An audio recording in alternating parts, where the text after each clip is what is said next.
Good morning, everyone. I'm Arabina Apia, and you're watching a very special edition of A Closer Look.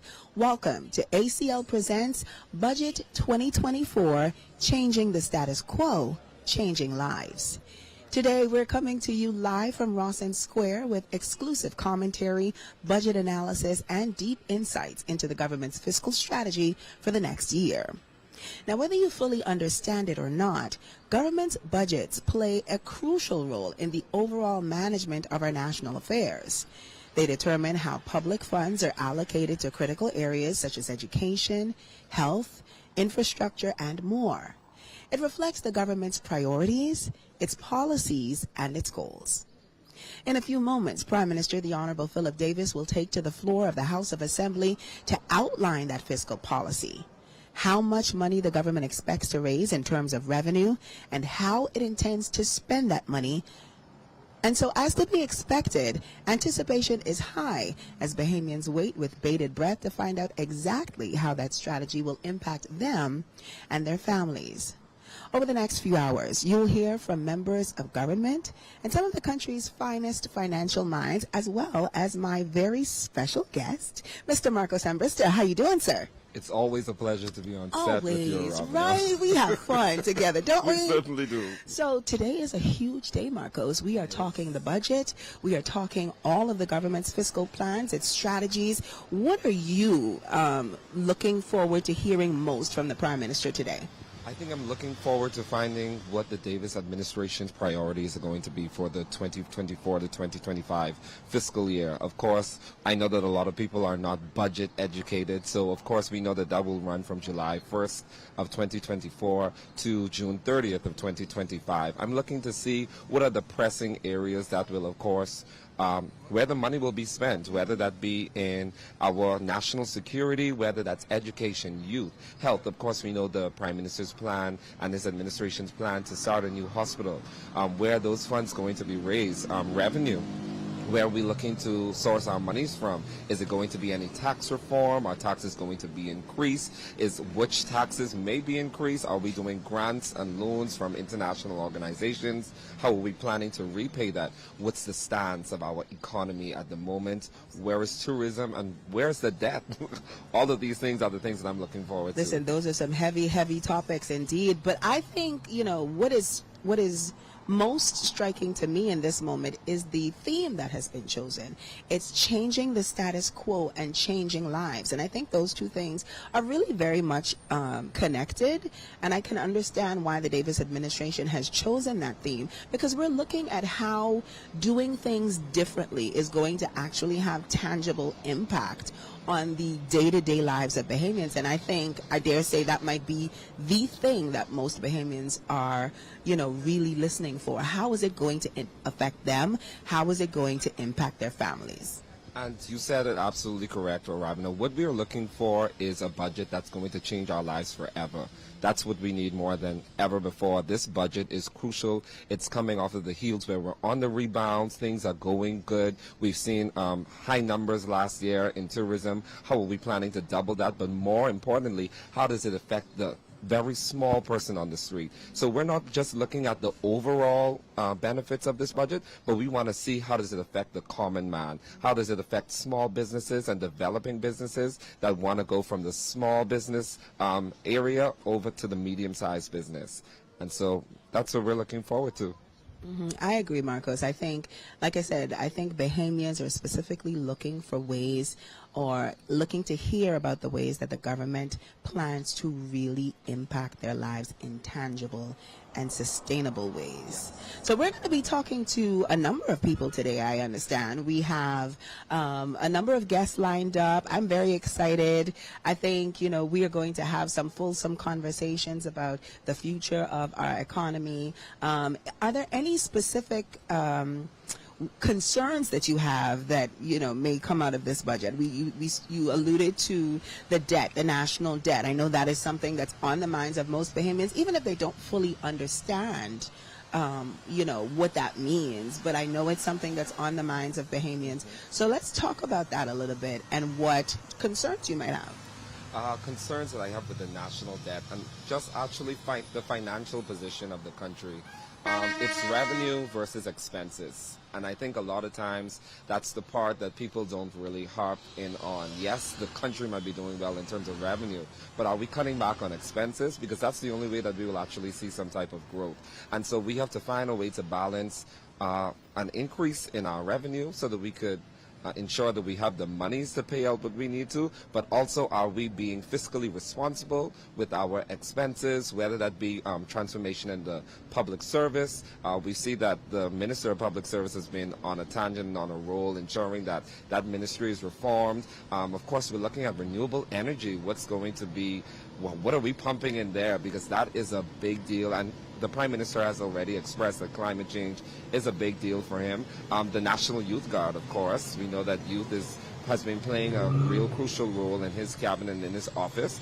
And so we can't wait to see what's going to happen. I can't wait to even speak to some of the cabinet ministers afterwards as well. Right, so we are going to hear directly from the Prime Minister. We are going to go live to his speech. And then we're also going to have that post-show wrap-up where we dig into what has been outlined in the budget. And like you mentioned, we hope to have cabinet ministers come through. But I know we do have a number of other guests, some financial minds coming through to really dissect what was in the previous budget. We're going to sort of create a report card, if you will, of the way the administration has performed based on its previous budget. Now, I know in the previous budget, one of the major pushes was for entrepreneurs to have the support that they need. So we're going to be talking to those persons as well. And so I'm very excited. I hope you're very excited too.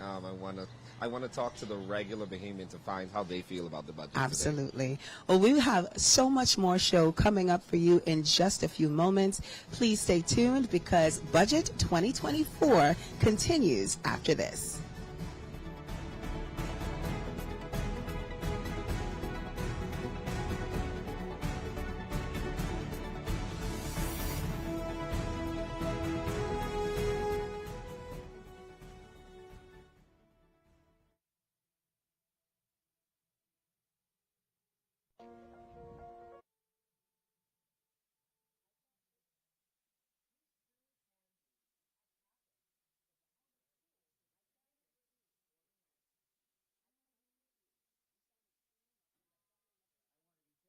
And creative. You still can be at the Bahamas School for the Creative and Performing Arts. I always wanted to be in a band. I want to be a movie director. Acting, writing, singing, dancing. You can learn them all at Campus, the new school for the creative and performing arts. I always wanted to be a professional. Yeah! I want to be creative. I want to do John Canoe all day. Should have been a dancer. Go online to register your interest, have your say, and learn more about Campus, the school for the creative and performing arts. I want to be a star!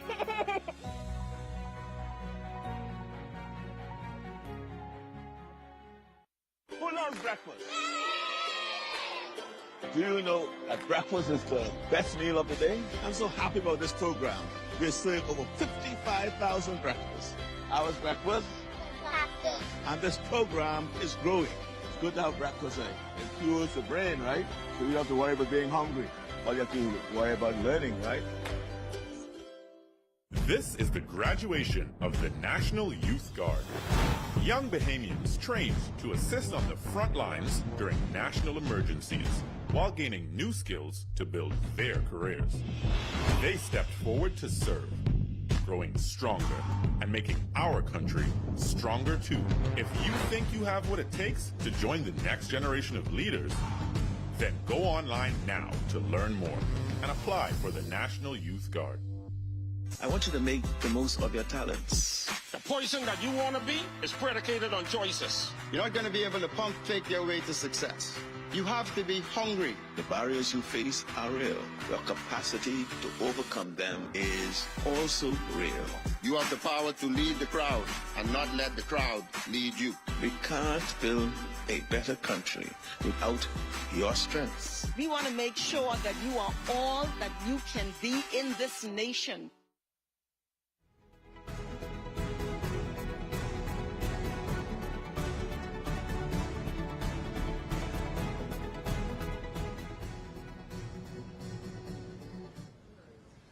Welcome back, ladies and gentlemen, to ACL Presents Budget 2024. Today, we're coming to you live from Rawson Square, where we are moments away from the Prime Minister's highly anticipated budget communication.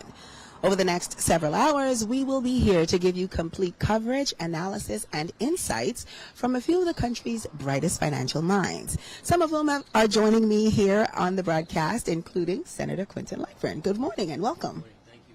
How are you doing today? Doing great. So I want to talk to you as a young person, as a senator. What can young people expect to hear from the Prime Minister's budget today? One of the things that young persons could be very optimistic in looking forward is that the budget, the mandate, is changing lives, changing the status quo. And that's something that's going to permeate throughout this budget debate today, talking about implementation in terms of being able to empower young Bahamians through entrepreneurship, through financing, through the Small Business Development Center and the Bahamas Development Bank. Those are things that are going to be continuous with the budget, and that's going to be the narrative moving forward for young persons. Looking back at last year's budget, in your opinion, what were some of the most successful initiatives that the government implemented, and how do you foresee those really being built upon to, like you said, improve the lives of young entrepreneurs specifically? So yeah, some of the most successful initiatives from the last year budget in terms of looking at trying to reevaluate real property tax and provide home ownership for young Bahamians, because as a young Bahamian, that is one of I would say one of the biggest barriers in terms of being able for home ownership. And the government has been trying to maneuver and has successfully crafted a way forward for young Bahamians to have a part of the rock, so to say. Can you speak to any community development projects? I know that you are part of the work that's being done with the Bahamas Development Bank, and so you have intimate knowledge about the steps that are being taken and some of the community projects that are being undertaken by this administration in order to really reach the lives of young entrepreneurs and young creatives. Perfect. That's very good. So the Urban Renewal Program has been pretty much substantially funded, and that will continue throughout this fiscal budget, because we understand the importance of building community. I'm a person, I believe that social capital or human capital is very important, and you have to invest inside your community, you have to invest inside your people, and I think that's very important. And so at the Bahamas Development Bank, we were able to do that with Orange Economy Creative Grant and the Family Island Grant. So these are things that will continue throughout the fiscal year, especially throughout the Bahamas Development Bank and moving forward. These are things that are pillars to any fiscal budget. And how would you rate the success, in your role? What has been the feedback from persons who have been able to take advantage, persons who might be interested? What are people really saying about those initiatives? Yeah, so persons definitely are very receptive of these initiatives. They think they like the head start, the push that it gives and provides. And I think that's very important. Like, a lot of persons look at it, they may say it may be a small grant. But I also am always reminded of the story of one of my good friends, Mervyn Sweeting.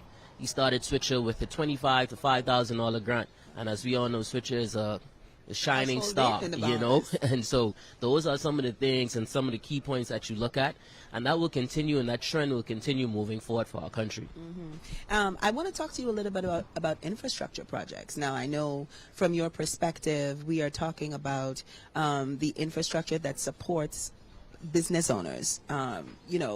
Can we expect, or is there anything that you could maybe hint at? I mean, I don't want to get you in trouble, so but is there anything that you can hint at that Bahamian entrepreneurs should get excited about, or things that you can reveal to us? Yes. So obviously, I cannot preempt the Prime Minister, Obviously. but I can say that there's key points inside the budget debate today to talking about infrastructure development in terms of the hospital, in terms of healthcare, and then from our educational standpoint. And those are some of the things that will continue, working with organizations like the Inter-American Development Bank to ensure that the improvement of our society is fully fulfilled, not just in Nassau, but throughout the Commonwealth of the Bahamas.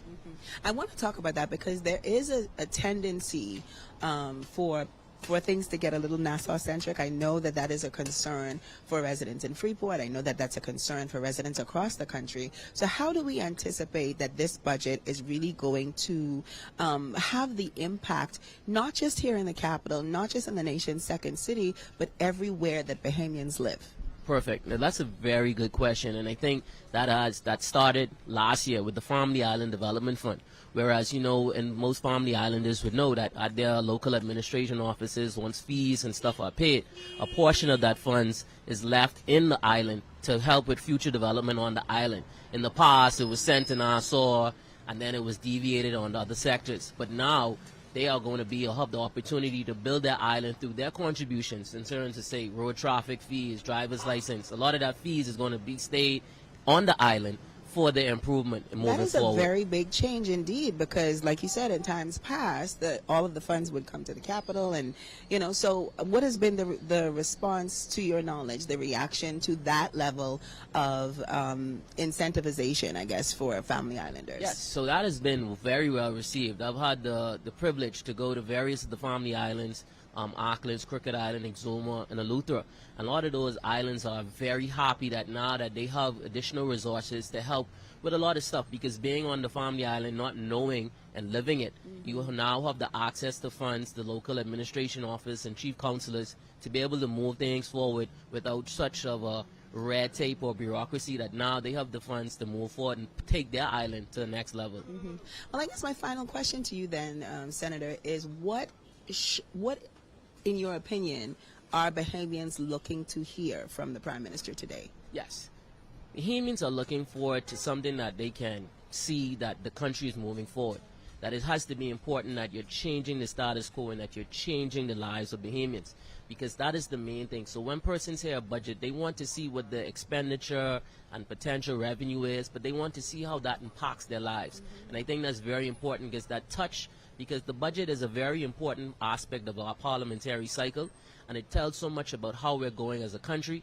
The age-old adage, men lie, women lie, but numbers don't. And the numbers will be able to show you where we're going as a country and what's the emphasis of this government, if it's socially based, if it's economically based, but it has to be based for all Bahamians. Absolutely. Well, I want to thank you very much for being here and sort of walking us through, some of the insights that you have specifically. And I think later on, we're also going to be talking to some young entrepreneurs. So it's going to be really interesting to hear their perspectives as well. Ladies and gentlemen, we will be here all morning with exclusive coverage and commentary on Budget 2024, which will continue in a moment. But I believe that Marcos Ambrister is roaming around and getting reactions from Bahamians in the area. Marcos, what can you tell us about the mood of persons in Rawson Square ahead of the Prime Minister's address? Oh, Rabina, we can see that there are lots of people here actually just waiting to hear what the Prime Minister is getting ready to present, to find out the state of affairs of the economy of the Commonwealth of the Bahamas, and of course to find out what exactly the budget is going to entail. I'm joined now with Mr. Smith. How are you today, sir? Excellent. So tell me something. You're a business owner and, of course, a Bahamian citizen yourself. What exactly are you looking forward to hearing from the Prime Minister today? I think one of the pressing concerns that I think a lot of businesses are going to be looking forward to hear is the ease of doing business in the Bahamas. Yes. Opening up bank accounts, setting up just basic checking accounts. I mean, it takes you forever to do it. You have to. It's like you have to dig up your old grandmother to get a bank account open, and I think it shouldn't be like that, especially for small businesses in the country. I think they should try to put regulation in place to try and help businesses with the execution of opening these accounts. Okay, so tell me something. It's expected that the Prime Minister is going to give us some contribution on the economic growth of the country for the 2024-2025 fiscal. Do you believe there has been an increase, based on your opinion, in the economics of the country? Well, I will tell you, anybody who is examining the country now can say that, yes, there is economic growth. There is also foreseeable economic growth in the future. And of course, Bahamians, we know what to do to make sure that consistently happens. And, one of the ways is, we got our tourist product coming in here, just treat them good. Because if we treat them good, they're going to remember the destination and they're going to come back. And tell me something, as a small business owner, what exactly do you think it is that the Davis administration can do to actually foster the creation of more small businesses and, of course, the existing success of those that are here now? Well, a lot of the small businesses, I would tell you, some of the challenges that they have is basically some of them just getting their business license, the turnaround time for getting their business license. Also, I think we need to focus more on giving businesses an advantage that go into solar. E.g., credits to tax credits or something like that, because they are helping to reduce the carbon footprint in the country. So if they are taking the initiative to go green and stuff like that, I think there should be some tax concession to these businesses for actually taking that leap and investing the funding. Okay, so you started to go into the renewable energy aspect of it. Tell me, what exactly is it that you expect of the Prime Minister? What are some of those credits? What are some of those compensations you expect?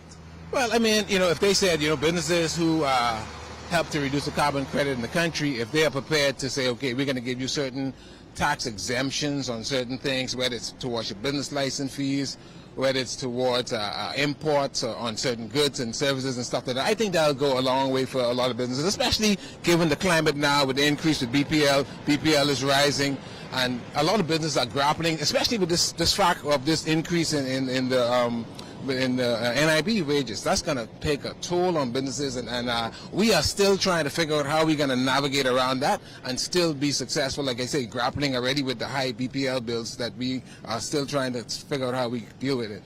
Well, ladies and gentlemen, there you have it. We have citizens from the Commonwealth of the Bahamas all waiting to hear what it is that the Prime Minister is going to bring. As you could have seen, we have the arrival of some of the cabinet ministers as well, and we can't wait to see what budget 2024-2025 is going to entail. Back to you, Arabina. Thank you so much, Marcos. That was a very interesting conversation. Some major concerns coming from, the people on the streets, people who are, like the gentleman said, he's looking for ways to sustain his business. We'll be back in just a moment because Budget 2024 continues right after the break.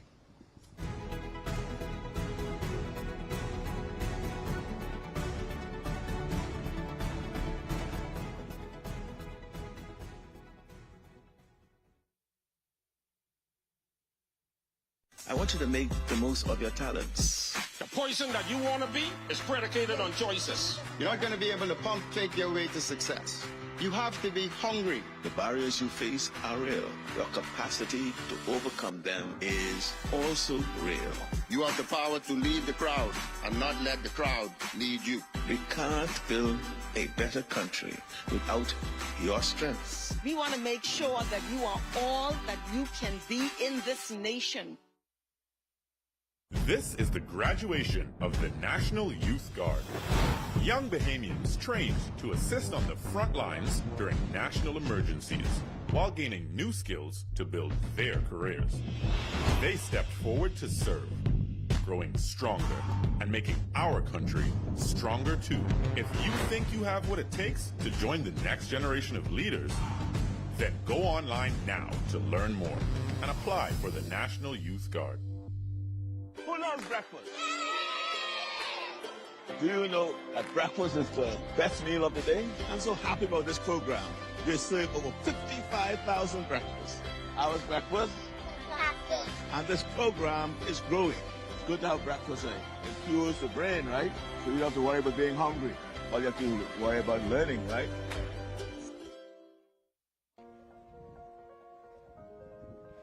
I always wanted to be a writer. You soon can be at CAPUS, the Bahamas School for the Creative and Performing Arts. I want to be famous. I want to be technical and creative. You still can be at the Bahamas School for the Creative and Performing Arts. I always wanted to be in a band. I want to be a movie director. Acting, writing, singing, dancing. You can learn them all at CAPUS, the new school for the creative and performing arts. I always wanted to be a professional. Yeah! I want to be creative. I want to do Jonkunu all day. Should have been a dancer. Go online to register your interest, have your say, and learn more about CAPUS, the school for the creative and performing arts. I want to be a star!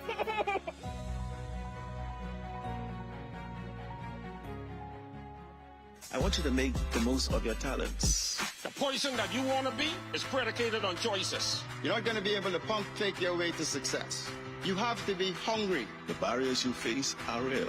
Your capacity to overcome them is also real. You have the power to lead the crowd and not let the crowd lead you. We can't build a better country without your strengths. We want to make sure that you are all that you can be in this nation. This is the graduation of the National Youth Guard. Young Bahamians trained to assist on the front lines during national emergencies while gaining new skills to build their careers. They stepped forward to serve, growing stronger and making our country stronger too. If you think you have what it takes to join the next generation of leaders, then go online now to learn more and apply for the National Youth Guard.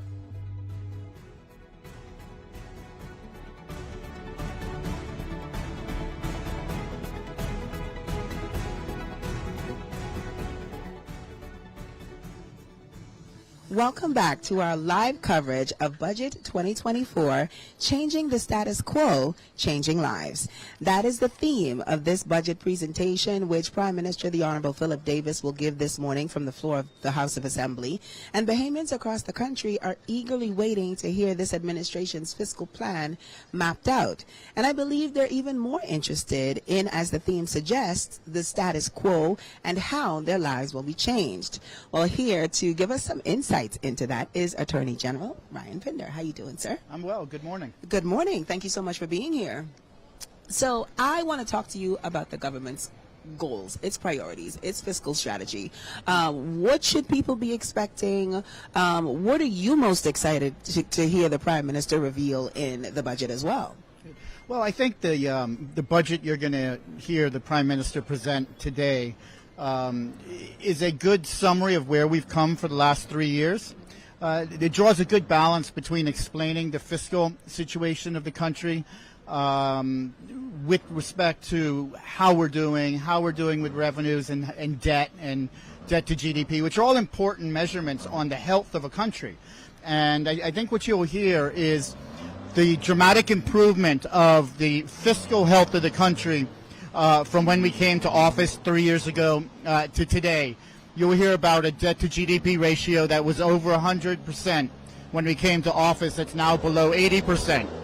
You'll hear about an unemployment rate that was above 13% when we came to office, and it's now below 9% and dropping. You'll hear about the economy of the Bahamas having grown, tourism numbers having exceeded the most that they've ever exceeded from pre-COVID levels. And so I think you'll hear a lot of success and optimism on the fiscal state of affairs of the country, which is very important for the health of the country. And then I think you're going to hear the Prime Minister speak about some initiatives in this budget that are going to be helpful for small businesses and Bahamians at large. You're going to hear about lower business license fees for the agricultural sector. You're going to hear about tax concessions for aquaculture and fish farming to help Bahamians get into the next technology with respect to fishing. You're going to hear the Prime Minister talk about modifications to the Industries Encouragement Act, like removing the bond that's required, which is a barrier for manufacturing and industry in the country, to make it easier for manufacturing and industry. And that's important because the more we can manufacture in the country, the less we're dependent on imports and the healthier our economy and country is. So in all of these areas, we are challenging the status quo. You know, the status quo has been a country that has accumulated more debt and more debt and more debt. The status quo has been economic growth that has been stagnant. The status quo has been difficult to do business, barriers to entry. And in all of those areas, you're going to hear the Prime Minister rebut the status quo, change the status quo, come up with new ideas and new concepts for small businesses and those that demonstrate the fiscal health of the country. Well, AG, I want you to speak to this budget from sort of the legal standpoint as well, because there are things that are being introduced that are going to require maybe some shift in policy, maybe some new legislation. So from your perspective as the Attorney General, what does this budget, and in terms of changing the status quo and changing lives, what does that look like to you? Well, I think the budget sets the stage for the next fiscal year. So it sets sets the stage of policy and the legislative agenda for the upcoming year. You would have noticed we right before coming to the budget, we tabled this suite of cannabis legislation to provide a new avenue of agriculture and industry for Bahamians. You're going to see shortly after the budget, we're going to table and debate the new intellectual property regime. That's going to create a modern-day framework for the creative industry and the orange economy, which I know is something that you hold dear to your heart. You're going to see additional, kind of innovations with respect to registered land, for example. We hear about the challenges of land in the country and buying and selling and title and the expense and the time it takes. All that's going to be reformed this fiscal year. So there's some very aggressive mandates that are going to be in the budget that you'll hear referenced by the Prime Minister today, but you'll hear more detail as the debate goes on, both in the House of Assembly and the Senate, on what we're looking forward to in this next fiscal year. Again, that's going to butt the status quo. That's going to change the status quo for Bahamians and bring on a new paradigm of living and doing business in the Bahamas. Well, I'm loving that there seems to be a continued focus on the creative, the orange economy. And I know that's something that first began in last year's budget, where there was a lot of policies put in place that really are meant to support the creative community here in the Bahamas. I know that there has been a lot, and I'm personally aware of a lot of things happening in New Providence, but what does that look like in the Family of Islands? We have very talented young people, creatives throughout the country, and so how do they also take advantage of those kinds of initiatives? Well, so what we're doing in this budget exercise is we are extending concessions to artisans and the creative economy, duty concessions for equipment and materials that they require to participate in the orange economy. And so that's part of this budget.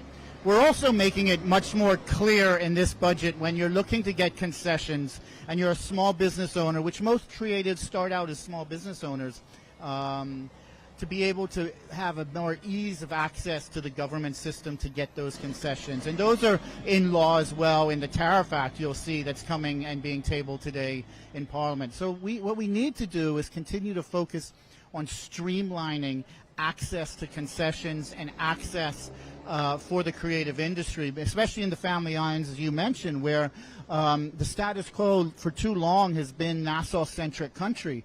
And we're budding that status quo in that we're embracing our Family Island communities. We're bringing in a digital government and a digital age for ease of access no matter where you are in the country.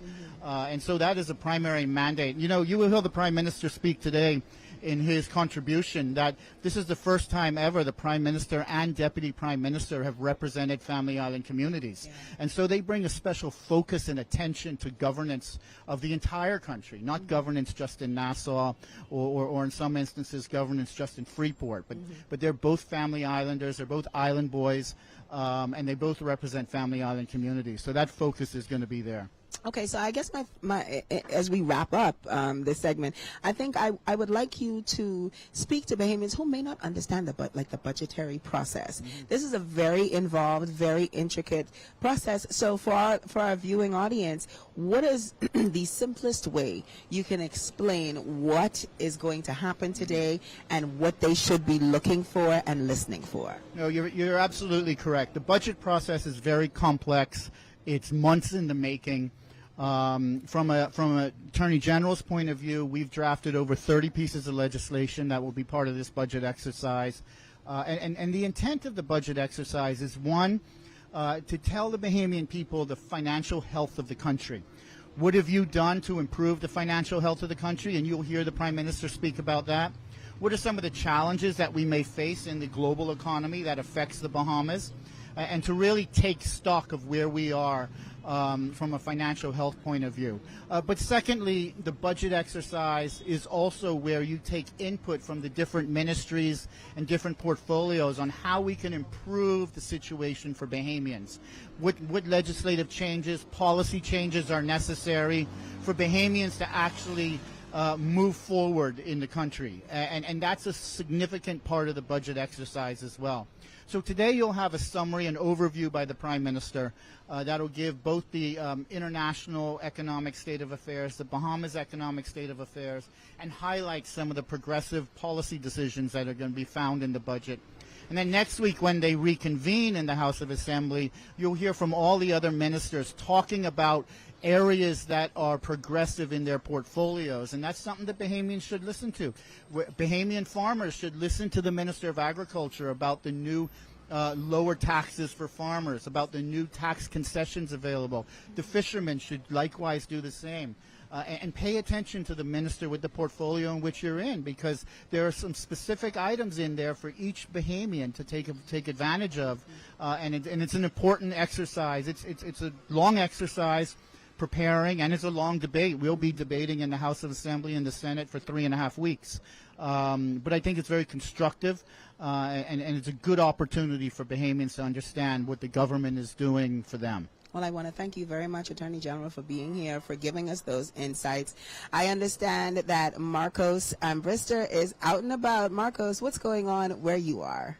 Rabina, I am here in Parliament Square. I am just waiting. We are waiting for the arrival of the Prime Minister so that the cabinet ministers can actually walk over and we can begin this budget presentation today. Of course, everybody that is standing outside of Parliament is excited to either see the Prime Minister, to see the cabinet ministers, to see what it is that this means for the Bahamas, to see what this means for every small business, to see what this means for citizens. Of course, we're expecting to hear from the Prime Minister our financial standing. Where are we as an economy? Where there's going to be growth, if there's any revenue increases, are we managing our debt? Of course, we're also looking to find out a lot of information on renewable energy. We know that that has been a primary focus of the Prime Minister, as well as youth, the National Youth Guard, namely. We're looking to hear from the Prime Minister about healthcare, the new hospital that's actually expected to be begin construction very soon. We're also looking to hear from the Prime Minister if there's going to be any reform to taxes. Are there going to be any increases in taxes? Are there going to be any concessions for small businesses, as well as I would have had Mr. Smith with me earlier today? And of course, we want to see how this budget, of course, is going to change lives. This is what the Davis administration has touting that the budget presentation is going to be all about today. So we want to find out there's going to be people first. How is the public sector now going to be impacted? What about our communities? Are we making safer communities? What type of resources are we now pumping into national security and ensuring that our police force is well equipped to actually handle the fight that they're getting ready to do? Of course, education is always a big deal, whether that's from the University of the Bahamas and our other tertiary institutions to our high schoolers, our primary schoolers, and of course increasing our effectiveness there. We're also looking to how we're going to strengthen our infrastructure, major investments, whether that be in housing and development, modernizing our airports. We know that there are a few airports on the Family Islands that have already begun construction, so we will find out an update on all of those. And of course, sustainable development. That's feeding ourselves, that's ensuring that agriculture and innovative economic sectors for a diversified economy. So all of these things are what we're expected to hear from our Prime Minister this morning. Hopefully there will be lots of things for the orange economy, as you would have said, Arabina. And of course, we're looking to find out what part is actually going to take the priority for the Prime Minister and for the Davis administration this morning. We cannot wait to find out what's going to happen. But this morning, we're excited. Everybody is here. If you can take a look, we have people, of course, in normal traffic and the normal routine that's happening. But we are ready to see what's going to be a part of this presentation today. And as soon as the Prime Minister is here, we'll be able to begin this debate. Thank you so much, Arabina. Back to you. Thank you, Marcos. We are indeed waiting with bated breath to hear the Prime Minister's contribution, and I know that it is going to be a lot of really good information for us to dig into. Ladies and gentlemen, we have more show in just a moment, so stay tuned because our live coverage from Rawson Square of Budget 2024 continues after this.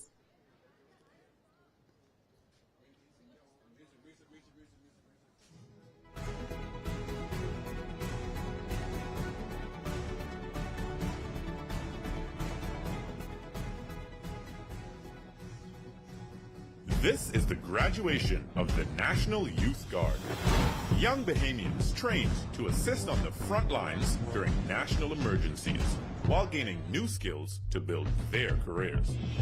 They stepped forward to serve, growing stronger and making our country stronger too.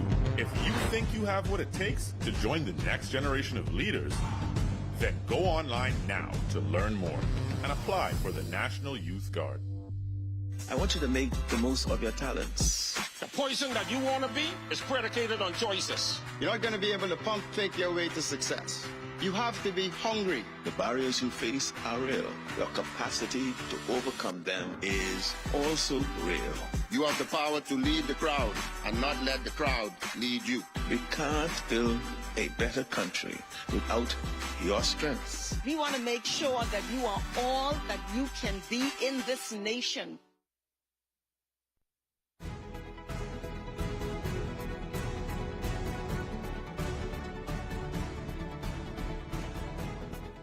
Welcome back to A Closer Look's live coverage of Budget 2024. The government's theme, Changing the Status Quo, Changing Lives. Joining me now are two young, talented Bahamians who I know are excited to hear what the government has planned to transform their lives as entrepreneurs. Please welcome to the show CEO of Sign Island, Kweku Simonet, as well as Benjamin Davis, the CEO of Drive Green Rentals. Welcome to both of you. Good morning. How you doing? I'm good. How are you guys? Good, good. Alrighty, gentlemen, this is being set up to be quite the budget contribution. I know that as young Bahamians, as young entrepreneurs, you guys likely have some of the same concerns. We're talking about, access to funding. We're talking about growth. We're talking about development. We're talking about the ease of entry into doing business. What are some of the things that you're hoping to hear from the Prime Minister in his contribution today? Mr. Simonet, we'll start with you. So for me, it's mainly just trying to see if we could put a little bit more, access to capital for small business. I think right now the Bahamas we're primed. The past 5 to 7, 10 years, we've seen a lot of small businesses grow, especially with the help of the SBDC, which has done an amazing job in being able to allow people to find the capital. Back in the day, it hadn't been so easy. It isn't easy now, but they're making it much easier, allowing us to see more capital, more access to capital, more funding for small businesses would be amazing. That I think would definitely benefit the economy. It's helping it now, but I definitely see it making a huge impact if we can kind of focus on small business to empower Bahamians within the next 5 to 10 years. I plan to see it should be a very, very, very impactful situation. Okay, now, I see you nodding along, so you agree? Yes, it's a lot I agree with, and I actually want to add a little bit to what my co-panelists is saying here as well. In addition to being able to access some funding, we also want to be able to see a little bit more concessions, I would think, as well for small businesses. So right now there are a lot of programs that the government has already done and is already doing. We mentioned Small Business Development Center. Ministry of Finance has a number of grants and concessions for small businesses, but I'm in the field, for example, of renewable resources, electric vehicles. So I also want to be able to see some concessions on maybe some of the infrastructure for charging stations, for electric vehicles, solar infrastructure, things like that are once again going to let us take that next leap as a country to be able to support a lot more of these endeavors and these ventures as well. Well, I know that renewable energy, sustainable energy has definitely been a focus for the Prime Minister specifically. There is a lot of talk about what the new policies could be. What specifically are you guys looking for in terms of maybe renewables? You mentioned maybe some additional concessions. Are there any other areas that you're looking for specifically when talking about renewables? So about renewals, one of the big things, and I could be a little biased on this, but one of the big things I'm looking at is looking at the infrastructure for charging these electric vehicles. So the government has, over the last few years, made all of these promises, and you've seen a lot more of those electric vehicles with those red plates. So the government has installed, charging stations on their buildings. A lot of private companies, residents have installed their charging stations. But what we want to be able to see is also some grants or some infrastructure that we can use for public charging stations. systems. I'm talking about those ones where, you plug in your car and 20 minutes later you're back up to full.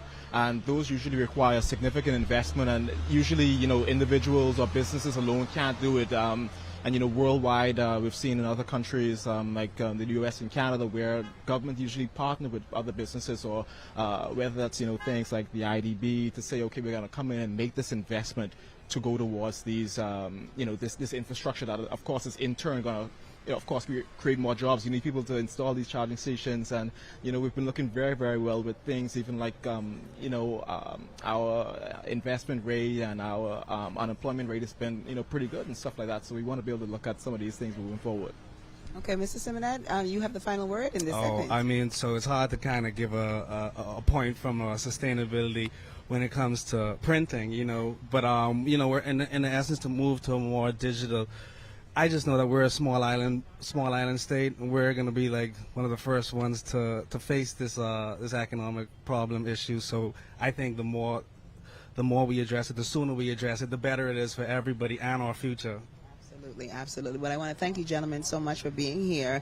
I hope that we get to talk to you guys again once we hear exactly what is in the budget communication. So don't go too far, because we might, I might want you back on to get your feedback. No, ladies and gentlemen, I'm kicking it to Marcos Ambrister, who is hearing exactly how people in Rawson Square are feeling about the impending budget. Marcos, what's going on? Oh, Robin, I'm actually so excited about what's actually to come. Just hearing from you and those small business owners, especially after hearing from people like Mr. Smith, and of course listening to people like Mr. Senator Quinton Lightbourne, who is of course responsible for the Small Business Development Center.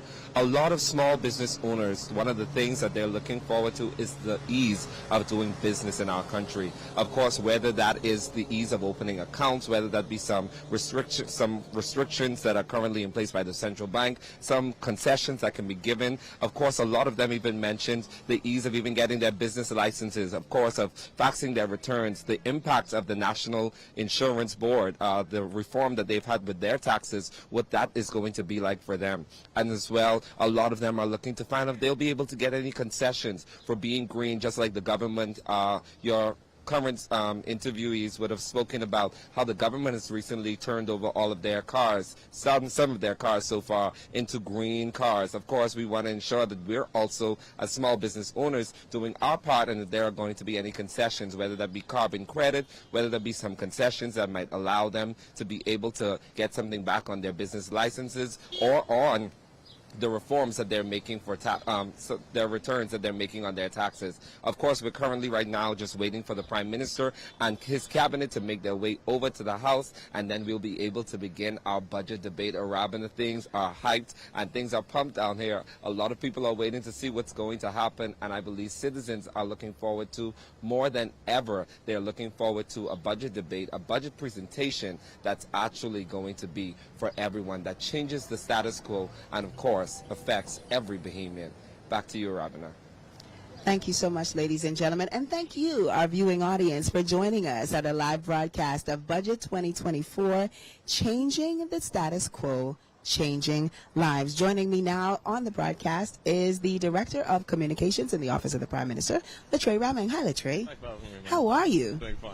This is a big day. Office of the Prime Minister. The Prime Minister is getting ready to give his official budget presentation, and I know that there are some major key priorities that the Office of the Prime Minister has been really focused on, and I would like you to share those with our viewing audience. So I think the key priorities for the government of the Bahamas is crime, education, healthcare, cost of living, and investment in jobs and security. And so one of the things that you'll see from the Prime Minister today is the continuation of those priorities. I think it's really important to reiterate to the viewing audience that budgets, every single budget is tied together. They're a continuation of a government's long-term strategy. By law, the last Wednesday in the month, the Minister of Finance is required to come to the House to really seek permission to finance the government new fiscal period. And I think that the government's theme changing the status quo, changing lives. This encompasses the focus of the government in this fiscal period. I'd like to take a moment to reflect on the last budget. In your opinion, what are some of the major initiatives, the success stories coming out of last year's budget that you can speak to, and how are we building on them in this budget? So last year we focused on a budget for security and progress. We know that we wanted to focus on security for economic security, social security, and national security. I think we've made tremendous progress around our crime initiative. As you would have seen, the government introduced a 5-point crime plan that really focused on improving overall infrastructure. We're building on that in this current fiscal budget. You'll see further investment in technology to fight crime, further investments in the resources for both the police force and the defense force. You'll see a lot of further investment in the public service, ensuring that we build a very modern civil servant that can really meet the ambitions of the Bahamian people and what they expect from governance and governments.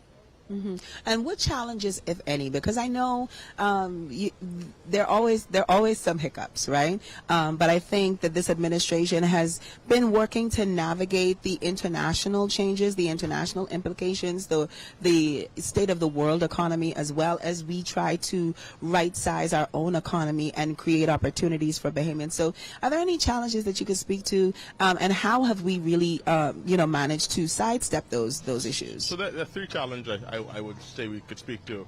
Of course, there are the external variables. We don't control the American economy. We don't control our major trading partners. And we don't control the interest rate that the American government fund. And so we've had to find innovative ways to really navigate high interest rates into secure funding, a really whole expenditure, looking at even, for example, the funding for the new hospital is being done at a lower concessional loan. Another challenge we have as SOEs, it's no secret that state-owned enterprises takes up a significant chunk of the government budget in subsidizing it. So in this budget, the government will now require state-owned enterprises to come up with their business plan. That we want to see how you intend to become a revenue-generating entities. And the key for the prime is climate change. The reality is all of the gains and success of this budget could be written off by one hurricane.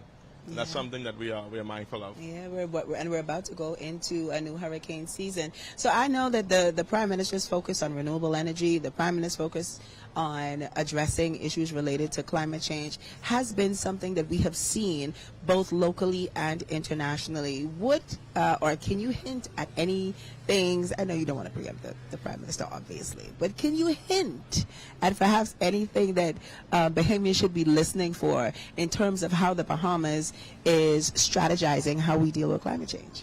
I think, of course, one of the things that we're looking at is debt swapping, the extent to which we could see that as a viable option for us. Looking at as a much more of course, carbon credits remain a key focus, monetizing our carbon credits and making significant progress to that.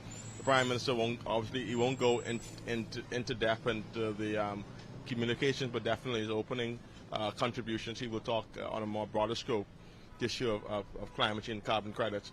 I think one of the things that we have to do is look at resilience. The reason why we are holding expenditure and ensuring that we could improve revenue is to ensure that if there is a hurricane, we could absorb those external shocks. And so I know that people listen to the budget for the bells and the whistles, but sometimes it's about just making sure that we have done enough to stabilize our economy and grow the economy as well. In terms of investments and future investments, what would you say from the previous budget? What would you say were some of the most successful investment projects that the government undertook?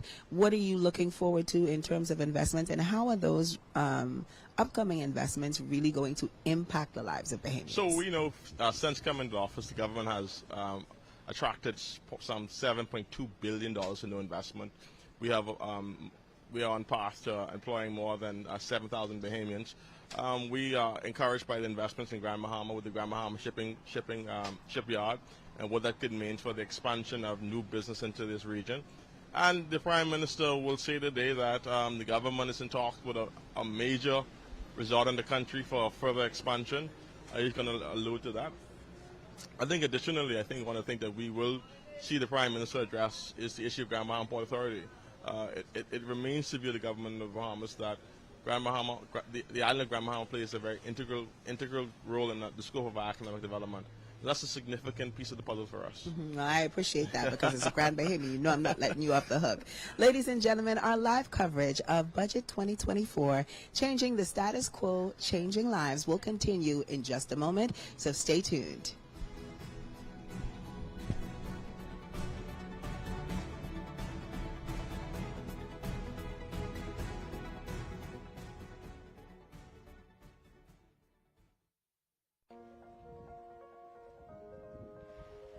Wanted to be a writer.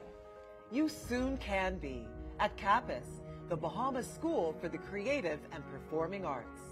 I want to be famous. I want to be technical and creative.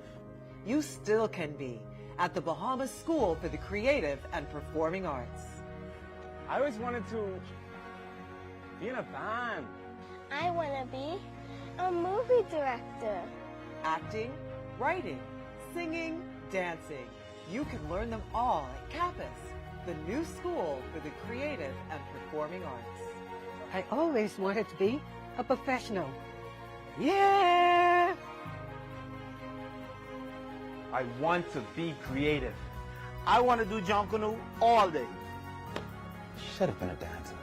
Go online to register your interest, have your say, and learn more about CAPUS, the School for the Creative and Performing Arts. I want me a star!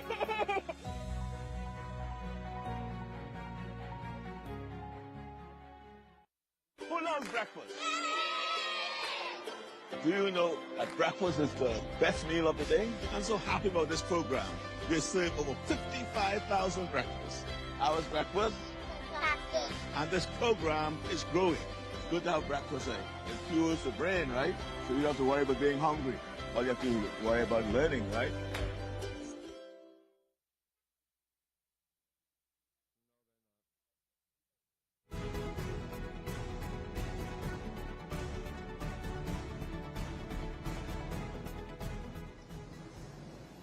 Welcome back, ladies and gentlemen, to our live coverage of Budget 2024, Changing the Status Quo, Changing Lives. And Latre, when we went to break, we were talking about Grand Bahama, and I told you I can't let you off the hook, because as a Grand Bahama girl, I need to make sure that, the second city is being taken care of. Now, I know you touched on a few things in terms of investments that are happening on Grand Bahama Island. What should Grand Bahamians really be listening for in this budget communication? I think I reiterate the fact that the Grand Bahama Port Authority is really an integral part of the government overall strategy. That's really critical to the economic growth of Grand Bahama. I think another component of the expansion of the Grand Bahama shipyard, I think really diversifying the island's economy, keeping it in line with as an industrial economy. We wanted to make an announcement today on something that is very important to Grand Bahamians, but I think out of abundance of cautions, we determined to hold on it. I mean, Grand Bahamians are no stranger of good news, and then the good news disappearing. So I think so we want to make sure that we are absolutely certain. I think that we anticipate some really good news coming from Grand Bahama. Okay, well, I'm excited to hear Grand Bahamians. You heard it straight from Latre Raming. There are good things on the horizon. In terms of the other family islands, however, because again, in speaking to some of our other guests, there has been a little bit of concern about things being a little Nassau-centric, very Nassau-focused. And so we have heard from people who have talked about this administration's thrust to really embrace the family islands. We heard the Attorney General speaking to that earlier. Can you also speak to some of the initiatives that are happening straight across the board and how Bahamians on every island of the nation can really benefit from what's coming? So one of the key things in this budget is dealing with the focus of infrastructure. We know that we're going to focus on the Exuma Airport, the Grand Bahama Airport, and the Cat Island Airport. The Cat Island Airport is on the way and currently being constructed. in the process of construction right now. We know that the government has secured funding for the Exuma Airport through the Saudi Investment Fund. We do also know that there's funding being secured for the Grand Bahama Airport, and the removal of the previous airport is happening now. So you're going to see a lot of infrastructure development, particularly around airports, which is a really integral part of driving our tourism growth. We're seeing a lot of growth in tourism in Eleuthera and Abaco and even in Kil Island, even in Goma. So improving airport infrastructure is really critical to driving this growth. You'll see that the continued investment in our road infrastructure projects. Of course, we believe that maintaining the infrastructure in the Family Island. So, and more importantly, expanding access to healthcare. You're going to see a number of significant investments into the clinics, particularly in Andros, Eleuthera, just being able to really ensure that Bahamians have access to really good quality healthcare. Well, that sounds like great information. I do believe that in just a few moments, the Prime Minister and his cabinet will be making their way to the House of Assembly. So we're getting ready to go live into Parliament in just a few minutes, where the Prime Minister will give his official budget presentation. So ladies and gentlemen, stay tuned, because we have so much more show. Latre, I want to thank you so much for being here and for really sharing some insights. I know that the Prime Minister and his team are going to be here just for a minute. But Marcos, you are on the ground level of everything that's going on. So, tell us, what are you seeing right now? What's happening? Arabina, as the moment gets louder, as the moment grows closer, the crowd is getting larger. Of course, anticipation is getting higher. As you may be able to see in the background, on now we have the arrival of all of our cabinet ministers. We have some of them that are still currently walking over. And of course, you're going to see the Prime Minister is going to make his arrival very, very soon, so that we can begin our budget debate. Of course, everybody is excited. Of course, you see a lot of Bahamians that are all waiting, I guess, for their cabinet members to root on their favorite cabinet members to root on the Prime Minister. And of course, it's only going to get up from here. Back to you, Rabina. So much, Marcos. Now, Latre, I know that one of the thrusts, and we've spoken about this as well, but I wanted to go back to something that you mentioned in connection to renewables and the impact that hurricanes can have. I know we had some entrepreneurs on a while ago, and they were talking about perhaps the need for even more concessions as we try to steer the country toward more sustainable energy options, more renewable energy options. Is that something that we can expect to hear from the Prime Minister today? So insofar as support for small businesses, there will be some concessions. There will definitely be concessions in a particular industry that is aimed towards growing, strengthening and supporting Bahamians. What we are going to be looking forward to is a significant partnership with the African Exim Bank. I'm sure Quentin would have alluded to it this morning. That for the first, the Bahamas Development Bank is going to see a capitalization of $30 million, and that's going to be very significant for small businesses really being able to tap into that fund. Obviously, there are going to be some improvement around the manufacturing aspect of our country. So budgets year by year is a give and take. We try to make modest changes to the tariff act and ensure to see how we could touch the lives of Bahamians. I would be remiss if I did not ask about taxes. So in that famous red box you'd see coming over in a couple of seconds, there are no new taxes. There are no new taxes as you would be, and then there's always this conversation about fees. Yes. Any fees that would be introduced in this budget will not impact Bahamians on a very broad sense, and so we know that this is questions that we're often asked. We could confidently say that our economic growth is not hinged on additional tax burdens to the Bahamian people. And I know you mentioned, about embracing the Family Islands. And speaking to Senator Quentin Lightburn earlier, he made mention about, a policy shift that now allows Family Islands to really be able to take advantage of the funds and the fees that they pay for that development of that specific island. And I think that is a bold move, and it's a major improvement over what has been done so far. Ladies and gentlemen, I'm sorry, Latre, ladies and gentlemen, we've just gotten word that the Prime Minister and his cabinet are on their way. We're going to kick it to Marcos Ambrister on the ground floor. Marcos? Rabina Apia, this is the moment that we've been waiting for all morning long, and of course the country has been waiting. It is the last Wednesday in the month of May, which means that today the Prime Minister will be making his budget debate. As you can see, the Prime Minister is accompanied by all of his cabinet ministers and the rest of his entourage. They are, I'm not sure if you can see, but that's the little red box right there. That is our briefcase that's going to be laying out all of the legislation. As you can see, that is Michael Halkidas that is currently holding it. He's bringing that over as the minister that has a whole lot of responsibility for financial services.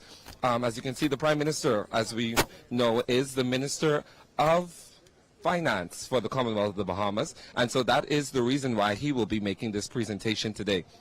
We can see with him, of course, the Deputy Prime Minister, the Honorable Chester Cooper. We see a whole lot of our cabinet ministers, Minister of National Security. We have our Minister of our Attorney General that's also with him. As you can hear, we have people here that are people that are currently cheering on the Prime Minister. We have the Honorable Glenys Hannah Martin, our Minister of Education, that is currently here, and of course a whole lot of security. And everybody is here. Everybody is excited to see what's going to happen this morning as we make our presentation.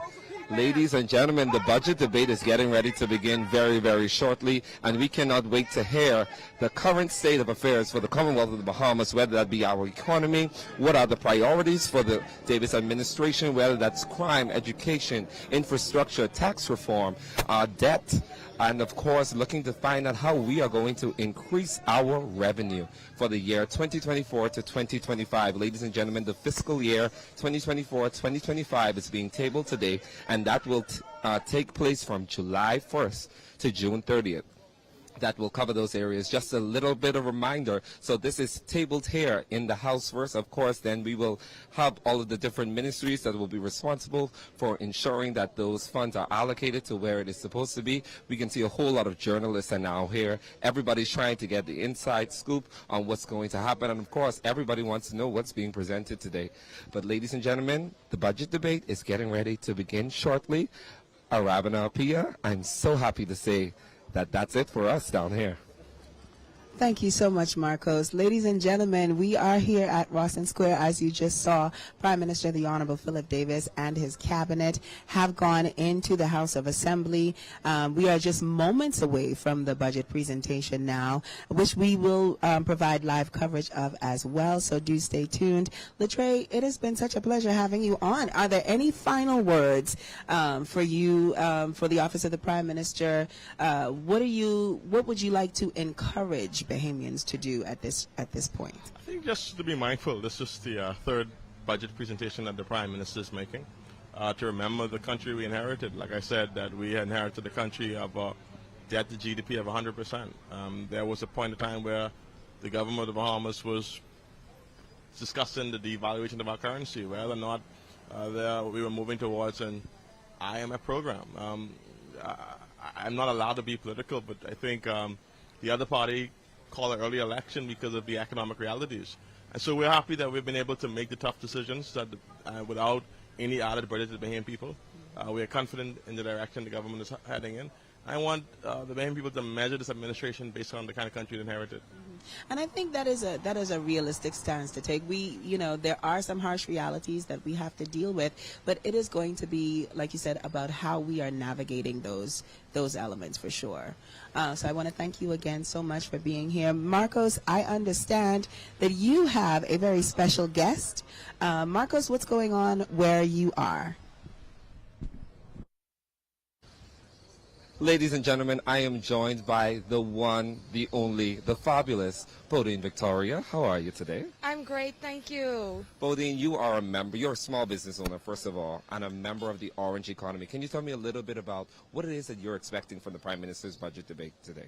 Well, over the last year, we've had the opportunity to see the opportunities for education for small business owners, access to funding, access to grants so that people can scale their businesses from being small, medium, and other enterprises here.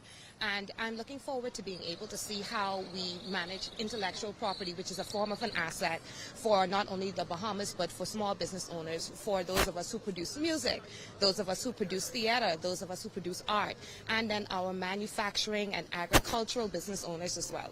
Oh, you spoke about the intellectual property. Of course, we know that that's been a big debate, especially with the introduction of AI now. Is there anything that you expect the government to actually put in place that will actually protect you guys a little bit more? Well, I know this may be a bit of an offshoot, but it does actually speak to how we're able to generate income as small business owners in terms of being able to manage our personal brands as well as the things that we create. Currently in the world space, we've seen where ChatGPT and their AI has reproduced the sound or the voice of a well-known actress, and so that's something that has set a new precedent for the way that we view people and their ownership of their person, their voice, the things that they create. And so I'm looking forward to seeing how this affects legislature, as well as how we can continue to benefit from the ownership of our person. You hold so many different roles. You're an educator, you are an entertainer, you're a small business owner, you're a womanpreneur. Tell me, what exactly can be done to even help small business owners with the ease of doing business here in the Commonwealth of the Bahamas? So many times we hear that people are stressed over their business licenses, trying to open up accounts, whether that be rules that are in place from the commercial banks or the central bank. What can be done to help you all? Well, I think the biggest part of this process is the education of the small business owner and those that intend to scale. What I have seen over the last few years, 2 years, and I'm a product of one of the programs, is that a lot of entrepreneurs still need to understand that the way that business works, how to access capital and funding, how to access the grants that are available, how to run and manage their business in a way that allows for them to thrive personally, but also allows for their business to expand. So I think that the key to this is the funding that is put into the education spaces, especially as it turns for the financial education of entrepreneurs. One of the biggest things that's going to happen is the Prime Minister is going to let us know whether there's some growth in the economy or if there's been some shrinkage. You're a business owner. As a business owner, in your opinion, I know you're no financial expert, but do you believe that the economy is in a good place right now based on business, based on bookings? You know what, I think that from my perspective, where I sit as a creative and also being able to see how people have been hustling to bring films here and promote films, create more music. There's more opportunities on the islands for people to perform. We have more international opportunities that people are investing themselves in. I'm seeing that there is growth, but I will be very honest to say that there can be more, especially when it comes down to those of us who are in music and entertainment. I'm going to speak for that because that is a specific niche that has in the past gone underfunded, underutilized in a substantial way, because it's such a special place internationally and locally. And so I can say that with the way that I've been able to expand my business and the services that I offer, I've seen growth, and there are others like me that have seen that as well. And we're looking forward to being able to duplicate those efforts, duplicate that kind of principle, that growth principle. And I'm looking forward to seeing how that budget is able to do that this year. Well, Bodine, we are so excited to hear from the Prime Minister, and we're so thankful to have you on set. It's always a pleasure to be with such a great business owner and a mass media influencer like yourself, of course. Ladies and gentlemen, we're getting ready to hear from the Prime Minister very, very soon. But before we do, I'm going to kick it back to you, Arabina Pia, on set. Thank you so much, Marcos. Bodine raised a lot of really interesting and important points and questions. So I'm going to be listening intently so that, we have answers to give her in the post show. Ladies and gentlemen, our coverage of Budget 2024, Changing the Status Quo, Changing Lives, continues right after this short break. This is the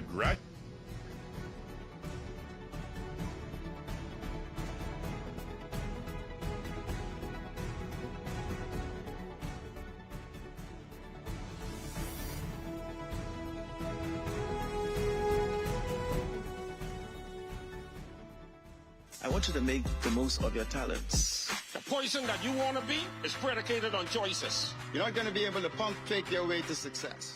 You have to be hungry. The barriers you face are real. Your capacity to overcome them is also real. You have the power to lead the crowd and not let the crowd lead you. We can't build a better country without your strengths. We want to make sure that you are all that you can be in this nation. Who loves breakfast? Do you know that breakfast is the best meal of the day? I'm so happy about this program. We serve over 55,000 breakfasts. Ours breakfast? Breakfast. And this program is growing. It's good to have breakfast. It fuels the brain, right? So you don't have to worry about being hungry. All you have to worry about learning, right?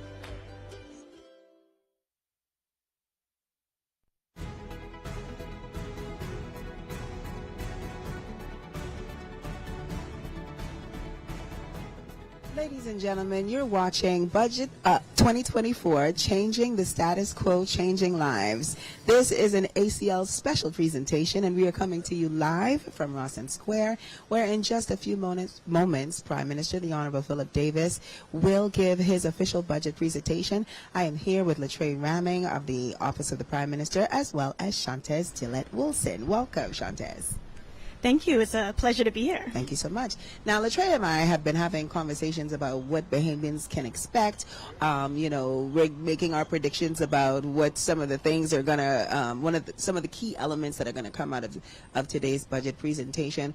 In your opinion, what should Bahamians be listening most attentively for? Well, I think that we'll have a lot of exciting new announcements with regards to the fiscal position of the Bahamas. I know that doesn't sound like the most exciting thing for most Bahamians, but it really is a harbinger for better times to come. We've made so much progress with regards to closing the deficit, putting the country in a better, more balanced position as a country. And I know that, once again, that sounds very high level, but think of it as your own budget. Your wallet is always better when it has a surplus, not a deficit. We're getting there, and we've been working very hard and made a lot of strides in the last 3 years. But also be looking out for new changes in energy. We're going to be making some new, I think we've already started with our move over to renewable. So we will be investing further in that. We'll be looking to become more sustainable, but more importantly, bring cheaper energy to the Bahamas. So we'll be getting some new announcements in the coming weeks with regard to that, and throughout the debate you'll hear that as well.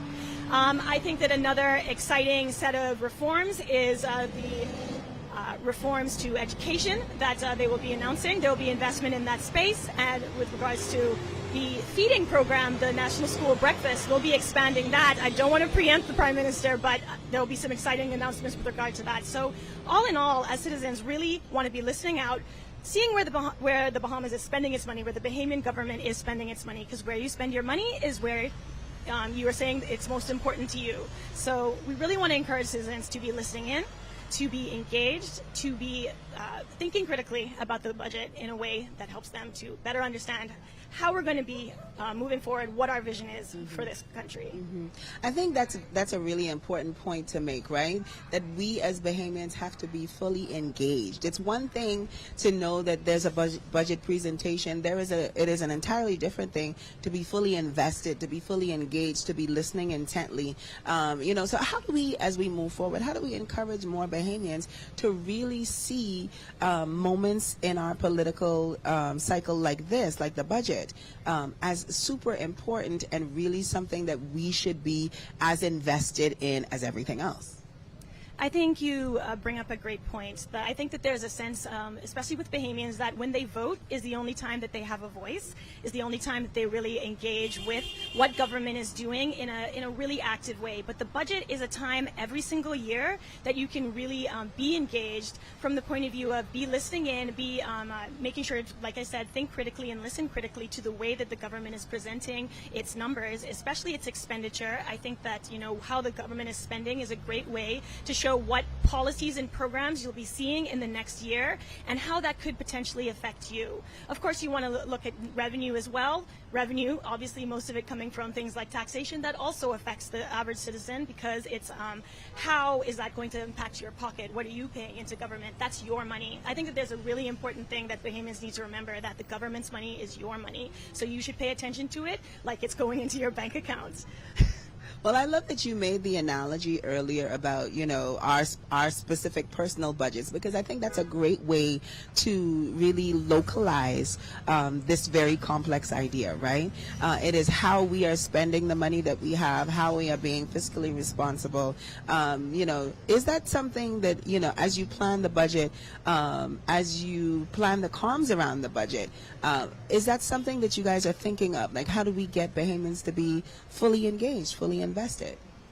Absolutely, and we encourage you all to follow our platforms, the OPM platforms. We're on Facebook, we're on Twitter, we're on Instagram, we're on LinkedIn, all the big ones. Follow along. We'll be breaking down the budget into much more manageable, digestible pieces. We'll be pulling out what the highlights are. Where are the major places that we are making major investments? Where are the major changes to revenue measures, for example? And this government has been very committed to making sure that any new revenue measures do not hit the average Bahamian's pockets. We're making sure that we're balancing revenue measures. We're talking about fair taxation, not just any kind of taxation. So making sure that those who can pay their fair share, and those of us who are just everyday citizens, making sure that we're easing that burden. So yeah, look out for our various platforms. We will be breaking it down. We will be breaking down the numbers, of course, but also the policies, so you can get a comprehensive view of what's going on. And I think, to bring it back to you, Latre, we were talking earlier about the theme, about changing the status quo. The Attorney General, talked about bucking the status quo, really shifting things. And I know that theme is really near and dear to you both. Yeah, definitely. I think the Prime Minister's famous quote is, "I didn't come to government to defend the status quo." We've been consistent with that. We believe that there has been some historical challenges the country has faced. We're not here to manage those crises, we're here to solve them. And we want the Bahamian people to know that these issues are complex. BPL, there's no silver bullet, but we're up for the task. We believe that we have the Prime Minister have assembled a very talented team of individuals. I think that he has the depth to get it all done. He has the confidence of the Bahamian people. He's said from time to time again, they don't call him brave for nothing. So he's brave enough to take on these challenges. And we know that in tackling the status quo, that there are some Bahamians who benefit from that status quo. And so I'm sure that the Prime Minister will put those Bahamians on guard as well. Well, I love that you brought that up, because there is a perception that, it's who you know, it's which connections you have. And so, I'm interested to see how the Prime Minister is going to lay out what that really looks like. And from your perspective, what does it look like to really challenge the status quo and really have transformative impact on the lives of average everyday Bahamians? Either of you. Well, for me, it is transformative new legislation, unprecedented in its nature. Things like the new cannabis legislation that's introducing a whole new, not just one industry technically, that's a slew of industries. It's breaking us into a whole new area of medical care, but also of agriculture and manufacturing, presenting new opportunities for Bahamians, while also, challenging some of our preconceived notions about something that has already been in existence in our area, bringing new opportunities to religious groups, for example. So it also looks like challenging some of the powers that be. The Prime Minister has taken a strong stance in Grand Bahama, ensuring that he advocates for the people of Grand Bahama, and challenging the way that it's been structured along the way, the Grand Bahama Port Authority, for example, to ensure that we're getting the best deal for Grand Bahamians, who have for too long not gotten, someone fighting on their behalf. Mm-hmm. Now, Latrina did mention that the Grand Bahama Port Authority is and will continue to be a substantial partner of the government in moving the economic development of Grand Bahama forward. There have been a few bumps in the road, but can you guys speak to the strength of that relationship, what that's going to look like as we challenge the status quo, as we change the status quo? What does that look like for the relationship with the Grand Bahama Port Authority and for residents on Grand Bahama, period? So, I think the Prime Minister made it very clear. This is nothing personal. The law of the Bahamas is very clear. The Hawksbill Creek Agreement is very clear. There's an obligation to the government. There's an obligation to the Bahamian people. And that the government the Bahamas have a duty and right to act on their behalf to exercise that obligation. And so we, like any partnership, there will be their challenges, and we hope that the Grand Bahama Port Authority understand that the government of the Bahamas have a responsibility. The government is of the position that we cannot afford to subsidize the Grand Bahama Port Authority any longer. And I think that we want a system or an economic regime that works for the Grand Bahama people. I don't know if Chantel want to chime in on that issue as well. No, I think you covered everything. Okay, well, I am very interested to see how that is always going to play out. Ladies and gentlemen, I'm getting word that we are about to start.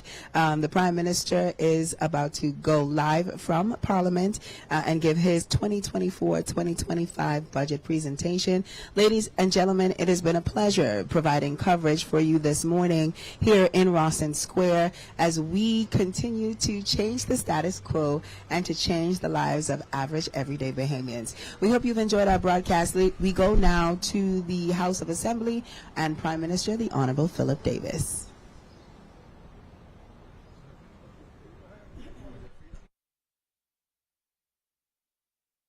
In fact, devotional segment, I'll be releasing a prophetic word over our nation today by declaring rain is coming.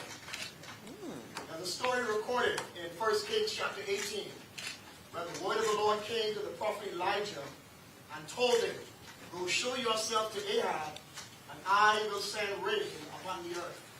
During this time in Israel's history, there was a severe famine in the land for 3.5 years. Food was scarce. The economy was at a standstill. People were just barely getting by. So now, this is 3.5 years later, God was now telling the prophet to declare that rain is coming. This rain is coming that God told the prophet to declare. It meant that he was about to shift what was taking place in the land.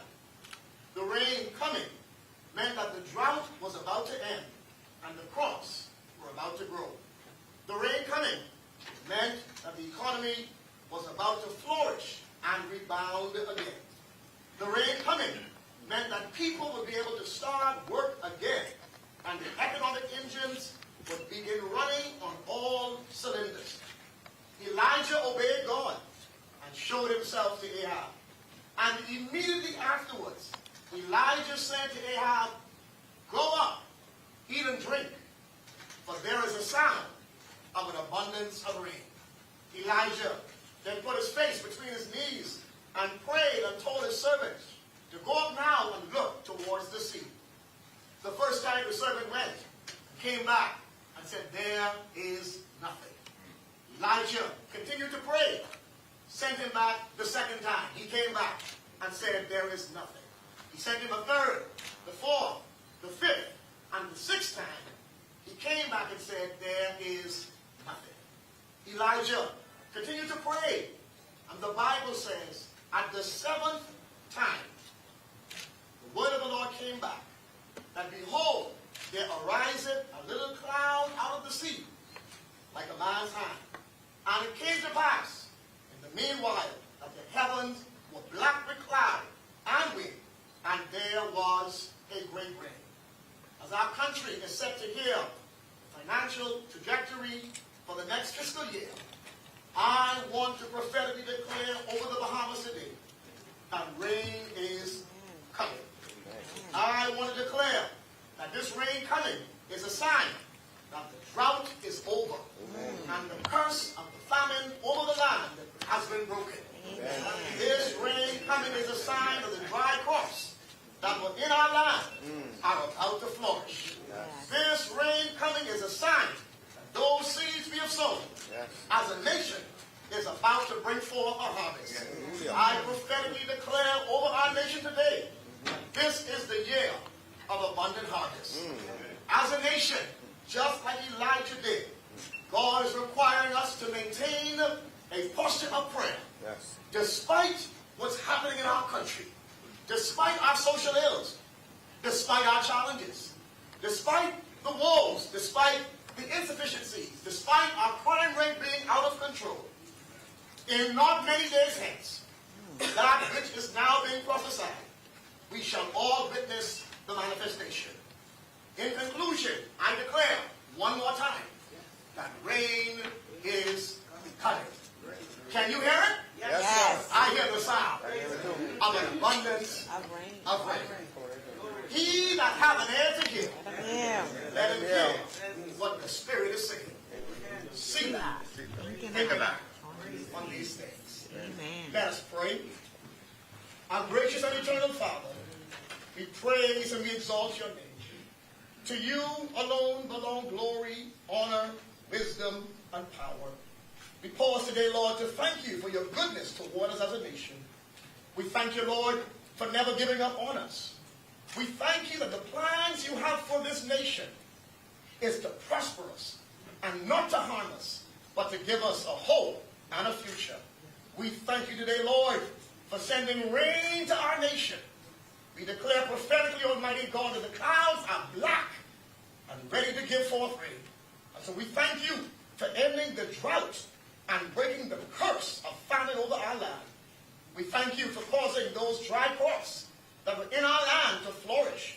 We thank you, God, for ensuring every economic engine in our country is running on full cylinders.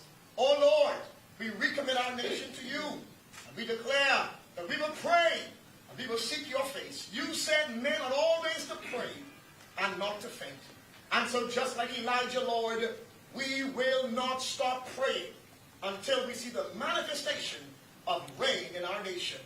Give us the fortitude, Almighty God, and the stamina to keep our face between our knees and to maintain a posture of prayer. Help us, Almighty God, to not get weary in well-doing. For your word says, in due season we shall reap if we faint not. And so now, Lord, we pray for our parliamentarians today as they begin the debate on the 24-25 budget. We pray for your guidance. We pray for your direction.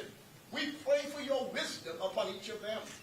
We pray, Almighty God, today for clarity and transparency as the budget is presented. May that which is presented benefit all Bahamians, irregardless of their political persuasion.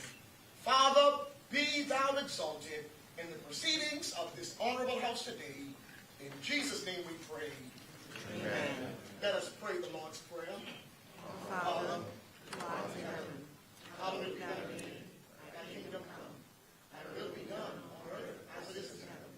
Give us this day our daily bread, and forgive us our trespasses, as we forgive those who trespass against us. And lead us not into temptation, but deliver us from evil. For thine is the kingdom, the power, and the glory, forever and ever. Amen.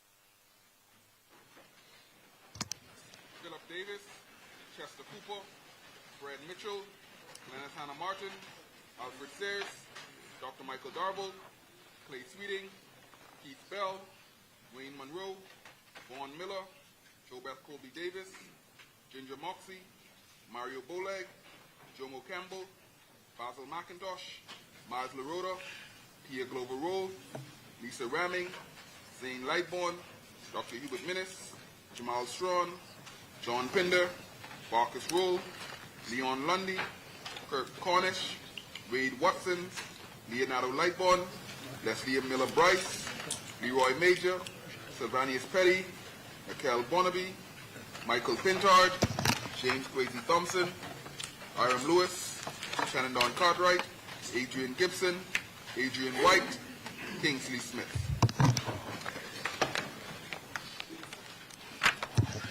Good morning, honorable members, and good morning, Bahamas.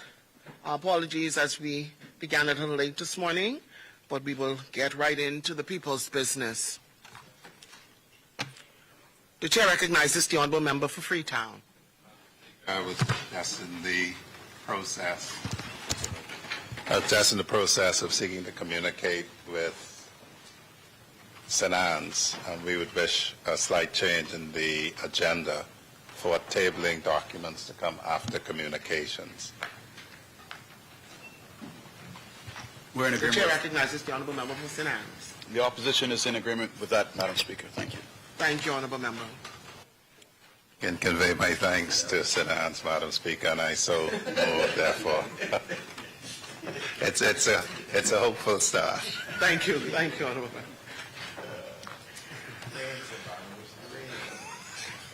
Introduction and swearing of new members. Laying of documents by ministers. Be moved to after communications, Madam Thank you, Honourable Member. Statement of communication by ministers. The Chair recognizes the Honourable Member for Cat Island, Rumkey and San Salvador. Thank you, Madam Speaker. Madam Speaker, I don't think any right-thinking member of our society would not embrace the promise of our inspiring words this morning, that it should rain, and that is raining is to come. And I think we all should be embracing that, because no doubt all of us would want to see a prosperous and abundant Bahamas for all Bahamians. And I can say it's raining. It's raining. Madam Speaker, it's a great privilege to represent the talented and hardworking Bahamians of Cat Island, Rumkey, and San Salvador in this honorable House. It is on their behalf and on behalf of Bahamians across all of our islands that today I present our government's annual budget for the fiscal year 2024-2025. The 2024-2025 budget reflects just how far we have come in under 3 years in putting our country's fiscal house in order. In fact, as you will see, we have significantly surpassed international projections. I very much understand why the international projections were cautious. They were cautious because we faced, and in many ways continue to face, very serious challenges. But let me tell you something. It's never a good idea to underestimate Bahamians. When we came into office, the fiscal situation was bleak, with a deficit that was 13.1% of GDP. By the end of the last fiscal year, that deficit had been significantly reduced to 3.8% of GDP. And during this budget communication, I will announce a further reduction. But I don't want to wait to share the bottom line. What is the bottom line? In under 3 years, we have knocked $1 billion off our deficit.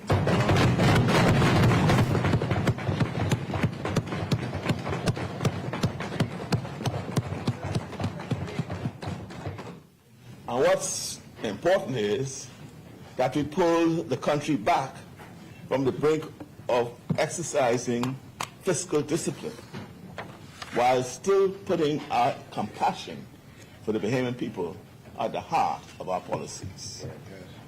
We could not do otherwise. When we came into office, Bahamians were suffering terribly. Far too many were out of work and in despair. The unemployment rate at that time was 17.6%. We moved fast. We opened up the economy. We partnered with the private sector.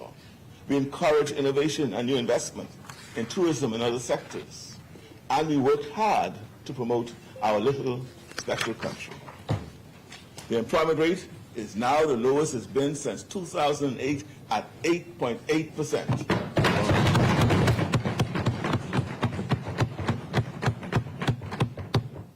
Another key fiscal measure, the debt to GDP ratio, shows how dire the situation was in 2021. In June of that year, the debt to GDP was 100.4%. Wow. 100.4%. That means that the size of our debt was the same size, even a little bigger, than the size of our economy. Once this happens to a country, a cascade of negative consequences can gain momentum. leading to a very grim outcome. We took action to prevent those worst-case scenarios, and the latest debt statistics reflect a debt-to-GDP ratio of 79.9%, a significant achievement.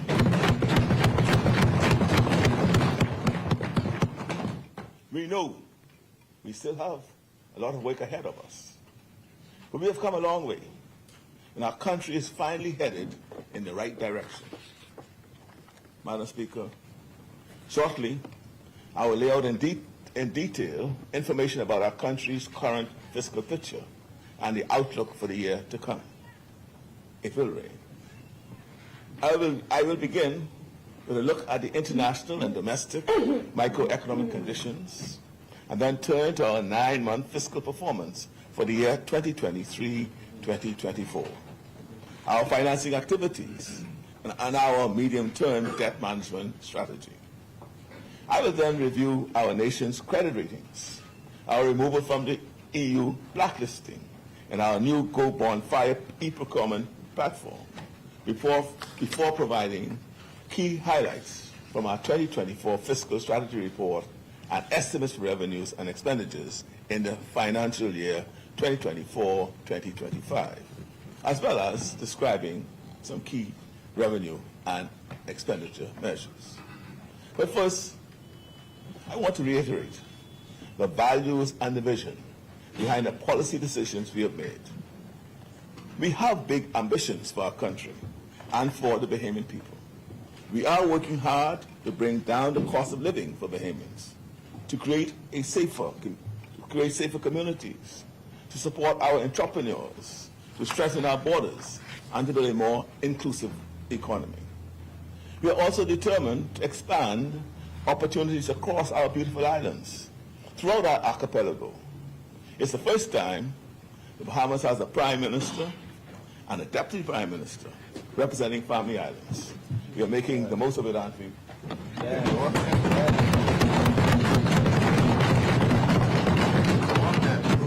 Our core policies, including our initiatives promoting progress for our Family Islands, were articulated in our blueprint for change and were reflected in previous budgets, which are focused on national, economic, and personal security. These goals and policies will be further developed and expanded in the new fiscal year. Madam Speaker, we came into office with the country teetering on the brink of fiscal and economic catastrophes. Tens of thousands of Bahamians hadn't worked in months.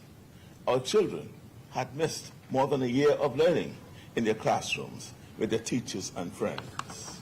We ended the curfew, the lockdowns, the travel visas, and the emergency orders. We opened up faster and better than competing destinations.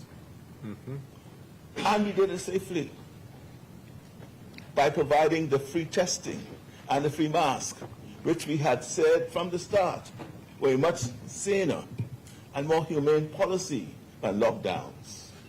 And we did it by treating nurses and doctors as partners, not adversaries. The rapid transition from one reality to another underscored that values matter. Policy choices matter. But as I said a moment ago, while it is so important to finally be moving in the right direction, there is so much more work to do. Our country's economic recovery hasn't reached everyone yet.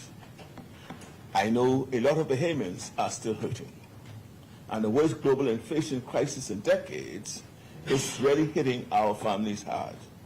That's why it is so important to build an economy with more opportunities for Bahamian advancement and ownership. Recovery was never a good enough goal. Recovery was never a good enough goal. Instead, recovery must be a stepping stone to a new era in the Bahamas. It's time for our country to take big steps forward in solving the challenges that have held us back for too long. You've heard us say it before. We didn't come here to defend the status quo. We came here to change it, because changing the status quo is the best way to change lives. Changing the status quo means challenging the systems, practices, and powers that be if they aren't serving the people well, and innovating and building something better. We are challenging the status quo in our energy sector. We just passed 2 new comprehensive pieces of legislation that provide the framework for the first serious energy reforms in the Bahamas in decades. Yeah. We did not need additional evidence that our outdated electricity infrastructure is falling apart, but unfortunately, there's been plenty evidence of that recently. Let's check what happened last night in the East, decaying transfer ship. Yep. Just fell apart. Yep. Nothing could be clearer. Temporary patches and band-aids aren't sufficient.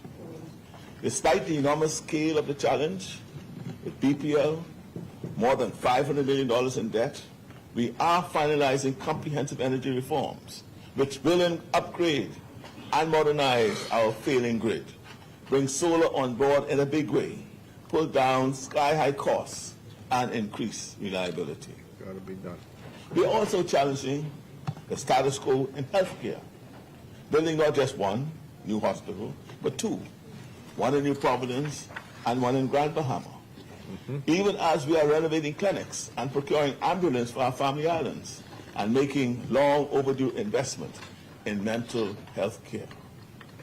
We are challenging the status quo in Grand Bahama, where the Port Authority has been earning private profits at the public's expense while failing to live up to their responsibility to develop Freeport. It's time, long past time, for change in Grand Bahama. The people of Grand Bahama deserve a credible partner with a vision for progress and shared prosperity. We are challenging the Nassau-centric status quo by recognizing that the people and potential of the family islands have long been overlooked and underestimated. That's why solar energy, new investments, and infrastructure improvements are in motion across our archipelago. We are challenging the status quo in labor relations.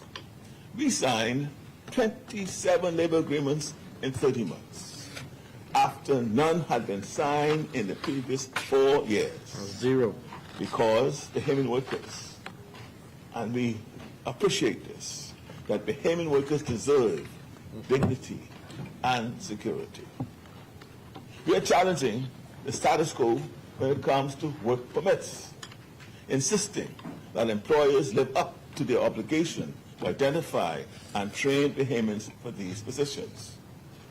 We are challenging the status quo with a new National Youth Guard, a pioneering force to support our security forces during national emergencies. Young Bahamians can gain career-ready skills while training to serve our country. I was proud to attend the graduation of the very impressive 2nd cohort just a few weeks ago. Their strength is our country's strength. We are challenging the status quo when it comes to tax fairness by stepping up collection from the wealthiest companies, because they must shoulder their fair share of the tax burden. It is astounding that some of the wealthiest and most powerful have treated paying taxes they owe as optional. That's never going to be the case under our administration. We are challenging the status quo on unregulated communities.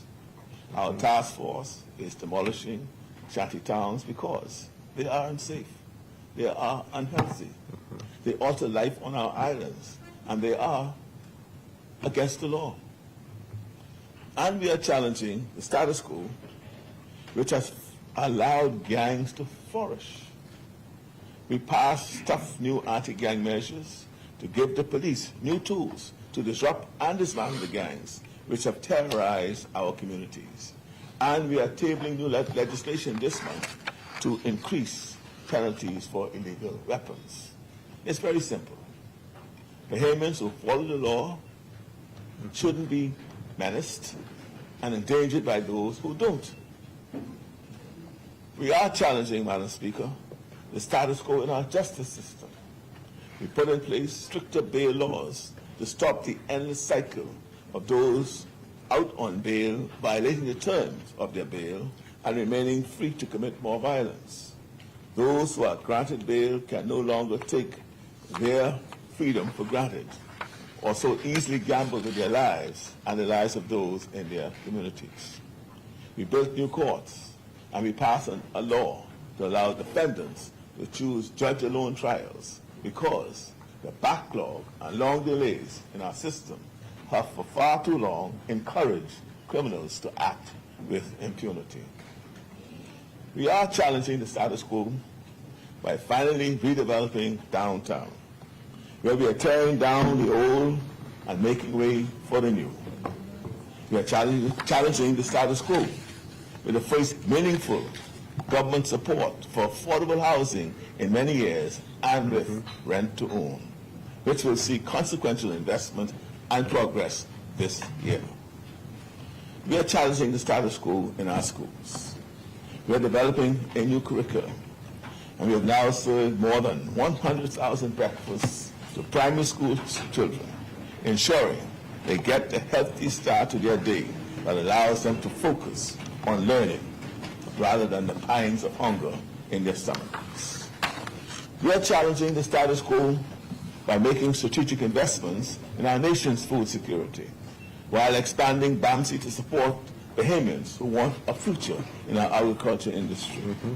We are challenging the status quo on the world stage. We work hard to get the Bahamas off the blacklist. We are strengthening partnerships to protect our borders, and we are building alliances with other small island nations to fight for economic climate justice. We are a small country that knows how to stand tall. These are only some of the ways we are changing, or things are changing. We are bringing innovation and technology to policing. We are digitizing across the public sector.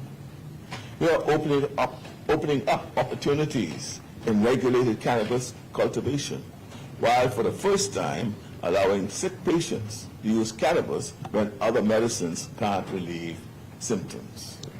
We invested in free Wi-Fi in the parks. We raised the minimum wage. We created a catastrophic health care fund. These policies and others are adding up to meaningful change. Madam Speaker, we are determined to address the issues that have been holding our country back, and we are doing just that in partnership with the Bahamian people. When it comes to our country's fiscal outlook, we have moved the country from free fall and crisis to solid ground. When we entered office in September of 2021, everyone was talking about downgrades and fiscal cliffs. There was even talk by some of a possible currency devaluation. I know many Bahamians were anxious about the major tax hikes which were rumored to be under consideration by the previous administration and thought to be an impetus for calling an early election.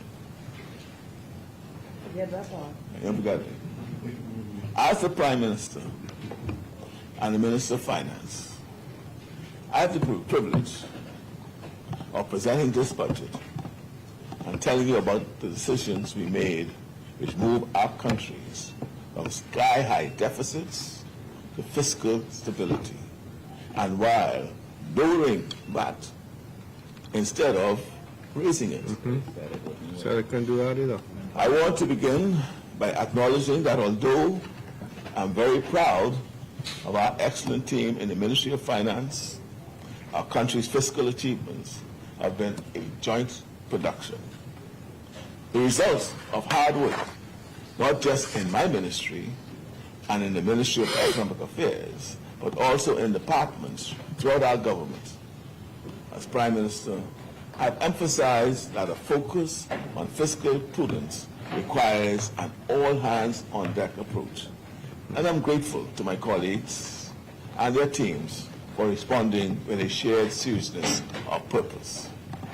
In the Ministry of Finance, we have seen and felt support for these shared goals in a series of meetings we have held with ministries and various agencies. Ministers, permanent secretaries, and heads of public operations are in attendance and actively participate in an approach that leads to better outcomes and supports accountability. In many cases, tough choices have to be made, and making them has required flexibility and openness to innovation and a consensus about key priorities. Working together, we've been able to continue our commitment to fiscal consolidation, strengthen public finances, and a lower burden of public debt. Madam Speaker, the remainder of this budget communication I've divided into 4 sections. The first presents an analysis of the current microeconomic and fiscal conditions, as well as future prospects, which underpin the framework for this year's budget proposals. Following, there is a discussion of significant financial developments in the Bahamas. Subsequently, the key policy measures outlined in this budget are presented.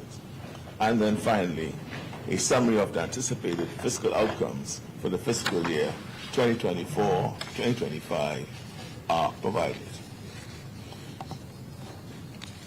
I turn now to an overview of the current economic developments and the future projections for both the international and Bahamian economies. This will serve as the basis for the subsequent discourse on the development of the budget framework, as well as the strategies that have been formulated to address obstacles and capitalize on opportunities. Given the tightly interconnected global economy, it is important to begin with an assessment of global economic climate.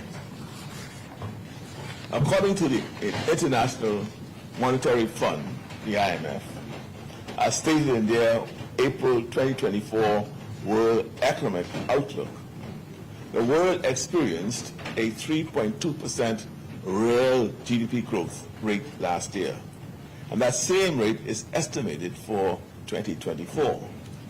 This pace of growth is considered relatively modest by historical standards and reflects factors such as ongoing high borrowing costs, the withdrawal of fiscal support, and geo-economic fragmentation. Global inflation was estimated at 6.8% in 2023 and is expected to gradually decline to 5.9% in 2024. Ongoing inflationary pressures reflect the impact of energy price shocks and other supply-side disturbances that have influenced prices on a global scale. Madam Speaker, in the United States, the Bahamas' major trading partner, the growth outlook has improved modestly from 2.5% in 2023 to 2.7% in 2024. This upward revision reflects better than expected growth results in the fourth quarter of 2023, with that momentum expected to continue through in 2024. The unemployment rate is projected to increase in the United States to 4%, and in 2024, and from 3.6% in 2023. Inflation is expected to fall to 2.9% in 2024 from 4.1% in 2023. A slowdown in the U.S. economy would have considerable impact on our country. One of the reasons why it is so important to build fiscal buffers. The economy in Canada our country's second major source of visitors, grew by 1.7% in 2023. With the persistence of above-target inflation and ongoing high borrowing costs, the real GDP growth rate is projected to decrease to 1.3% in 2024. The rate of unemployment in Canada is expected to rise to 6.2% in 2024 from 5.5% in 2023. Real growth in China is projected to slow from 5.4% in 2023 to 4.6% in 2024 as property sector strains continue to weigh on private demand and confidence. The Eurozone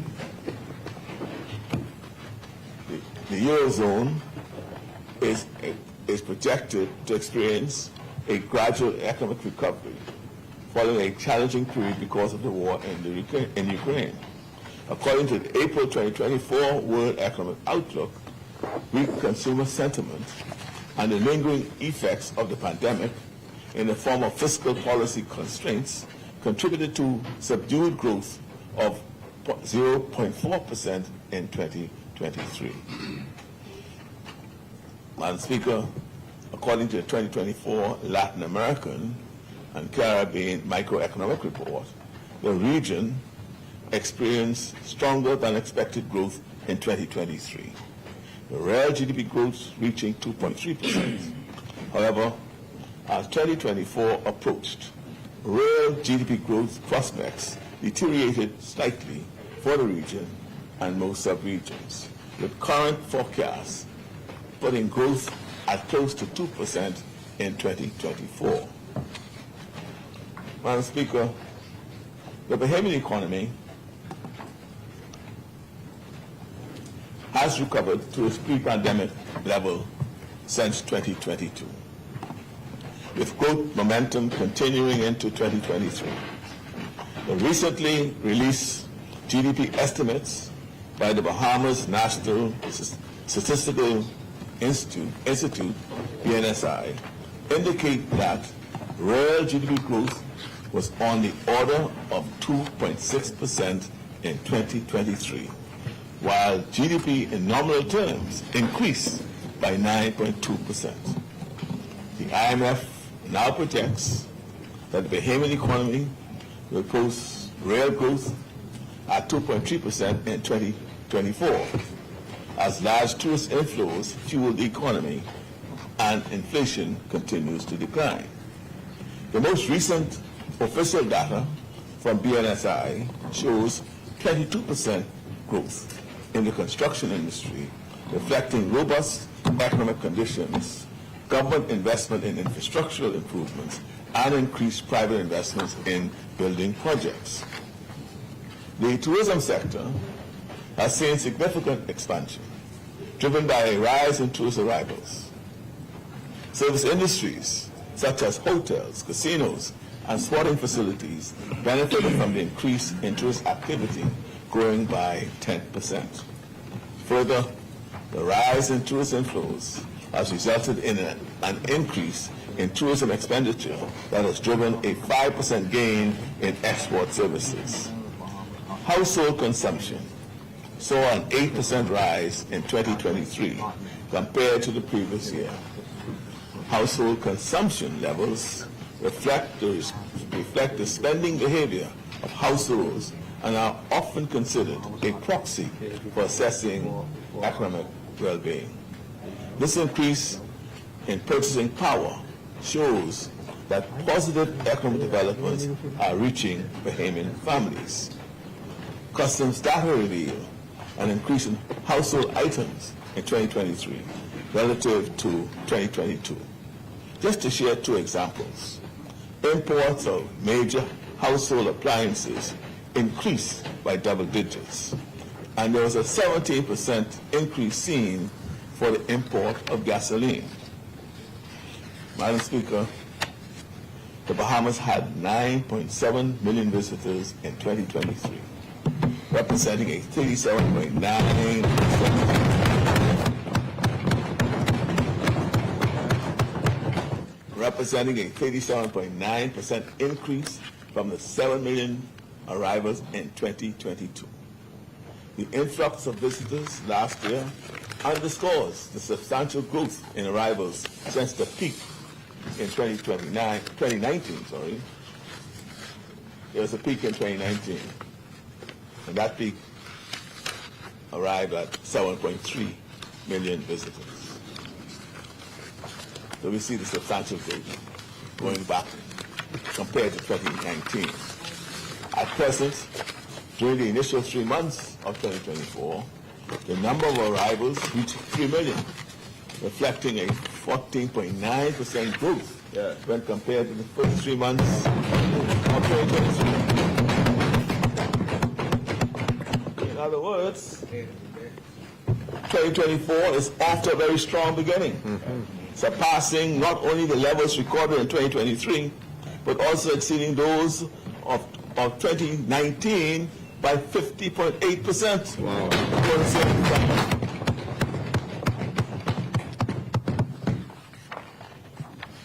Speaker, I also consider the performance of tourism by island as a proxy for economic activity on those islands. In New Providence, tourist activity grew by 35.7% in 2023 compared to the year prior. I ain't go back to 2019. You didn't talk to 2019. In Grand Bahama, arrivals increased by 31.8%. In Abaku, 25.1%. Yes. Growth. Andros also experienced a 9.1% increase. Germany, I was 10.8%.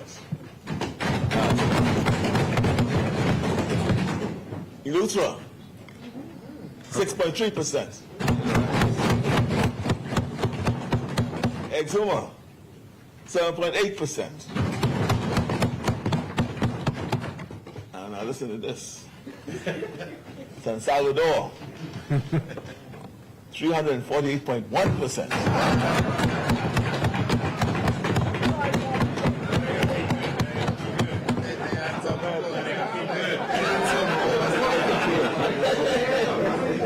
Tourism is working.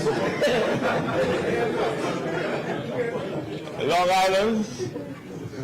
Island grew by 5.8%. I know, I gotta say what Cat Island doing. Cat Island grew by 8.7%. Now that 8.7%, that's over last year. So last year we had growth. And before that. And we have further growth. But let me say, if you go to 2019, now for Cat Island going to 2019, the growth rate this year over what we had in 2019 is 74%.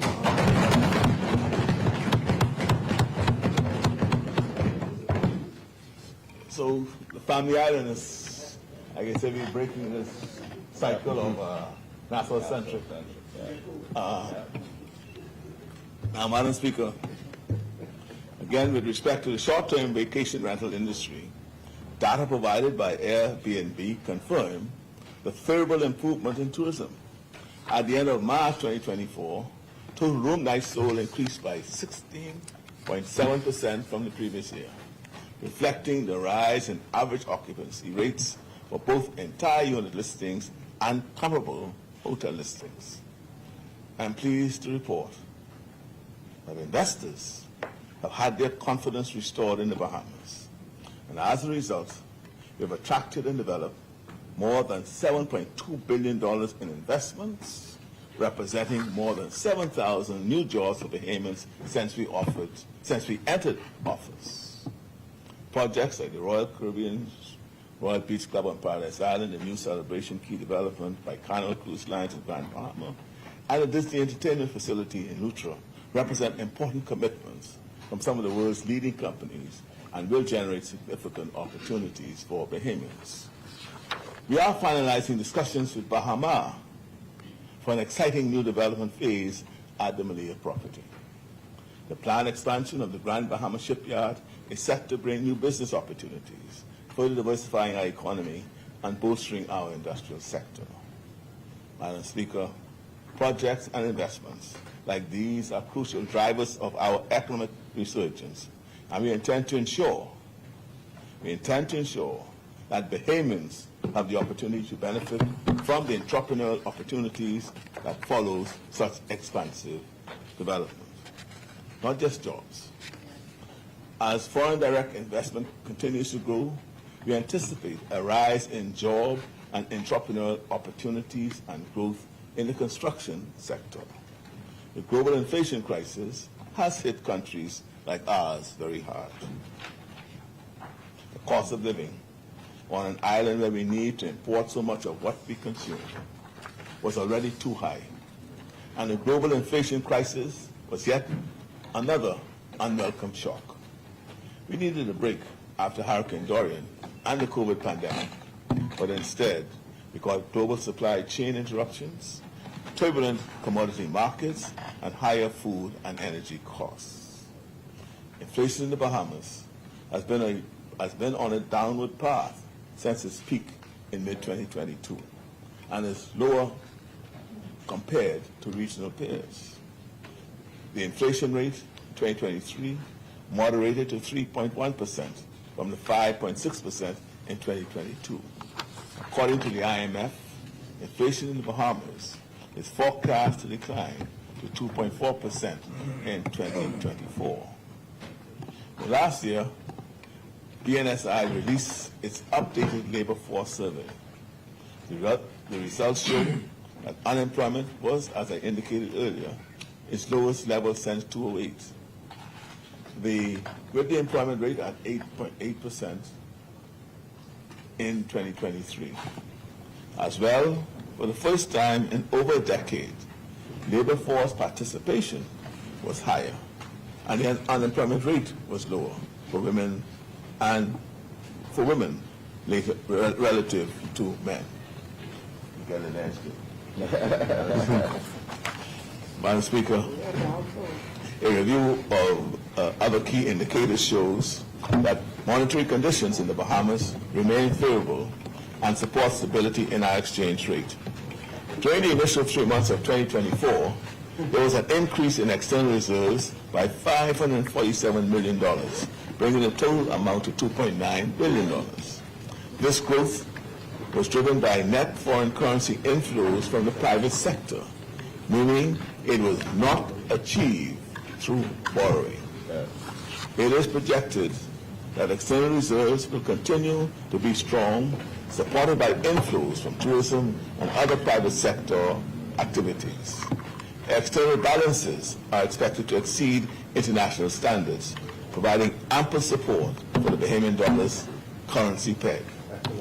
Further, the estimated current account deficit narrowed at the end of 2023 as the services account surplus strengthened, supported by the ongoing gains in tourism earnings.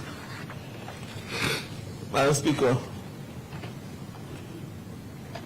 traditionally the budget communication includes a discussion of the 9-month fiscal performance ending in March. I plan to adhere to this tradition.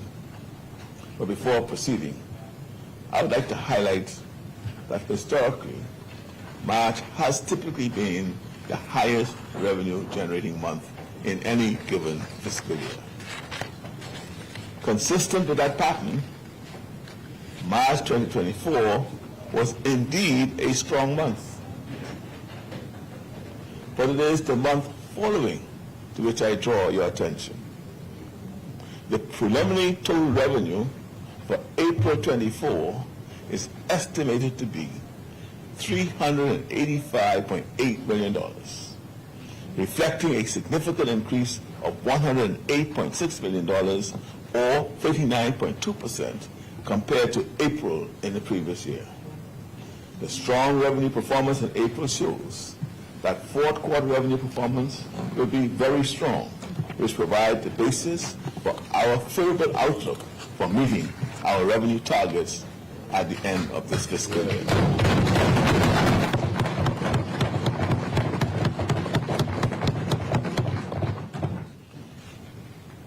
I will now review the fiscal performance from July 2023 to March 2024, the first 3 quarters of the last fiscal year. Total revenue for the period at 9 months amounted to $2.2 billion, which marks an increase of $112.4 million, or 5.4% as compared to the previous fiscal year. At this time, total revenue stood at 66% of the budget forecast, not out of line with expectations, owing to timing considerations. This improvement in revenue performance resulted from an increase in tax revenue of $136.9 million to a total of $2 billion. Tax revenue to date amounts to 67% of the budget forecast. Revenue highlights during the first 3 quarters of the fiscal year are as follows. Taxes collected on property grew by $18.4 million and totaled $145.6 million, which represents 74.6% of the budget targeted. This increase period over period was expected due to the strengthening of the collection exercises under the Real Property Tax Act, a majority of which is collected from non-Bahamians. To demonstrate our revenue enhancement efforts, I can report that real property tax accounts experienced a 3% increase in 2023 compared to 2022, and a further 2.3% increase in 2024 compared to 2023. This increase is reflected in the 2023 real property tax billings exceeding those of 2022 by 14.6%. As of the current year, 2024, the real property tax billings have surpassed those of 2023 by 5.1%. It is evident that the increase in revenue cannot solely be attributed to inflation, but rather to the diligent collection efforts of our dedicated public officials. VAT receipts improved by $58.5 million, or 6.3%, and amounted to $993.9 million, following amendments to the VAT Act strengthening collections enforcement. This total accounts for 62.5% of the budget target. Data indicates that the number of VAT registrants has risen by 9.4% in 2023 compared to 2022, and by an additional 2.9% in 2024 compared to 2023. Some taxes on financial transactions and VAT on real estate transactions grew by $2.8 million and totaled $82.5 million, or 71.9% of the budget estimates. The area of revenue underperformance, which became apparent during these 9 months, is the VAT on real estate transactions. For example, we look at the budget forecast for VAT on realty transactions over $1 million. It is $190.3 million. At the end of March 2024, we have only collected $15.1 million, or 7.9% of this total. It has also been observed that the certificate of residency and international holding permits issuance are consistent with our balance of payments data that shows strong inflow of funds for property purchases. Last year's revenue intake of this item was $121.1 million. These are the reasons why it is necessary for this government to take a deeper dive into the underperformance of this category of revenue. Are we talking about sale of property that is worth $1 million and more? We have addressed this issue of underperformance in this year's budget by implementing legal and administrative measures to improve compliance in this area. These measures will be explained later in this communication. Excise taxes on alcohol and tobacco total $16.7 million a $15 million increase from the same period last year, surpassing the budget forecast by $14.3 million. Although our original forecast anticipated a decrease in this item due to this new distinction between excise taxes and excise duties, this revenue performance can be directly attributed to improved enforcement efforts.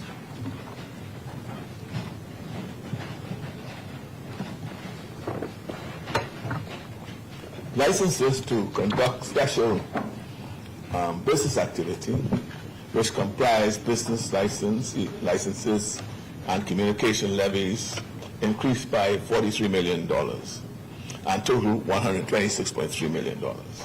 To date, this represents 80.1% of the budget forecast. Taxes on international trade and transactions increased by $11.1 million and total $502.3 million and can be largely explained by the following items. Customs and other import duties increased by $4.4 million in the first 3 quarters of the 23-24 fiscal year, an increase of 2.4%. To date, this represents 76.1% of the budget target. Departure tax collections increased by $7.2 million and total $134 million, representing 67.2% of the budget target. Although non-tax revenue met an overall decrease of 9% period over period, sales of goods and services improved by 13.4%. This was a result of an increase in revenue garnered from fees and service charges. Non-tax revenue equated 59.2% of the budget projection.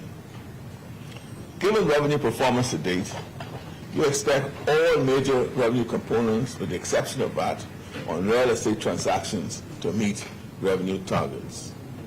I want to express my gratitude to the public, including the private sector, for their cooperation in meeting tax obligations, and acknowledge the significant efforts made by our country's revenue collection agency to collect that which is owed under the law. I turn to expenditure performance during the first 3 quarters of this fiscal year. Total expenditure increased by $76.9 million to $2.4 billion during the first 9 months of the fiscal year. This fulfills 69.7% of the budget target. Specifically, recurring expenditure increased by $35.9 million to a total of $2.2 billion, which accounts for 70.3% of the budget forecast. This increase reflects the following: outlay on compensation of employees increased by $35 million to a total of $629 million, representing 73.5% of the budget target. This reflects a higher public sector wage bill due to various union agreements and employee promotions and reclassification reforms, or classification reforms. Interest payments on public debt increased by $17.3 million to a total of $409.1 million and amounted to 66.8% of the budget forecast. Payments on foreign currency obligations total $205.7 million, or 50.3% of the total, while payments on our domestic debt obligations total $203.4 million, or 49.7% of the total. Beyond those increases in expenditure, a few categories of spending experienced reductions. Spending on the use of goods and services had a modest decline of 0.1% to a total of $431.7 million, which represents 68.7% of the budget forecast. Current transfers, not elsewhere classified, fell by $4.8 billion to $158.5 billion, or 62.5% of the budget forecast. Government subsidies contracted by $17.6 million and totaled $312.8 million. This equals 76.7% of the budget forecast. Regarding capital expenditure, spending increased by $41 million, totaling $235 million, which accounts for 64.4% of the budget forecast. This increase was driven by a net rise for the acquisition of non-financial assets, including building maintenance for education facilities, roadworks, sporting infrastructure development, and family island capital development. The government's fiscal performance for the first 9 months of the fiscal year shows a deficit of $214.1 million, which accounts for 2% of nominal GDP. This represents a decrease of 14.3% from the deficit of $249.8 billion in the same period of the prior year. The deficit in the previous year amounted to 2.4% of nominal GDP at the end of March 2023. We achieved a decrease in the deficit via operational efficiency while ensuring no new taxes and controlling expenditure. I want to note that payables have been declining, falling to 2.1% of nominal GDP at the end of 2023.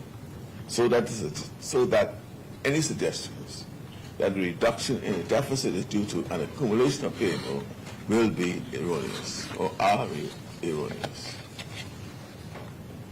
Now, the primary balance performance. The primary balance, Madam Speaker, refers to the difference between a government's total revenue and its non-interest expenditure. This measure provides significant insight from a fiscal policy perspective into a country's fiscal health. This represents the ability to meet financial obligations without relying on borrowing. At the end of March 2024, the primary balance reflected a surplus equating to $194.9 million, or 1.8% of nominal GDP. This represents an improvement over the primary surplus of $142 million, or 1.4% of GDP in the prior fiscal year. To date, this equates to 40.5% of the budget forecast. This increasing primary surplus signifies that revenue collection is growing faster than primary government spending. In fact, for the third consecutive time, we have achieved a primary surplus.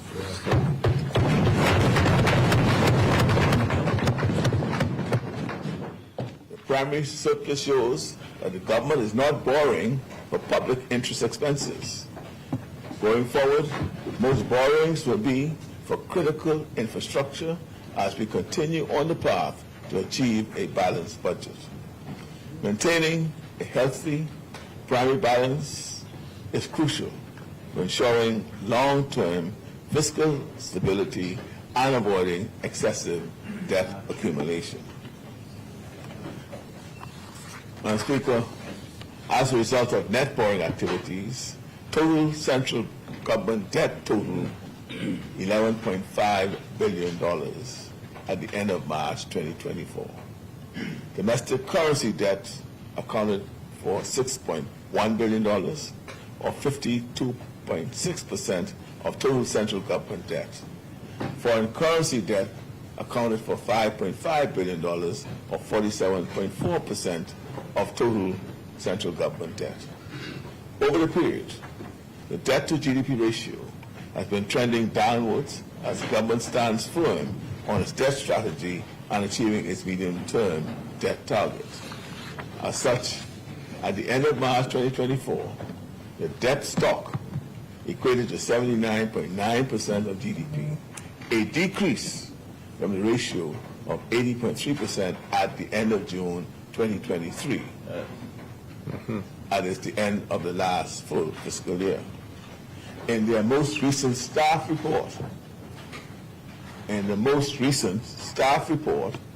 IMF predicted that the debt to GDP ratio would decline to 78% by financial year 2027 and 2028. As you can see, our debt to GDP ratio has already reached 79.9% of GDP by the end of March. We are several years ahead of schedule. That's a screwdriver. We are several years ahead of schedule.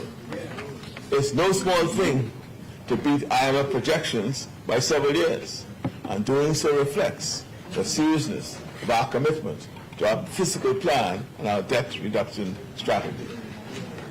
Madam Speaker, as I previously indicated, revenue receipts showed robust performance during the 9-month period to March 2024 and extraordinary performance during the month of April 2024.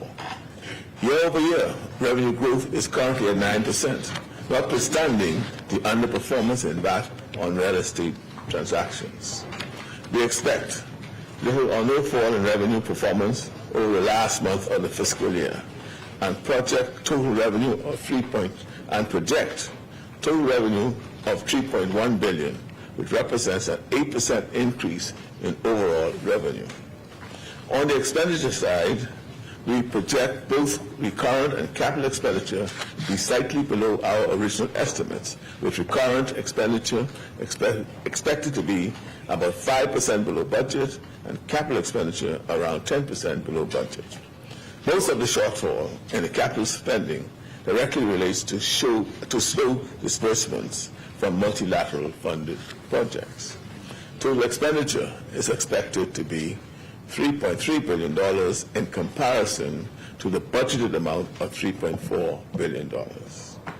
We estimate that our projected deficit is going to fall between 1% and 1.5% of GDP, slightly higher than the 23-24 original forecast of 0.9% of GDP.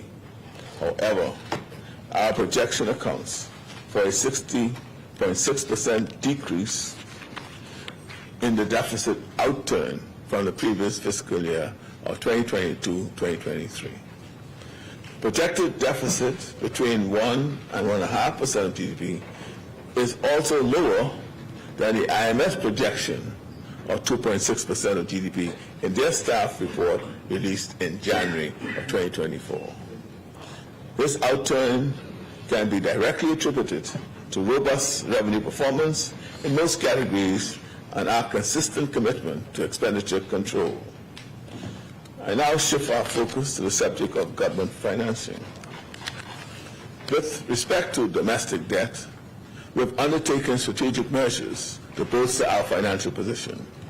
We have successfully issued $236.4 million in Treasury bills and $149.2 million in local bonds, demonstrating confidence in our domestic markets. Additionally, our commitment to fiscal responsibility is evident in our net prepayment of $131.1 million in central bank advances and $117.1 million on existing loans. These actions reflect our dedication to managing our domestic debt obligations responsibly and sustainably. Turning to external debt, we have secured crucial financing arrangements to support our nation's development agenda. Notably, we have received a commercial loan of $500 million from Banco Santana and BNP Paribas, bolstered by an IDB policy-based guarantee. I explained that Banco Santana transaction in great deal during the mid-year budget earlier this year, so it is on public record. Continuing disbursements totaling approximately $63.1 million on new and existing multilateral debt have further fortified our external financial position. We have also remained steadfast in our commitment to fiscal discipline by repaying $662.4 million on existing external debt. Madam Speaker, at the end of March 2024, the weighted average interest rate on our existing debt was 5.8%. This reflects an increase from our total weighted average interest rate of 5.6% in 2023. This uptick indicates a modest rise in borrowing costs over the period. Further analysis reveals that the interest rates for external bonds experienced a slight uptick, reaching 7.3% at the end of March 2024, compared to 7.2% in the end of March 2023. The interest rates for external loans increased to 6.8% at the end of March 2024, compared to the 5.9% at the end of March 2023. However, our domestic debt portfolio remained relatively stable, with interest rates for both bonds and loans holding firm at 4.6% and 4.9% respectively. In terms of debt maturity at the end of March 2023, the average time for maturity stood at 6.6 years, reflecting stability in the government's debt profile. However, by March 2024, there was a slight decrease in the average time to maturity to 6.5 years, primarily driven by changes in the internal loan component. Notably, the average time to maturity for external debt remained steady at 6.6 years, underscoring the government's efforts to manage external financing risk amidst challenging market conditions. I am pleased to share with you the latest developments regarding our medium-term debt management strategy, which underscores significant progress in areas which are critical to our nation's financial stability. Firstly, our government has made substantial strides in shifting away from costly external commercial debt. Recognizing the importance of fiscal sustainability, we have actively shifted our borrowing focus from external markets towards the more favorable options available domestically.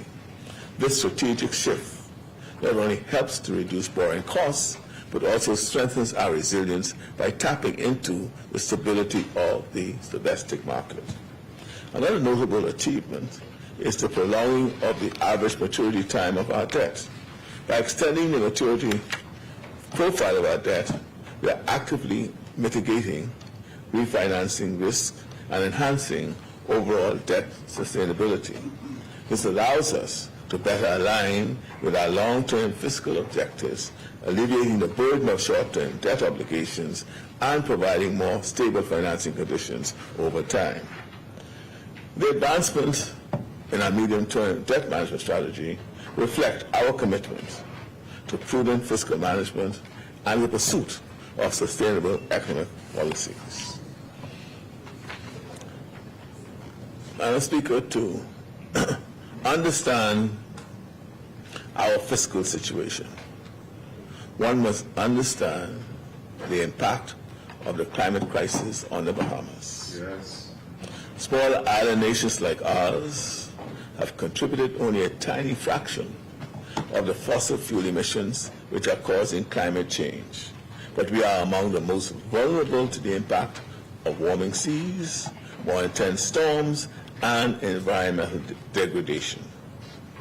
In fact, the Inter-American Development Bank estimated that our country sustained $7.7 billion in economic loss in the past decade alone from the impact of extreme storms like Dorian and Matthew.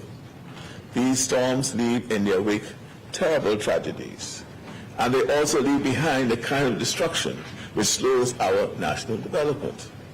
Storms have wiped out hospitals, airports, roads, schools, water and sewage pipes, disrupting economic activity, reducing government revenue, and requiring new government spending.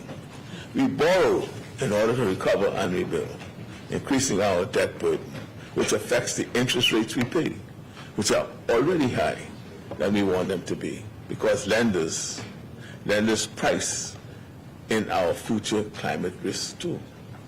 As you have heard me say many times, we are paying for the hurricanes of the past and the hurricanes of the future.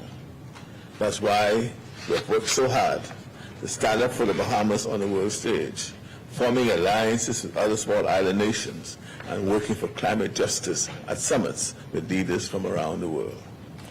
Fairness principles, such as the polluter pays, means that wealthy, high-emissions countries should pay for the impact caused by their pollution. Yes. The establishment of a loss and damage fund at the United Nations is a good start, but it will be a fight to induce countries to fund it properly. That's one of the reasons why we've been working to be the first country in the world to establish blue carbon credits.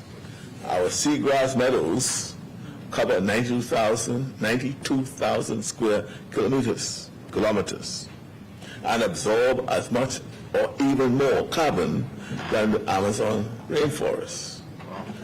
We worked with the IMF so that blue carbon credits could be established as an asset class. And we are working with scientists and an independent verification company to methodically map and quantify the seagrasses. When we have finished the mapping and the verification process, we will be in a strong position to determine the best way to move forward. The voluntary carbon credits market has changed a lot since we entered office, and new efforts to regulate and standardize practices are underway. Our goals remain the same: to protect our beautiful waters and to be compensated properly for the role our seagrasses play in removing carbon from the atmosphere. In addition, separately, we are also considering a debt for nature arrangement, which could allow the government to increase our conservation efforts, such as improving our biodiversity and the health of our ecosystems, while reducing the government's cost of capital. And as part of our strategy to manage debt, the Bahamas has joined the Development Bank for Latin America and the Caribbean, CAF, which will increase our access to concessional resources. In April of this year, 2 agreements with the Development Bank of Latin America and the Caribbean were signed to start the process of the Bahamas obtaining full membership in CAF. The legislation to join CAF will be tabled during the budget debate. CAF is a development bank committed to improving the quality of life in Latin America and the Caribbean, with over $54 billion in assets and a robust credit rating. CAF promotes sustainable development and regional integration with an aim of converting the organization into a green and blue bank.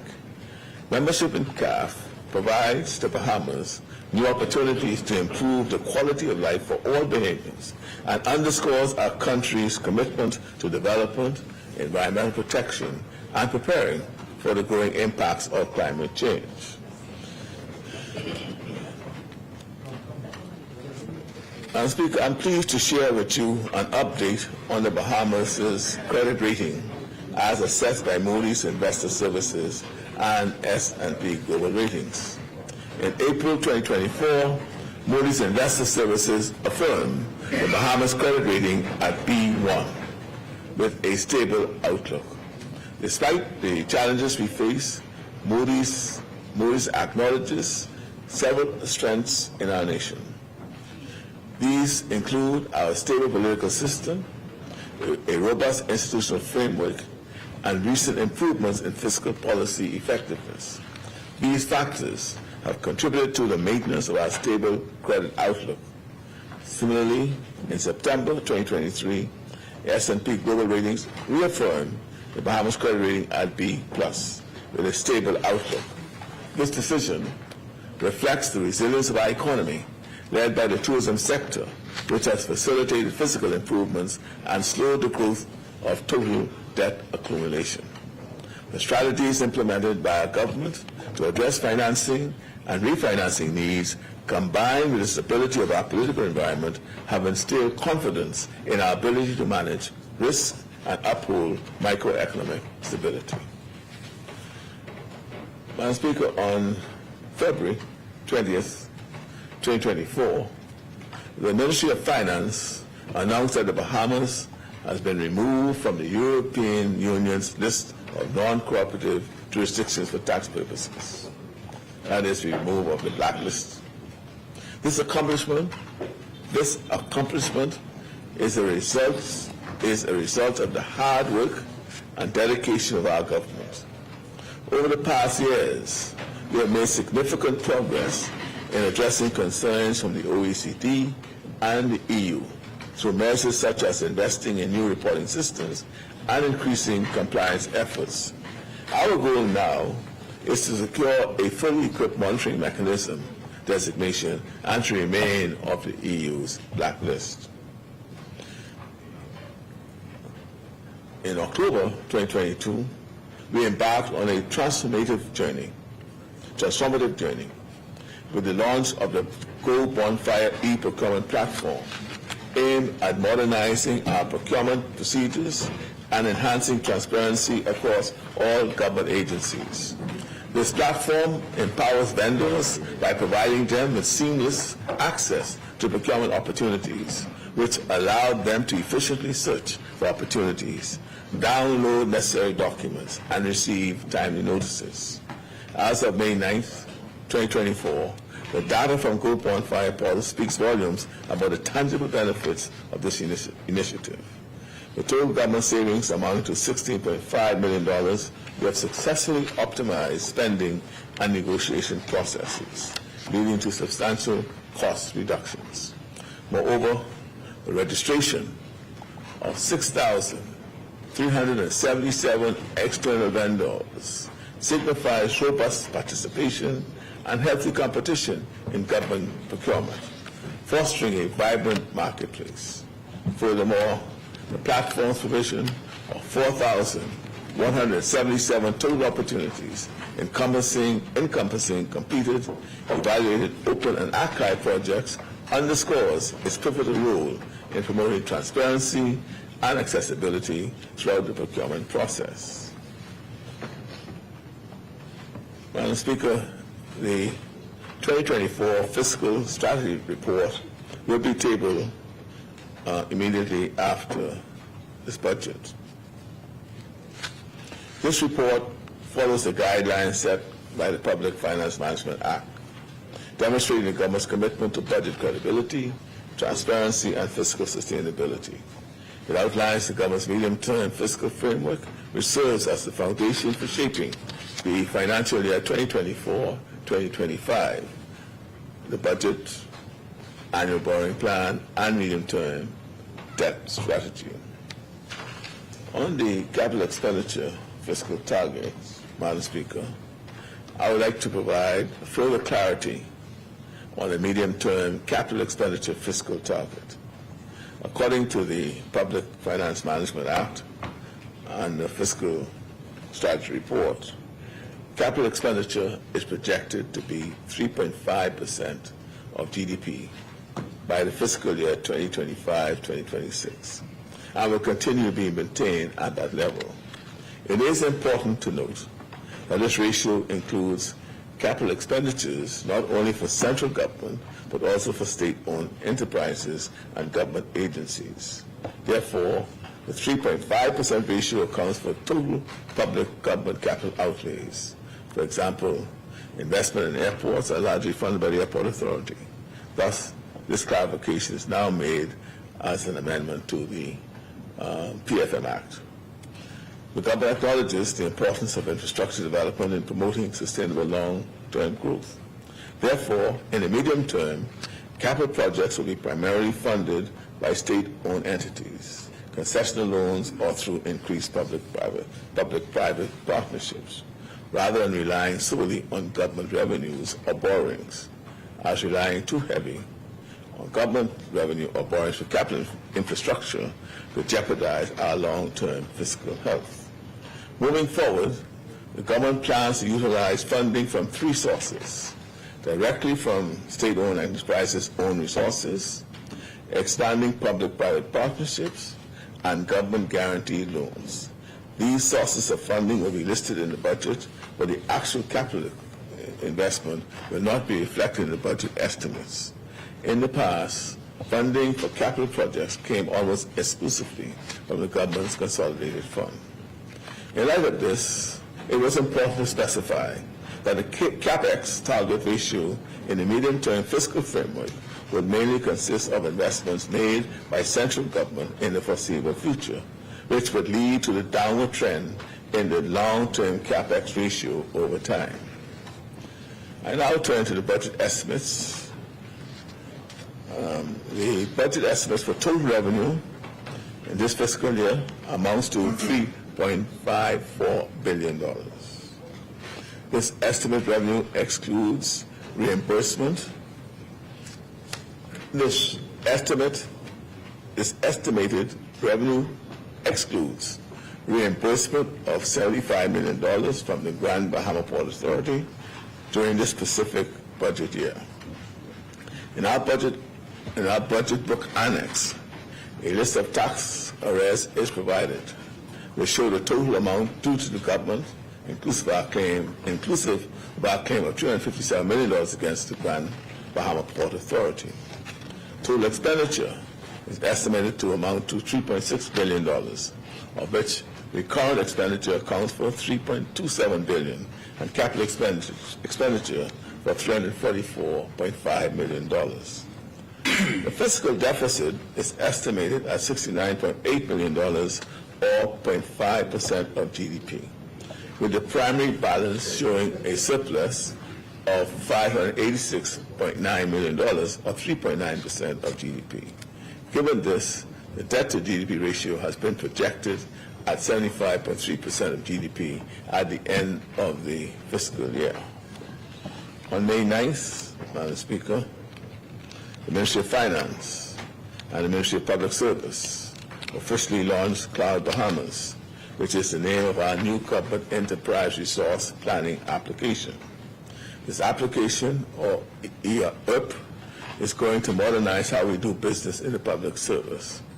As we have referenced in the past, the previous government put in place a compendium of financial legislation, which included reporting obligations, which could not be met using the government's existing financial information systems. We declined to speculate as to whether an error of this magnitude was intentional, but subsequent complaints about misreporting deadlines when the government's existing systems made reporting impossible cannot be taken seriously. Thus, we've ignored the noise and focused on the remedy. So beginning in January 2025, Cloud Bahamas will bring change and innovation to the public sector.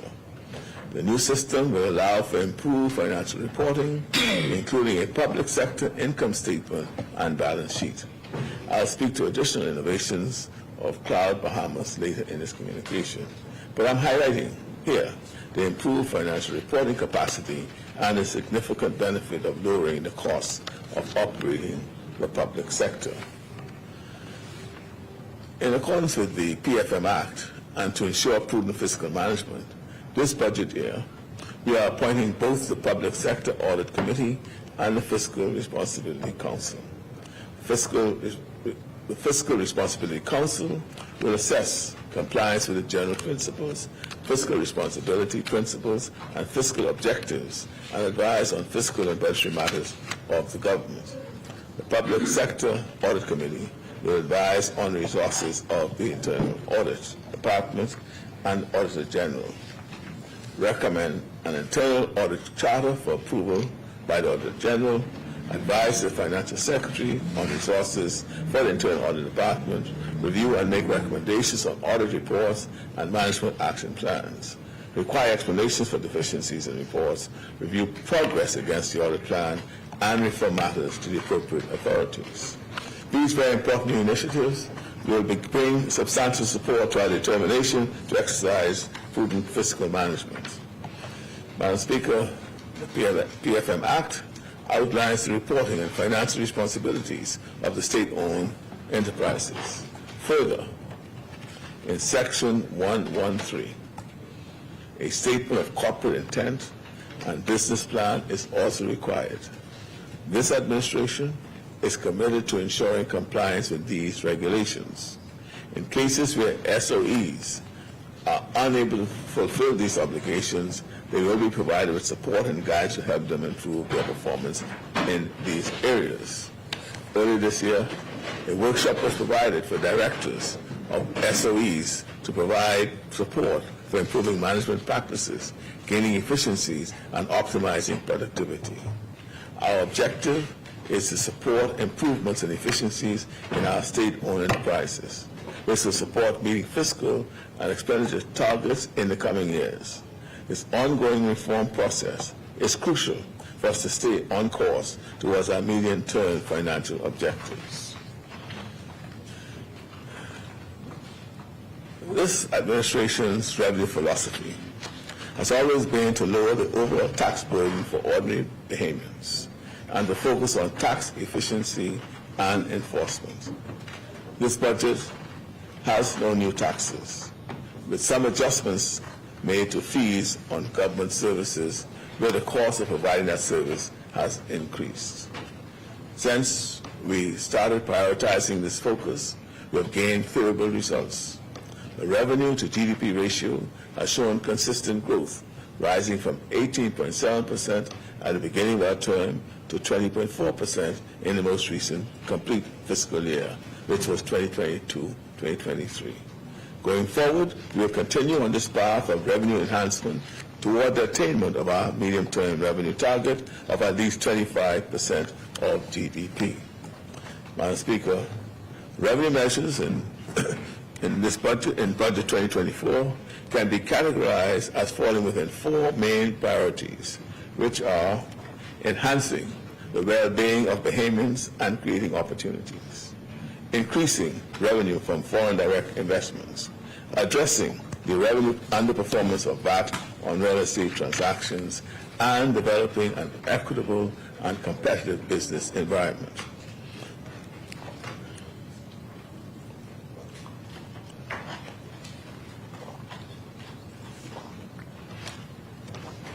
A key policy priority of our government is supporting new opportunities for Bahamians and incentivizing Bahamian participation in our growing economy. Accordingly, we are expanding the list of duty concessions, for example, in the fishing industry, including push poles, poling towers, trolling motors, refrigerated trucks. That's for bone fishers. Fiberglass tanks, troughs, raceways and aquariums, aquaculture heaters and chillers, sumps, fractionators and protein skimmers, water chemistry pools and meters, water quality supplies, power heads, aquarium, agricultural lighting, ultraviolet lamps, all these to help entrepreneurs. Madam Speaker, we believe Bahamians should be given every opportunity to participate in a more modern fishing industry in the Bahamas. In addition, we want to create opportunities in manufacturing and reduce barriers to entry.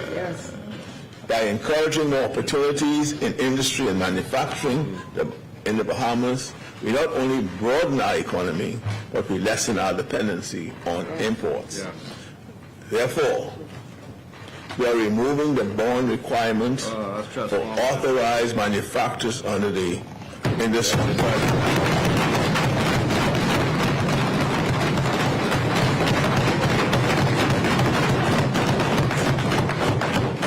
And we are removing, under the Act, they could bring in their equipment duty-free. But if something goes wrong with that equipment and they need a part, You bring that in duty-free now, too. they have to pay duty on those parts. So we are removing duty, 35%. So we're removing duty on parts and machinery that's been used.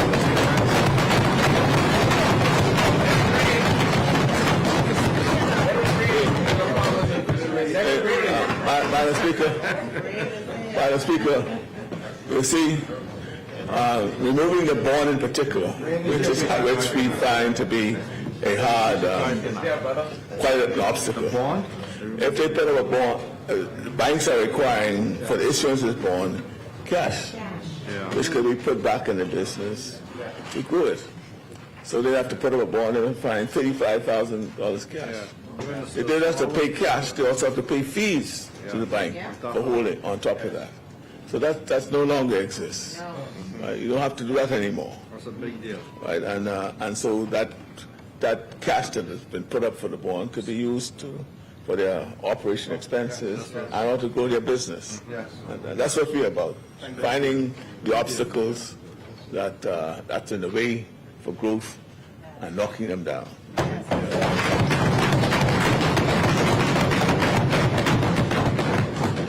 We are always working to expand Bahamian ownership in the tourism industry. Yes. So, Let it rain. So in this budget, we are adding a new provision specifying that only Bahamians may be issued a license for the commercial operation of all motorized watercraft, including jet skis. The recreational watercraft industry in the Bahamas must be owned and operated by Bahamians. Yes. As I said, this includes ownership and operation of jet skis for hire and other commercial leisure boating activity. Bahamians should get the maximum benefit from our successful tourism industry. Yes. Speaker, we've also included a number of additional custom duty reductions in this budget. The Tariff Act and custom regulations will be amended in the following ways. Fire extinguishers will now be duty-free. Drones will now be duty-free.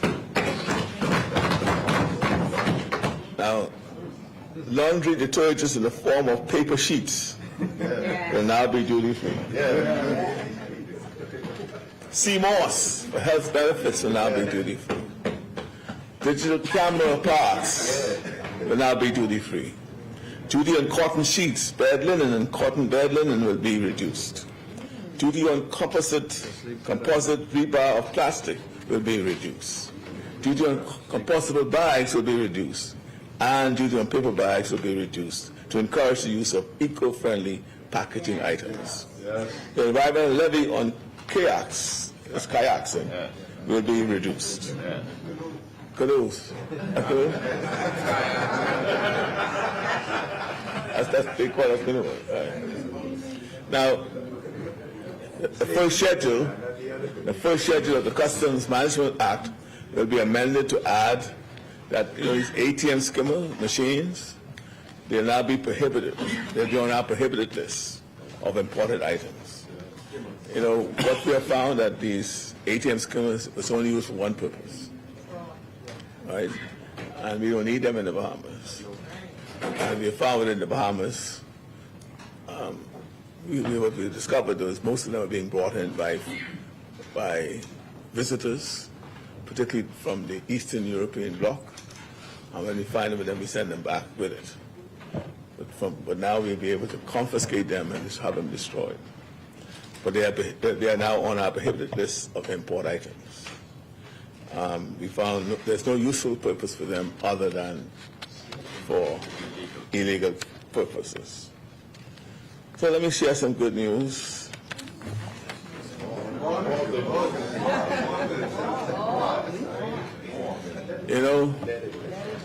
Bahamians are all over the world. And very often they seek their passport. And to get their passport, they may have to travel miles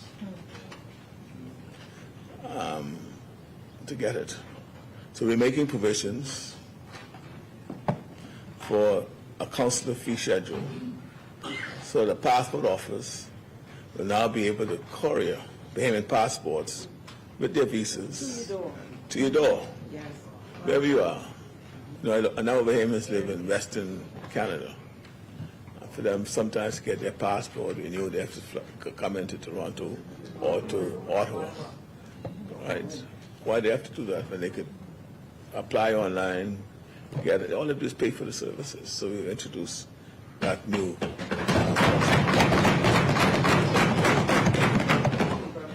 So it means that passports can now be delivered directly to the recipient's address overseas rather than requiring travel to an embassy. Yeah, if you're in Grand Bahama, you could apply, you should apply domestically. But we are issuing passports from the various islands now. So, Madam Speaker, that's what we are doing, again, for the Bahamian diaspora in particular and those who are local. In order to support our talented Bahamian artists, this budget will continue provisions which will allow Bahamian artists to import supplies and equipment on a duty-free basis.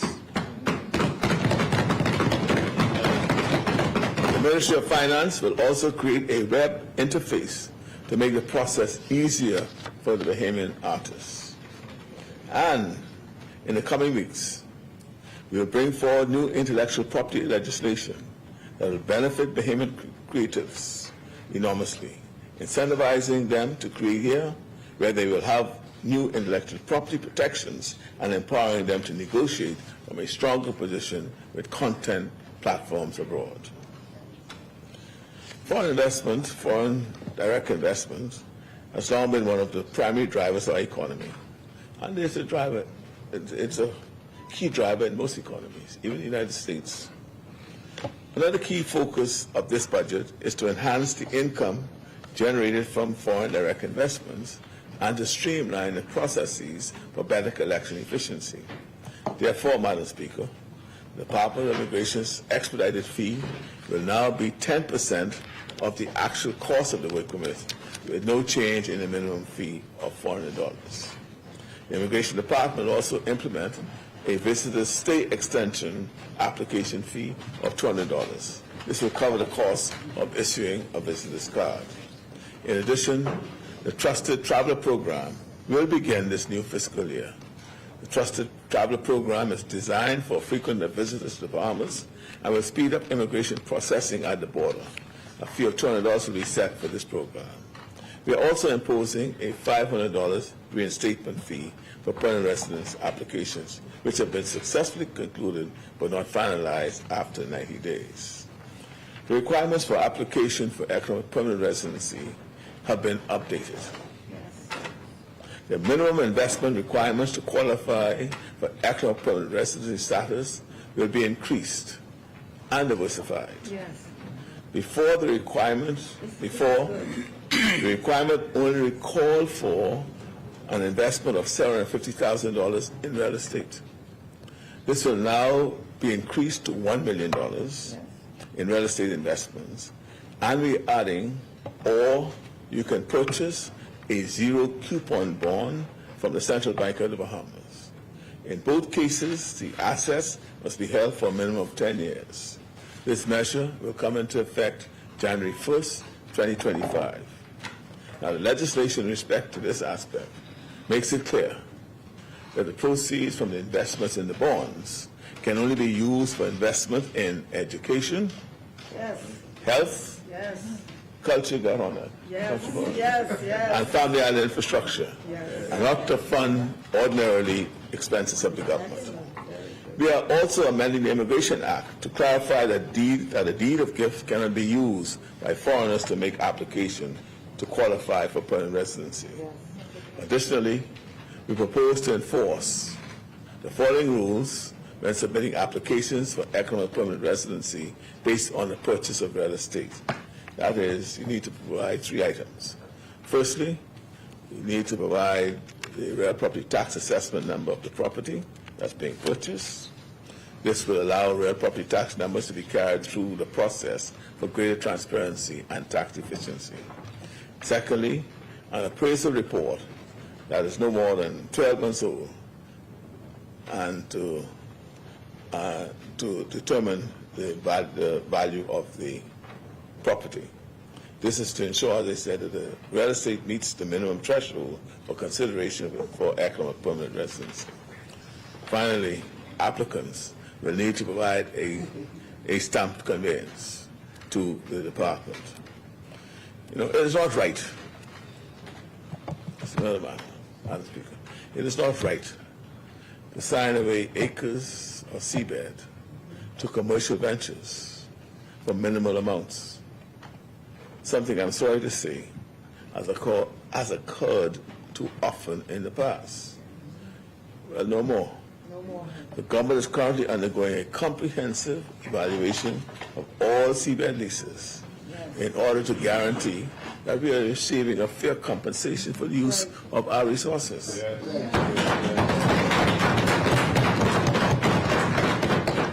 So that is ongoing. You have also discovered that information, this issue of underperformance of VAT on real estate transactions, right? You have discovered that information provided by the real estate sector about the buoyancy of the high-end real estate market, they are out there saying how buoyant the market is. But that's not being reflected in government receipts. We have witnessed a sizable drop in revenue this year from this category of activity. This is a primary underperforming revenue item that we have identified.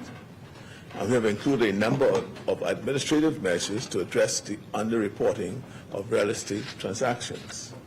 One such measure is the requirement that the real property tax assessment number be provided by the Department of Revenue, and has to be affixed to the certificate of registration and all certificates before forwarding on, for example, to the Department of Immigration if you're seeking permanent residence. Further, the Department of Immigration must ensure that the real property tax assessment number is captured on its approval documents for economic permanent residency and homeowners. This administrative step will help streamline the process and ensure that the real property tax number is carried throughout all the processes across all government agencies, which would allow for auditing to ensure that the correct tax amount is being paid. Another area of concern is the government is aware that there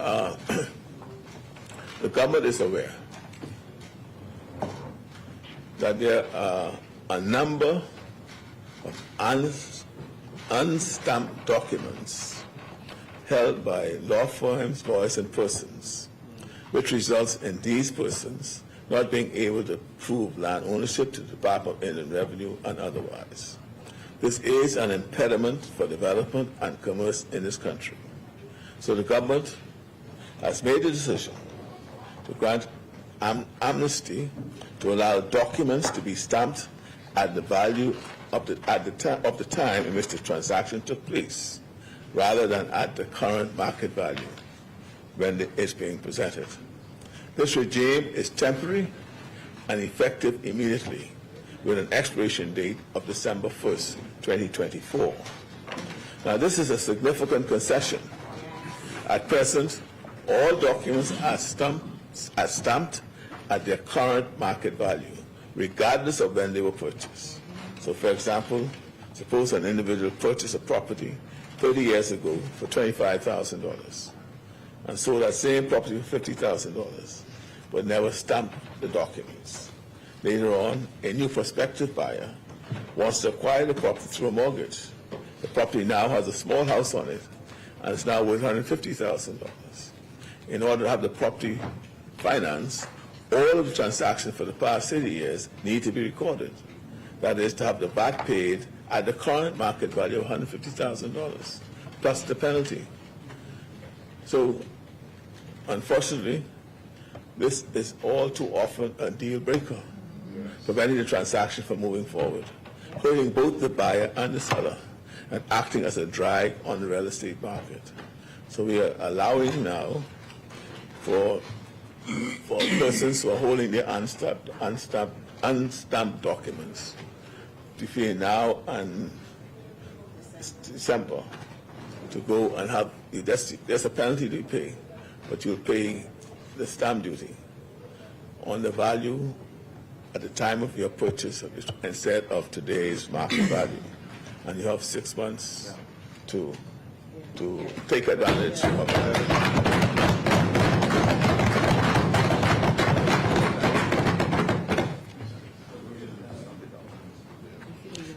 Another measure to address the issue of revenue underperformance for VAT would be the elimination of inter-vivos transfers for non-natural persons. All inter-vivos transfers after 1st of July have to be to natural persons. Another goal of our government is to reduce barriers and encourage wider participation in all aspects of our economy. One barrier we are taking down is related to investment in the real estate sector. We are providing a VAT exemption for individuals investing in a real estate trust where the individual investment totals less than 10% of the ownership.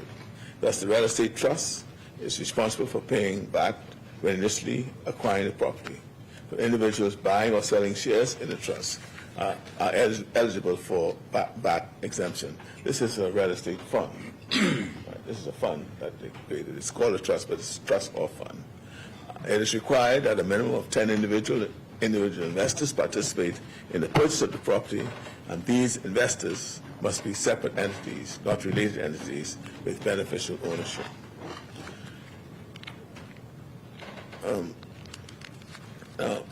Speaker, for individual customs entries, which total more than $750,000, the maximum customs processing fee will increase from $750 to $1,000. Now that's if the entry has totals more than $750,000, you'll pay $1,000. If it's less than that, it will be the same. To reiterate, this will only impact, I reiterate again, only impact individual customs entries over $750,000 in value. Credit unions are currently taxed as other financial services entities by paying a business license fee.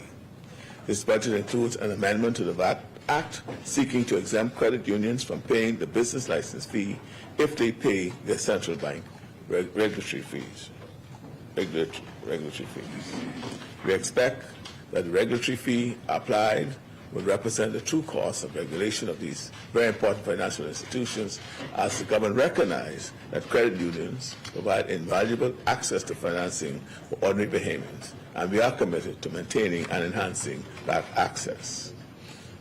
As previously stated, Madam Speaker, in prior communications, the proposed legislation for the implementation of an international business income tax for large multinational corporations will come into effect this year. Our objective is to present the draft legislation at the conclusion of the budget debate in order to initiate the process of public consultation. This legislation will have an expected effective date of January 1st, 2024. The government estimates that introducing a qualified domestic top-up tax for in-scope Pillar 2 multinational entities operating within the Bahamas will bring in an additional $140 million in potential revenue. However, revenues from this measure will not be seen until the financial year 2025-2026. The coming into force of the international business income tax for large multinationals would necessitate changes to the current business license and stamp tax regime. For example, no business would be subject to both taxes, and the stamp tax regime would be amended to convert the 5% tax on dividends into a withholding tax to avoid a potential double taxation. We also have to ensure that there are no opportunities for tax arbitrage. And as a result, we table a new legislation. And as a result, when we table a new legislation, we will also table amendments to the Business License Act, focusing on the largest companies with revenues of $5 million or more per annum. This is approximately 1% of the business license registrants. In the current fiscal year, 91%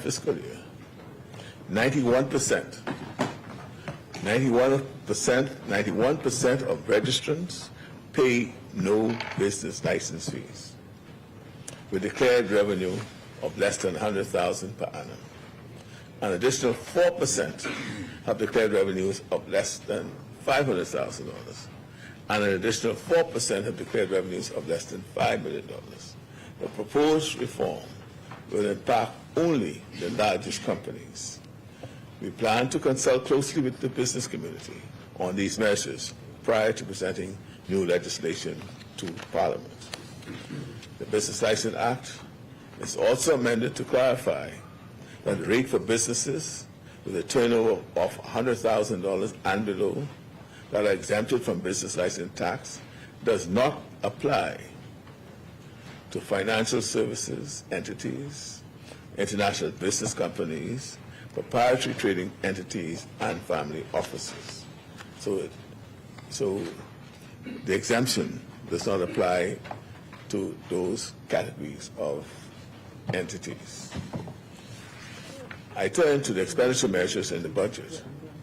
You will see, Madam Speaker, that even as we are seeing levels of revenue, our expenditures remain measured and strategic. Our vulnerability on the front lines of climate change, our exposure to downturns in the U.S. economy, and the turbulent commodity markets which accompany geopolitical conflict all necessitate prudent fiscal management. Nonetheless, we are unwilling to postpone any longer some of the big transformative changes that our country needs in energy, in healthcare, in infrastructure, to really serve our people well, to support a vibrant economy, and to give us strength and resilience in uncertain times. The government cannot shoulder the full costs of transformative change across multiple sectors simultaneously, especially after years of one external shock after another, from Dorian to COVID to the global inflation crisis. We need to limit upfront costs for the government so that we can create the fiscal buffer we need to survive external shocks. But we do not accept constraints on the size of our ambition. Thus, we are creating public-private partnerships in critical areas. Other new projects and initiatives will be funded via government-guaranteed loans. And we are moving to limit state subsidies for our state-owned enterprises, which we believe can become profitable revenue generators rather than expenses. We don't need to scale back our ambitions.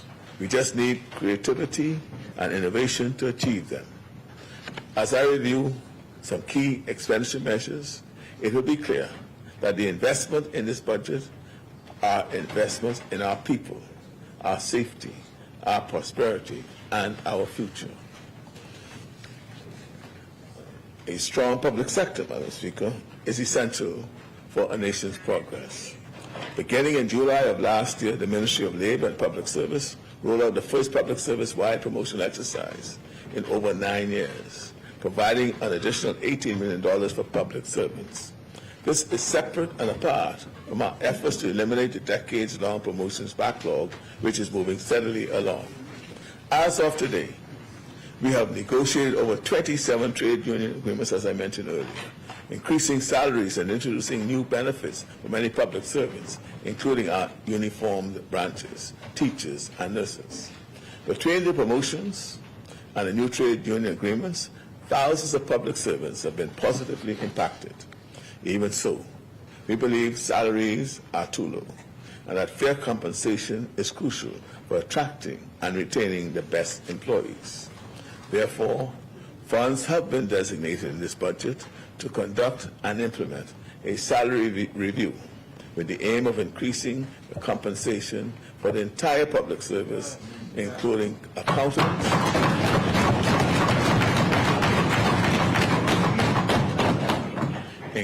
accountants, nurses, teachers, defense force officers, police officers, immigration officers, corrections and custom officers, all of whom should be adequately compensated for their hard work and dedication.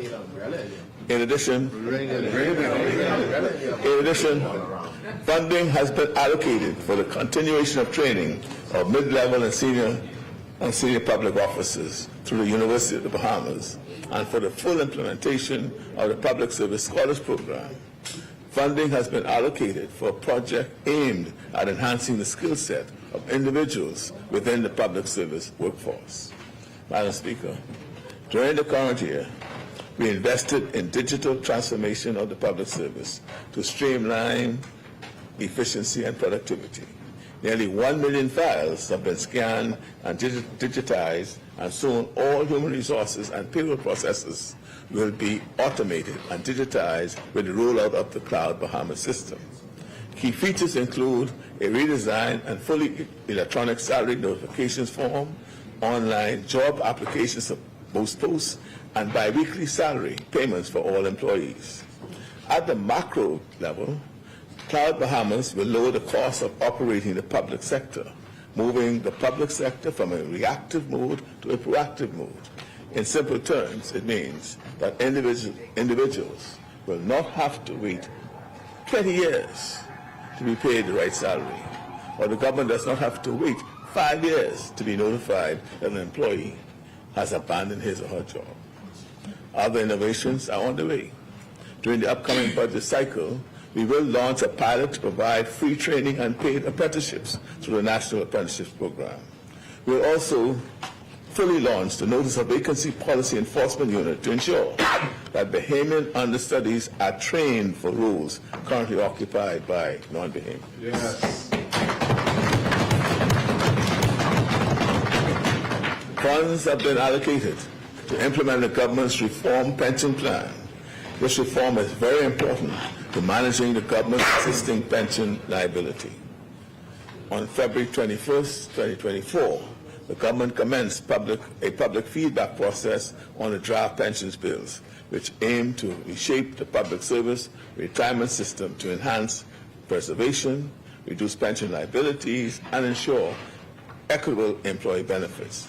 The bill proposes the establishment of a contributory public service pensions fund, transitioning from a non-funded, non-contributory scheme to a funded and defined contributory pension plan. This administration anticipates tabling this bill at a time before the summer recess during this session of Parliament. However, this reform pension plan only addresses the pension needs going forward. We are still looking into addressing government's legacy pension plan, as the introduction of a contributory pension plan does not address the existing pension liability of the government. Madam Speaker, we don't believe in resting on our successes. We believe in expanding on them. We broke records with nearly 10 million visitors last year. Now we want to break new records and support a record number of success stories for Bahamian entrepreneurs. That's why we have launched a tourism development fund to provide targeted funding for local tourism-based businesses. And we have opened a free incubation center, a shared working space for innovative small businesses at the heart of downtown Bay Street. Yes. Speaking of Bay Street, that's another place where the status quo has long been unacceptable. This year, we made significant progress on demolishing derelict and abandoned buildings that stood as eyesores for years. Our investment in tourism included expanded airlift to the U.S., Canada, and Europe, and the beginning of works on the Bimini, Kerala, and Georgetown airports. We started demolition works for the Grand Bahama International Airport, and we will begin construction of the new Grand Bahama Airport this budget cycle. Investing in airports is a strategic move that can yield significant returns. Airports are key drivers for economic growth and development. Funding for the airports in Kerala, Zoma, and Grand Bahama are expected to be sourced from the Saudi Fund for Development and other government-guaranteed loans provided to the airport authority. In this budget, we recognize that strategic investments in sports tourism promotion helps us draw visitors, stimulate revenue, and create jobs. Moreover, sports tourism elevates our global standing, solidifying the Bahamas as a venue for sporting events and competitions on the international stage. Further funding has also been allocated to bid for the 2026 World Relays and prepare for the upcoming 2026 Bahama Games. As part of our ongoing efforts to enhance our tourism product and attract more visitors, funding has also been allocated for the upgrade of national sites, managed by the Clifton Heritage Authority and the Antiquities Monuments and Museum Corporation. These investments will help to improve infrastructure facilities and overall visitor experience at key attractions. By upgrading these sites, we can best showcase our rich cultural heritage and natural beauty. We are doing more to ensure that the experience of traveling to and from the Bahamas is a positive one. We introduced additional immigration booths at the Lyndon Finling International Airport to alleviate congestion and reduce wait times. Given the record levels of arrivals we are seeing, in the upcoming budget cycle, we will recruit an additional 100 immigration officers. These investments will allow us to take full advantage of the enormous growth we are seeing in tourism. National security is essential for national growth and development. We have recruited additional Royal Bahamas Defense Force officers and purchased 4 new safe boats to patrol our waters. Our vessels are part of the sudden blockade we have formed with international partners to detect, intercept, undocumented vessels heading into our waters. We have recruited more Royal Bahamas Police Force officers, which will allow us to continue our current strategy of expanded patrols throughout New Providence. We are supporting the increase in manpower with expanded CCTV surveillance capabilities powered by artificial intelligence and facial recognition technology. In the upcoming year, we've allocated funds to strengthen our electronic monitoring capabilities, strengthen the CCTV network, expand the use of body cameras on police officers, add to the police vehicle fleet, and acquire new vessels for the Defense Force. We see these expenses as an investment in the safety of our people. Madam Speaker, we are introducing amendments to the Road Traffic Act, which will allow the Royal Bahamas Police Force to impound unlicensed or uninsured vehicles driven by persons who do not possess a valid driver's license or uninsured vehicle, as unlicensed vehicles are known to represent a substantial unlicensed uninsured vehicles are known to represent a substantial public health and crime risk. We also recognize the fact, moving on to another subject, we also recognize the fact that food security is also a national security. So we have allocated funds to expand programs like the Golden Yolk Egg Production Initiative as we take steps toward growing more of what we eat at home. As previously announced, the government, through its real estate investment vehicle, Ponciana, has completed the purchase of the former home of the Registrar General Department, 50 Shirley Street. The government is also finalizing the transfer from the National Insurance Board to Ponciana Rodney Bain building. The site of these 2 buildings will be the new judicial complex. The size of the investment is $70 million and will be raised by Ponciana independent of the government. Work on this project has already commenced, and demolition of the Rodney Bain building, which is the first phase of this project, is scheduled to commence in the early fall. Madam Speaker, in this budget, we have dedicated financial resources towards the creation of both a judicial and parliamentary authority. Additionally, funding has been set aside for the Attorney General's office to improve the operations of the Registrar General's Department and enhance its services for the community.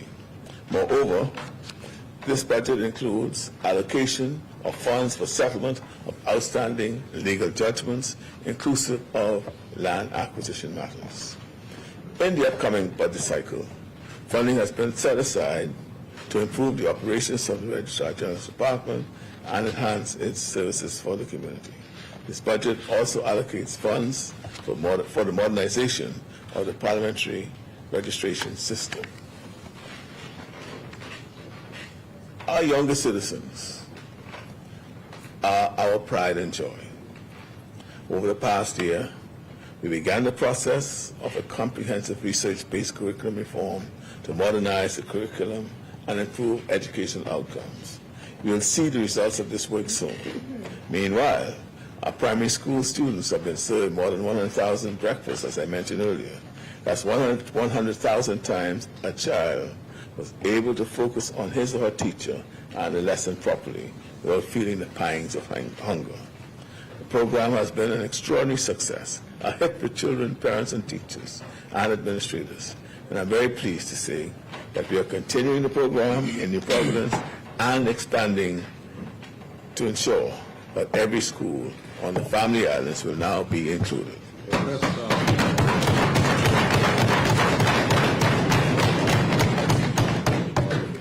Our increase in around-the-clock security services at our schools reflects our dedication to enhancing safety and security in our schools. School community. We are also investing $12 million for the University of the Bahamas to gain additional accreditations, as well as $8 million in upgrades to the Bahamas Technical and Vocational Institute to ensure that our technical and vocational students remain competitive at the tertiary level. This total of $20 million in funding will be sourced via external funding. Our National Youth Guard is training young Bahamian men and women to help with disaster response efforts while equipping them with the kind of in-demand skills that allowed over 85% of the participants of the first cohort to be gainfully employed. I'm proud of that. We just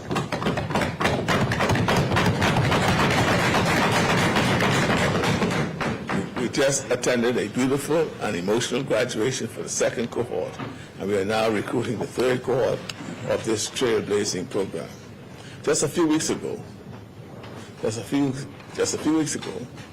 we opened the Grand Bahama Ministry of Youth, Sports and Culture office, which had been closed since Hurricane Dorian. And throughout the past year, we invested heavily in sports development across our islands. We renovated the National Stadium and the Betty Kelly Kenning Aquatic Center to host sports tourism events like Clifton and the World Relays. We also provided funds for 200 young people to receive training in digital skills to prepare them for emerging opportunities in that job market. As Speaker, we recognize the need for major investment in healthcare so that our public clinics and hospitals can meet the healthcare needs of the 21st century Bahamas. It has been more than 70 years since a new hospital was built in New Providence. Medicine has changed. Our population has grown. In this upcoming budget cycle, the work will begin for a new hospital in our nation's capital. We will also invest in renovations of Princess Margaret Hospital's accident emergency ward. In addition, work has begun on a new hospital in Grand Bahama and will continue at an accelerated pace. The hospital in Grand Bahamas is out the ground.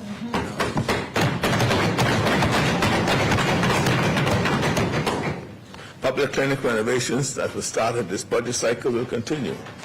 During the current fiscal year, we began a major training and recruitment exercise to address the shortage of healthcare workers in our nation. We also funded salary and benefit increases for our nurses, as well as a number of promotions across the public health system.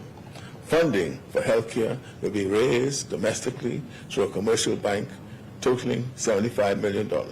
This will be targeted toward the ongoing development of the hospital in Grand Bahama and the renovations at Princess Margaret Hospital. Additionally, financing from the China Exim Bank will be allocated for the construction of the new hospital here in New Providence. In Grand Bahama, a number of important initiatives are underway. The Ministry of Grand Bahamas Restoration Village has assisted dozens of families with housing, employment support, counseling, and social services. The beautiful Grand Bahama Initiative employed hundreds of people who completed more than 100 community projects. Many other efforts are underway, including the restoration of the YMCA grounds, the revitalization of the Grand Bahama Arts and Crafts Center at BIC, the renovation of the downtown farmers market, and works at the Grand Bahama Sports Complex, including the upcoming construction of a major world-class aquatic center. We also provided grants to 149 local micro and small businesses owners in Grand Bahama. This budget year, we expect to source $30 million to fund the purchase of the International Bazaar and the reopening of the West Sunrise Highway to accommodate the projected growth in tourism and economic activity over the next few years.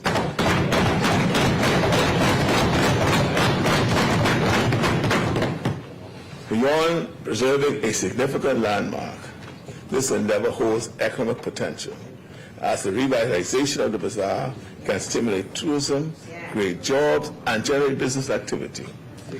Similarly, reopening the West Sunrise Highway will improve connectivity and facilitate growth in Grand Bahama.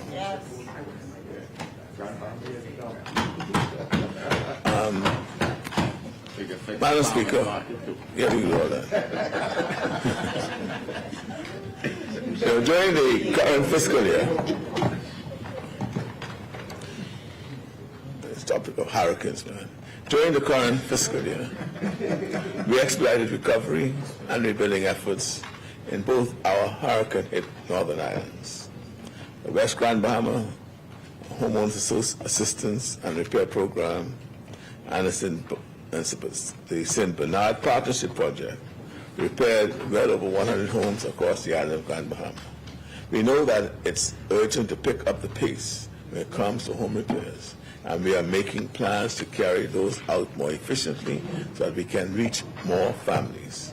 On Abaco, our collaboration with the Bahamas Conference of Methodist Church has rebuilt several homes. The Disaster Reconstruction Authority's state-of-the-art hurricane shelter and community center will be completed during the upcoming fiscal year.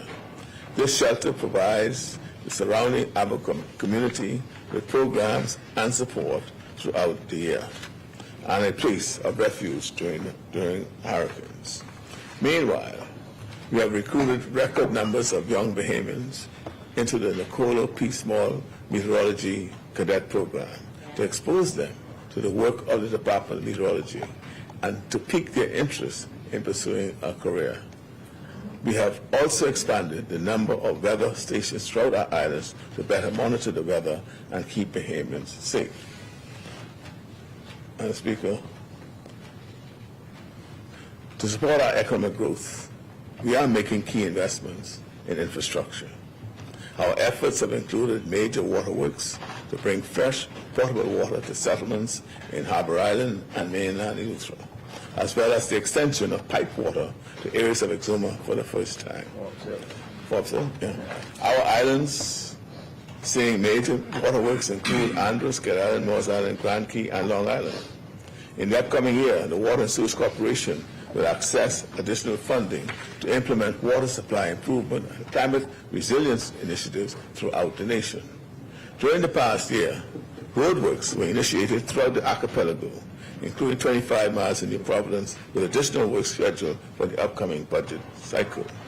In the Family Islands, there was nearly $100 million in roadworks and infrastructure projects initiated, including the Red Bay settlements, roads, Long Island road repairs, Governor's Harbour road works, Great Harbour Key Airport civil works, and the Pelican Shores road repairs in Grand Bahama. We leave Cat Island out here. No, this is okay. No, sorry, that's TV. Other works throughout the Family Islands include works in South Andros, Cat Island, Crooked Island. The major general road repairs is nearly 44% complete, with dozens of miles of road paved. Completion is set for mid-2025. New infrastructural projects for the coming fiscal year will include major roadworks, again in Exuma, Kidd Island, Long Island, Eleuthera, and Abaco, implemented through public-private partnerships, financing, and through the use of the Family Island Development Fund. This is a major fund launched by this administration, which uses revenues generated in Family Islands to develop the Family Islands. In the upcoming budget, we are also making significant investments in our energy infrastructure. This will include exploring a major solar energy project on New Providence and micro solar grids throughout the Family Islands, as well as investments to facilitate a transition to LNG. These investments will result in significantly lower light bills and a more stable power supply. Madam Speaker, after nearly 3 years of work, we will soon launch our country's first comprehensive energy reform. cost of electricity has been a huge expense, a huge burden to Bahamian families and businesses. We need system-wide change because in order to reduce the cost of electricity for consumers, we need a grid that is well designed, effective, and efficient. We simply cannot lower costs or meet our full potential as a nation with an outdated, deteriorating energy grid. An aging 20th century grid cannot support a modern 21st century economy.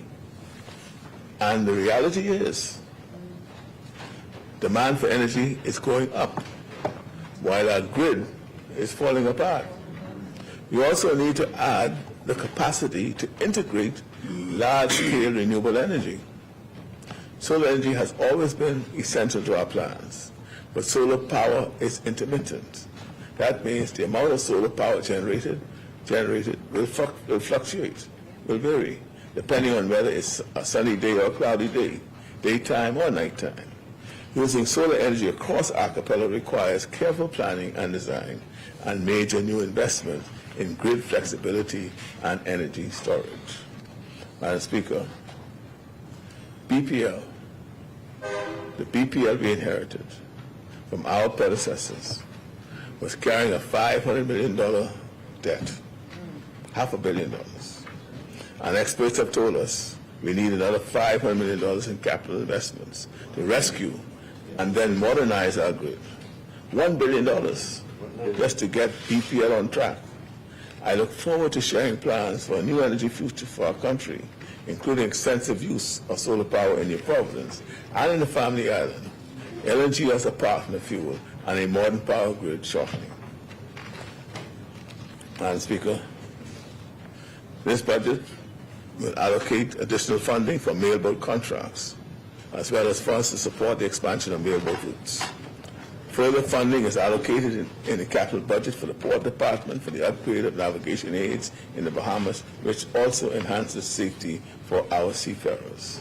Additionally, funding has been provided to build a Bahamian workboat Class A for our Defense Force, which will allow them to fully participate in our national sport sailing. Housing. Speaker, housing remains a priority for this government. In the upcoming budget, we're investing an additional $5 million for small home repairs. This is separate and apart from the funds allocated for the same purpose in urban renewal. We are exploring options for increased financing for housing for public servants in the Family Islands, including leveraging private sector funding to address the scarcity of accommodations driven by the increased investment in short-term vacation rentals in our Family Islands. We are expanding the Affordable Homes Program, and we have allocated funds to launch the Rent-to-Own initiative so that more Bahamians have access to home ownership.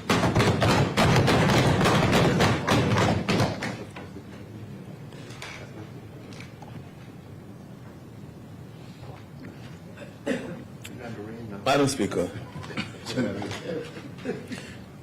many components of this budget carry forward and build on the measures that we have implemented since we came into office, along with new measures that align with our meeting our challenges and furthering our aspirations. I look forward to opening the budget debate next week, when I can describe at greater length our investments in our people, our country, and our future.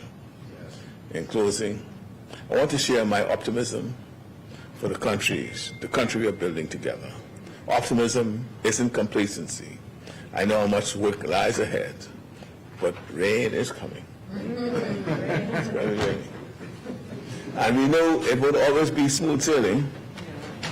In a time of geopolitical conflict, in a new climate era of more intense hurricanes, where it's now been predicted that this year there'll be 17 to 25 named storms, 8 to 14 hurricanes, and 4 to 7 major hurricanes. That's what's predicted for this year.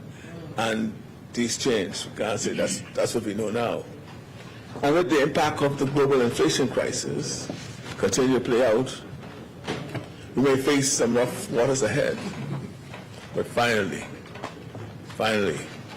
our country is navigating forward in a sturdier boat and moving in the right direction. We are growing stronger, building both resilience and new opportunities. We are a country on the move. We are seeing the fruits of our labor, from the millions saved with the e-procurement platform to the gradual reduction in our debt and debt to GDP ratio, removal from the blacklistings, and overall economic development of our islands. We continue to strengthen revenue by reinforcing compliance and reform and introducing new mechanisms in this year's budget. We've also seen other aspects of fiscal consolidation with the introduction of the pension bills and draft legislation for qualified domestic minimum top-up tax. It's worth remembering how far we have come. In under 3 years, we went from the brink of risking harsh austerity measures to a new era of compassion and fiscal responsibility. Yes. We went from deserted, empty hotels to record-breaking numbers of visitors. Yes. We went from the worst economic contraction in our nation's history to robust economic growth. We went from shocking levels of unemployment to record job creation. Yes. We went from understaffed security forces to hundreds of new police and defense force officers. We went from despair to optimism. We are facing forward with renewed confidence and determination. We are strong enough to challenge the status quo on behalf of the Bahamian people. Yes. And we are changing lives. Yes. What a blessing to be involved in all of these endeavors.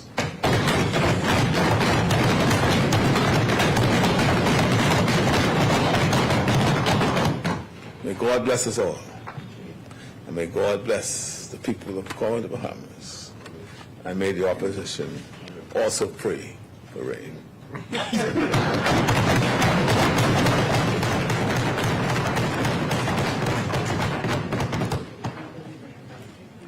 Thank you, Honourable Member. Order that the communication be brought up.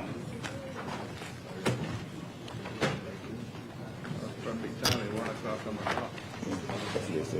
Perfect timing, 1 o'clock on the clock. What's today's date? 29th.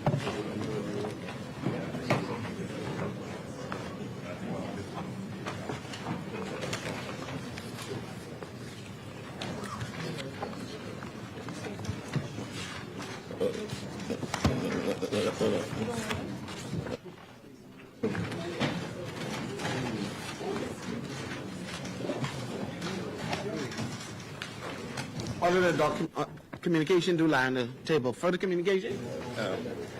No further communication, Madam Speaker, but I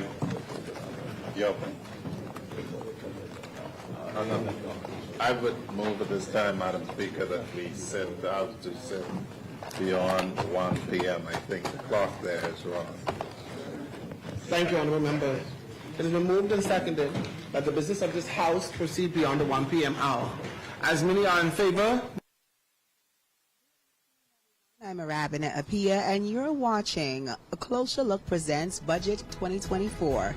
Thank you so much for staying with us for our continued live coverage of the budget here from Rawson Square. We're coming to you live where just a few minutes ago, Prime Minister, the Honorable Philip Brave Davis, outlined his administration's priorities for this budget period.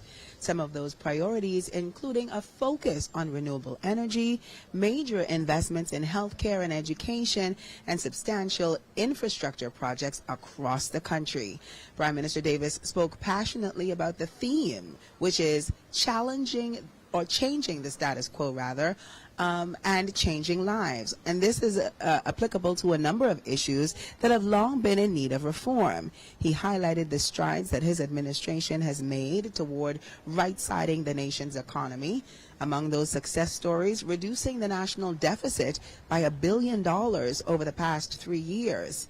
This achievement, he says, is a testament to his administration's commitment to fiscal responsibility and economic stability.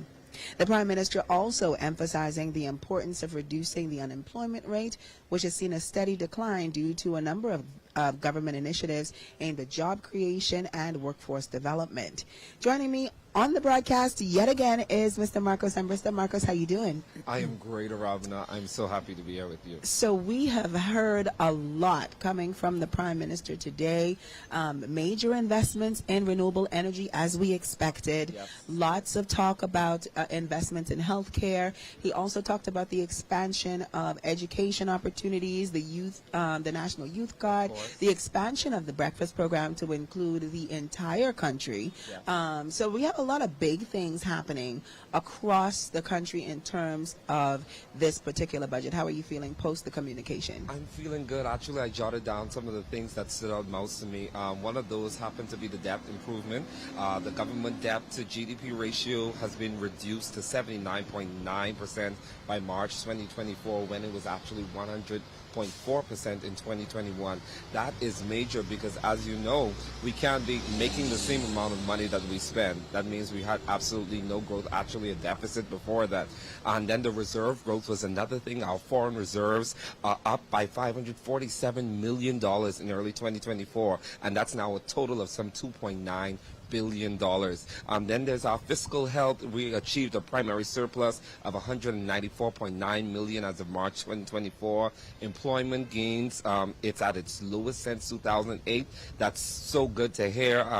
It's now at 8.8%, and it's driven, of course, by tourism and by construction, which lets us know that infrastructure is definitely up. We have inflation control. We are now down to 3.1% in 2023, with further decreases expected. One of the other things that the Prime Minister also mentioned was that we have to be aware of what's happening in the world. Absolutely. So that we know where we are actually going to stand.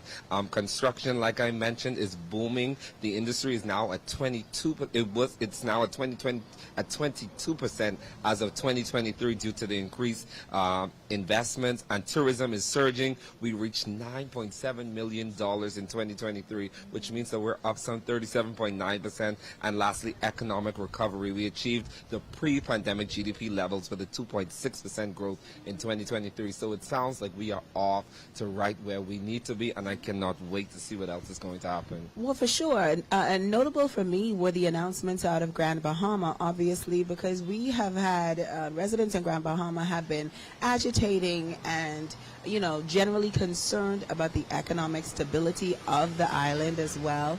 And we literally heard the Prime Minister talk about possibly purchasing and reopening one of the properties that has been closed, the Royal Oasis. So that has been closed for years now, I think, post Hurricanes Francis and Jean. Wow. And so to hear that there is potential movement on that, it makes me very optimistic about the future of Grand Bahama as well. Well, it also was noteworthy to hear the Prime Minister talk about the improvements to the public sector in terms of the reviews of salaries so that educators, officers, police, exactly. Yeah. So I know that is the entire national security workforce as actually their salaries are going to be reviewed. That's a big deal, especially for persons in the public sector who have been getting the training, readying themselves. So it's good to hear that the government is considering really bringing them in line with the qualifications and that they have. Nurses, yes, and the nurses as well. That's a big deal. It certainly is. One of the biggest things I think that most people were waiting to hear is that there are going to be no new taxes. Well, Latre did mention, he did emphatically say that there was going to be no more new taxes, and I think Bahamians across the country are super excited about that. He spoke to a lot of concessions as well that are going to be coming on stream in order to assist small businesses, in order to assist the creative community, things like that. I know that those have been issues that have really been at the forefront of the minds of many Bahamians. Especially even the one with the creators. He spoke about how they will be able to have duty-free concessions now on bringing in their instruments and all of their equipments that they will need to do business. We spoke about making sure that Bahamians are put first, especially with the tourism industry, how for the water sports in the tourism industry, that will only be Bahamians that are allowed to have licenses. That's an excellent move. Yeah, there are a lot of bold moves coming out of the... And that's exactly what they were. They were a lot of bold moves. We have the duty-free benefits with our fire extinguishers and the drones as well. That's going to help all of us in the orange economy, of course.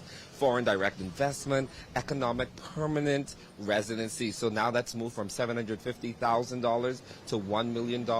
One of the things that he did mention was that VAT was down with the real estate, and we found that there were some loopholes in there, and they are now putting in the administrative measures to ensure that that does not happen again. So we're going to be improving our VAT collections, which means that revenue is now going to increase. And of course, with the controlled spending, of course, that means we're going to see an even greater growth in the 2025-2026 contribution that will come next year. Absolutely. Well, in our post-show, we're going to continue to break down key elements of the budget communication, getting reactions, and analyzing the details alongside some key players.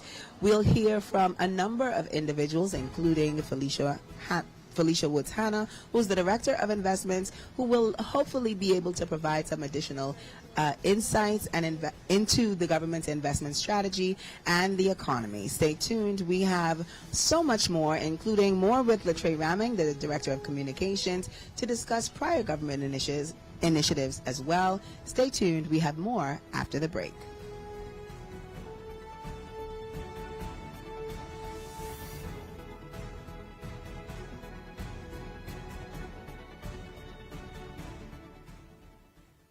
Breakfast. Do you know that breakfast is the best meal of the day? I'm so happy about this program. We serve over 55,000 breakfasts. Ours breakfast, and this program is growing. It's good to have breakfast. It fuels the brain, right? So you don't have to worry about being hungry. All you have to worry about learning, right? I want you to make the most of your talents. The person that you want to be is predicated on choices. You're not going to be able to pump fake your way to success. You have to be hungry. The barriers you face are real. Your capacity to overcome them is also real. You have the power to lead the crowd and not let the crowd lead you. We can't build a better country without your strengths. We want to make sure that you are all that you can be in this nation.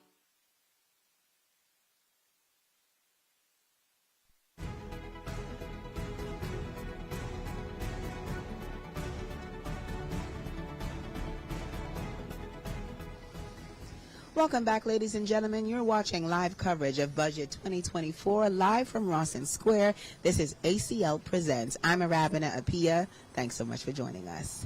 Now, I know that after the budget, there was a lot to consume. There was a lot to break down. And Marcos joined me for the first half of our opening, but now he is back down on the ground floor to see what other Bahamians are thinking. So, Marcos, who are you talking to? What's the mood on the ground? Arabina, I am joined by former parliamentarian and former leader of the opposition, Mrs. Loretta Butler-Turner. How are you? I'm very well, thank you. It's a good day. I wanted to come downtown today and absolutely hear firsthand what's in the budget for the Bahamian people this year. Can you tell us a little bit about what stood out most for you today? Yes.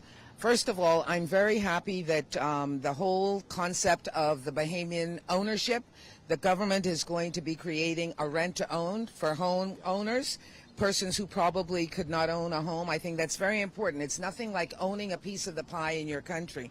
Secondly, the Prime Minister articulated that all motorized motorsports, jet skis and stuff, is going to have to be owned and operated by Bahamians. So that's going to be the domain only for Bahamians. Obviously, he articulated, especially what is of concern to me, initiatives for small businesses and entrepreneurs, which I think is powerful. Without small business, the country is not going to have their economic engines moving on all pistons. So I think that's really important. But one thing that really, really stood out for me that I think the government has to really articulate is we have a huge deficit in VAT being delivered to the government, and it's hugely on real estate. And so while there are actual penalties for persons who have not filed their VAT and these real estate documents being stamped, they're going to give them actually a bit of free time, if you will.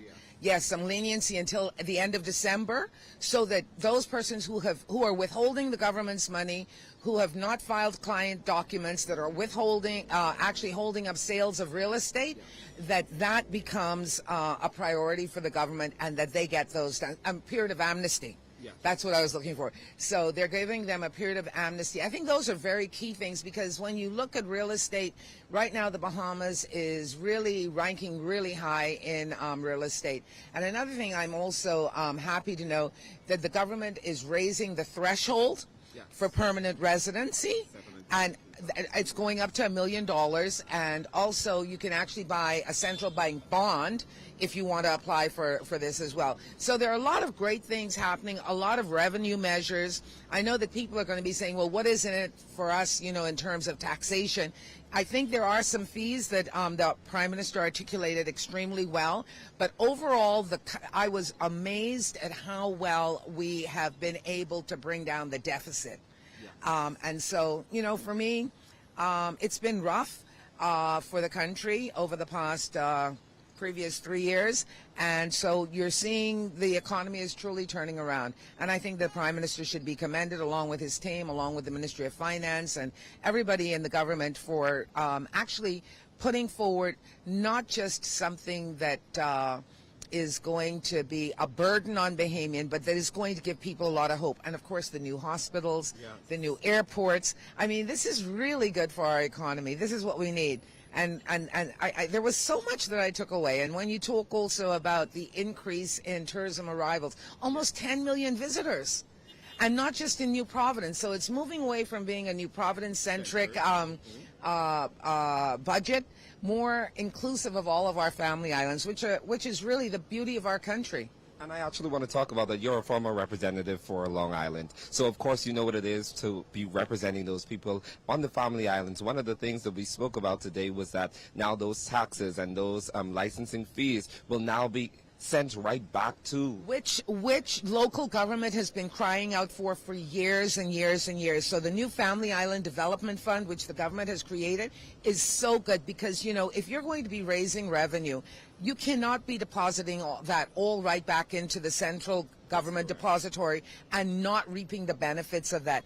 So do I sound excited? I'm really excited, because there's some good stuff in there for family islands, and I love it, and for entrepreneurs and for Bahamians in general. Healthcare, oh my goodness, it's what we need. The wealth of a nation is the health of a nation. The health of a nation is the wealth of a nation. And so healthcare is important. And so do you believe that overall that this is a budget that's going to break the status quo and change the lives of Bahamian people? That seemed to have been the theme of the Prime Minister's communication, changing the status quo. He opened with that. And, if all things align and go as articulated in this budget, I believe that it will have a lot of impact in changing of the status quo. You're absolutely correct. And one of the things that I'm expecting, just based on what the Prime Minister would have said, and that you even would have harped on, is that we weren't able to really collect as much VAT from the real property aspect of it. And even without that, the GDP was able to be brought from 100.4, not the GDP, sorry, the national debt, from 100.4 to 79.9. Do you expect that? We're way ahead of the IMF projections, when you look at it. I think the Prime Minister had said that they were looking at 2027, 2028 to reach where we're almost at right now. So, I mean, clearly people complain a lot, but I think today is a defining moment. We can actually hear and observe the figures where we are at, rather than people speculating now. And also, very, very important, the whole implementation of the financial reporting arms that is so crucial to keep also the government balanced. That's going to be coming into play. There's a lot of positives going there. And, of course, the transparency with there's just so much to talk about. The transparency with procurements, Did you hear the amount of Bahamian companies that are actually on board in terms of being able to bid on projects? And, you know, it's totally transparent. You don't have to wait now for somebody to do you a favor. You know, if you qualify and you're able to look at the transparency of it all, I think that is what good governance is all about. Having been in government, having seen various administrations, we've got to have checks and balances. And this government seems to be serious about putting in the legislation, the hard work to make sure there are checks and balances. And thank you so much, Loretta Butler-Turner. We appreciate so much, especially your perspective, being a member that has sat inside those rooms, presented on budget debates. And so we can't wait to see what's going to come out of this and how it's going to impact. Well, I just pray that it augurs for the betterment of all Bahamians. All Bahamians. That's important, and I think it will. Thank you so much. I can't wait to see everything else that's going to unfold. Back to you, Arabina.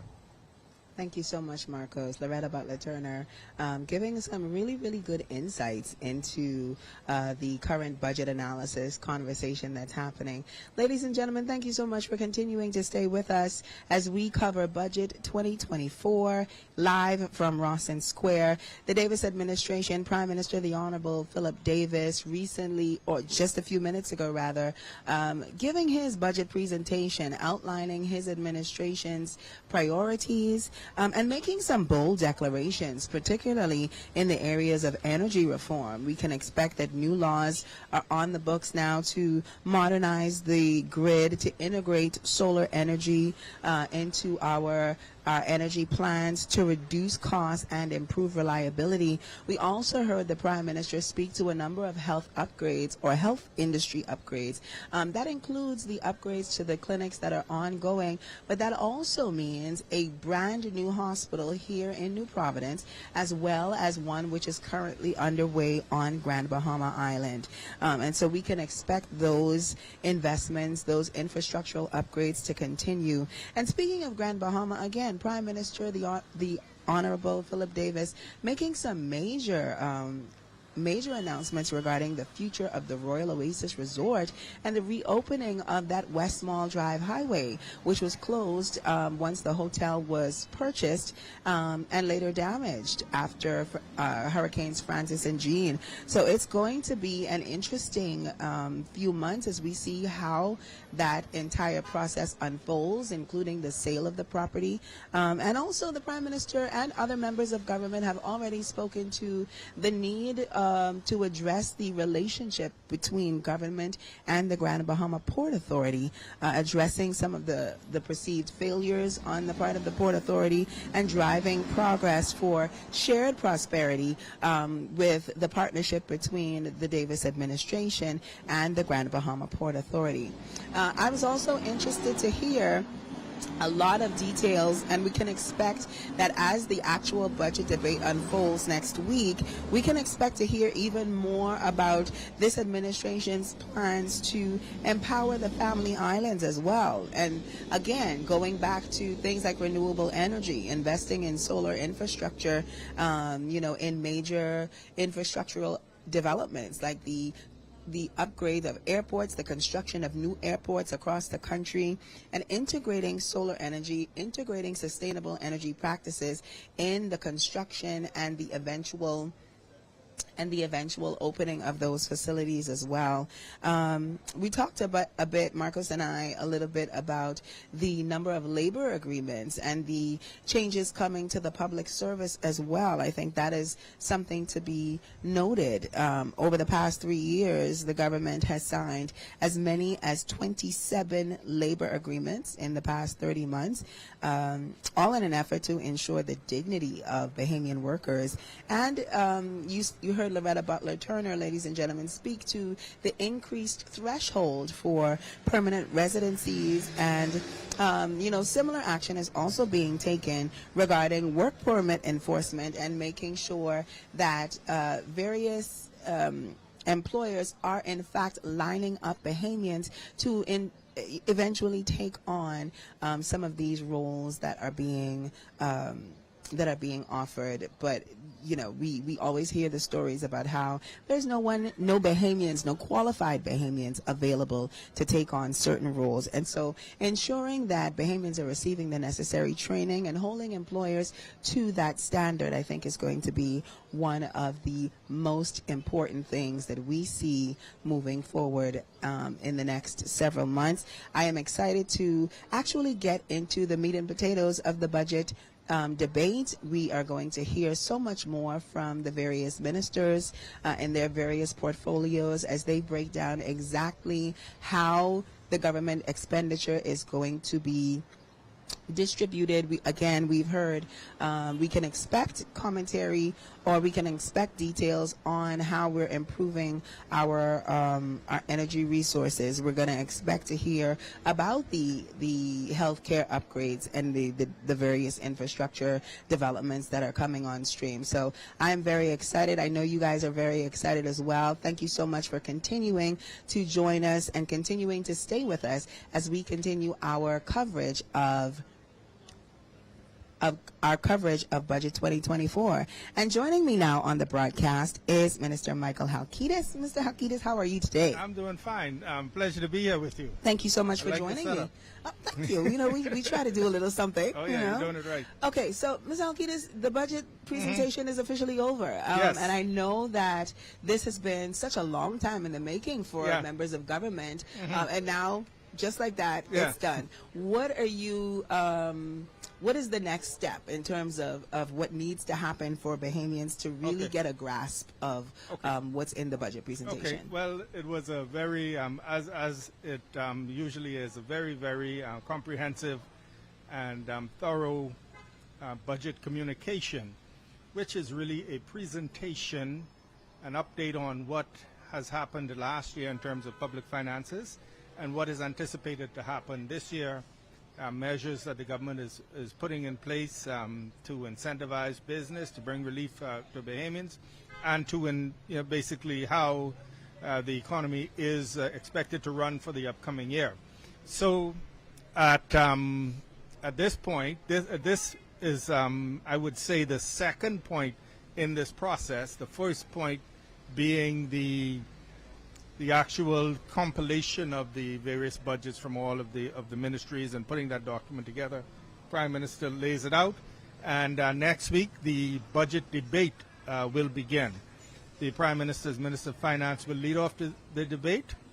It will be, he will go into explaining many of the initiatives that were announced here today, and as the debate continues, the ministers, when they speak, will be able to speak to their portfolios. And traditionally, ministers would give a report on what they have done over the past year with the funds that were entrusted to them. And they would speak about new initiatives that they have for this upcoming year. So a lot of the Prime Minister would have given a snapshot of a lot of the initiatives in the budget, and ministers will now expand on it.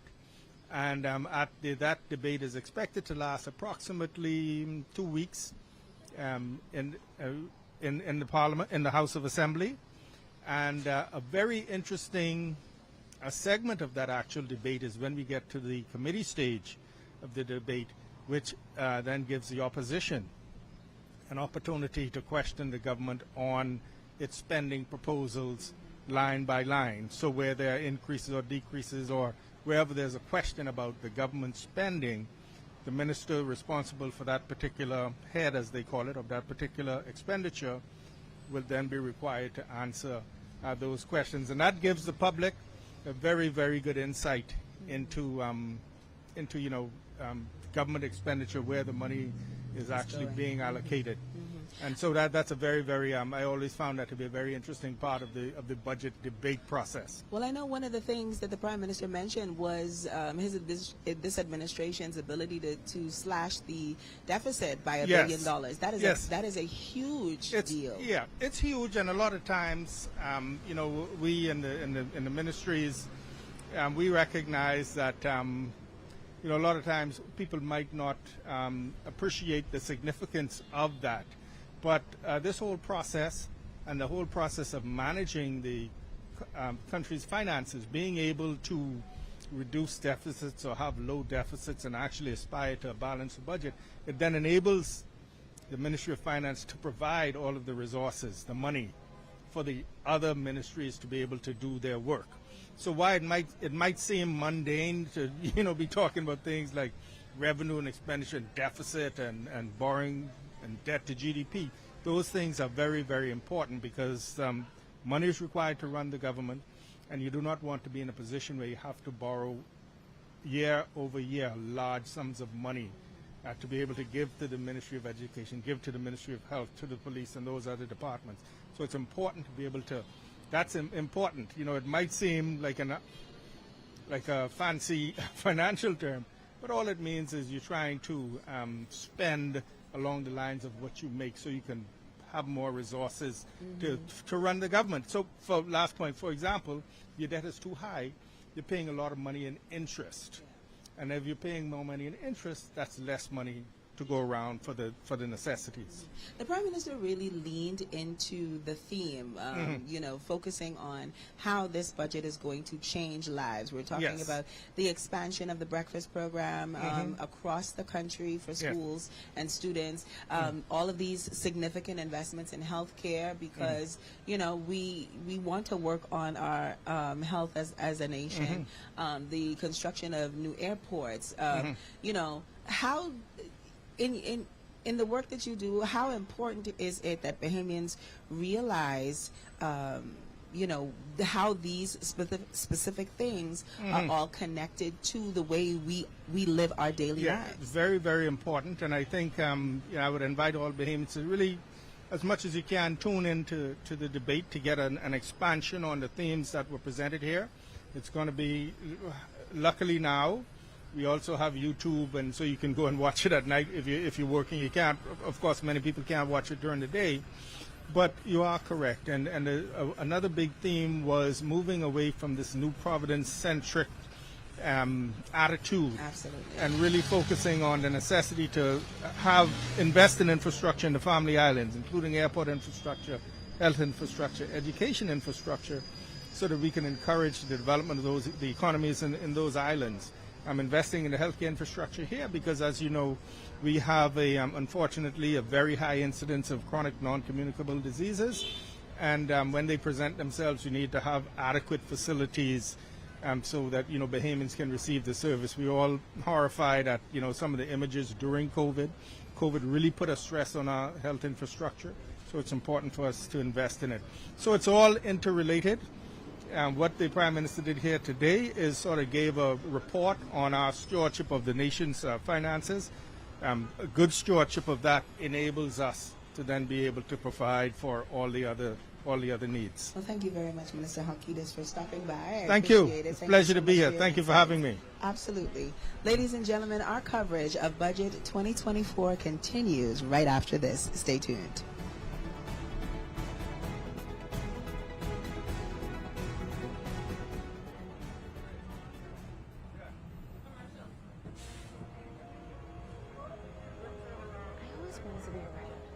You soon can be at CAPUS, the Bahamas School for the Creative and Performing Arts.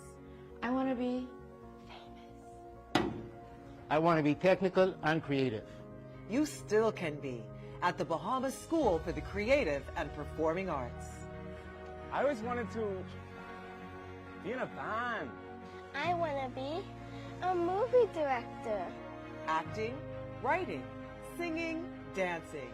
You can learn them all at CAPUS, the new school for the creative and performing arts. I always wanted to be a professional. Yeah! I want to be creative. I want to do John Canoe all day. Shut up and a dancer. Go online to register your interest, have your say, and learn more about CAPUS, the school for the creative and performing arts. I want to be a star!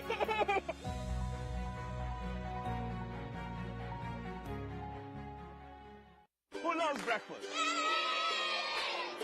Do you know that breakfast is the best meal of the day? I'm so happy about this program. We serve over 55,000 breakfasts. Ours breakfast And this program is growing. It's good to have breakfast. It fuels the brain, right? So you don't have to worry about being hungry. All you have to worry about learning, right? This is the graduation of the National Youth Guard. Young Bahamians trained to assist on the front lines during national emergencies while gaining new skills to build their careers. They stepped forward to serve, growing stronger and making our country stronger too. If you think you have what it takes to join the next generation of leaders, then go online now to learn more and apply for the National Youth Guard. I want you to make the most of your talents. The person that you want to be is predicated on choices. You're not going to be able to pump fake your way to success. You have to be hungry. The barriers you face are real. Your capacity to overcome them is also real. You have the power to lead the crowd and not let the crowd lead you. We can't build a better country without your strengths. We want to make sure that you are all that you can be in this nation. Who loves breakfast? Do you know that breakfast is the best meal of the day? I'm so happy about this program. We serve over 55,000 breakfasts. Ours breakfast. And this program is growing. It's good to have breakfast. It fuels the brain, right? So you don't have to worry about being hungry. All you have to worry about learning, right?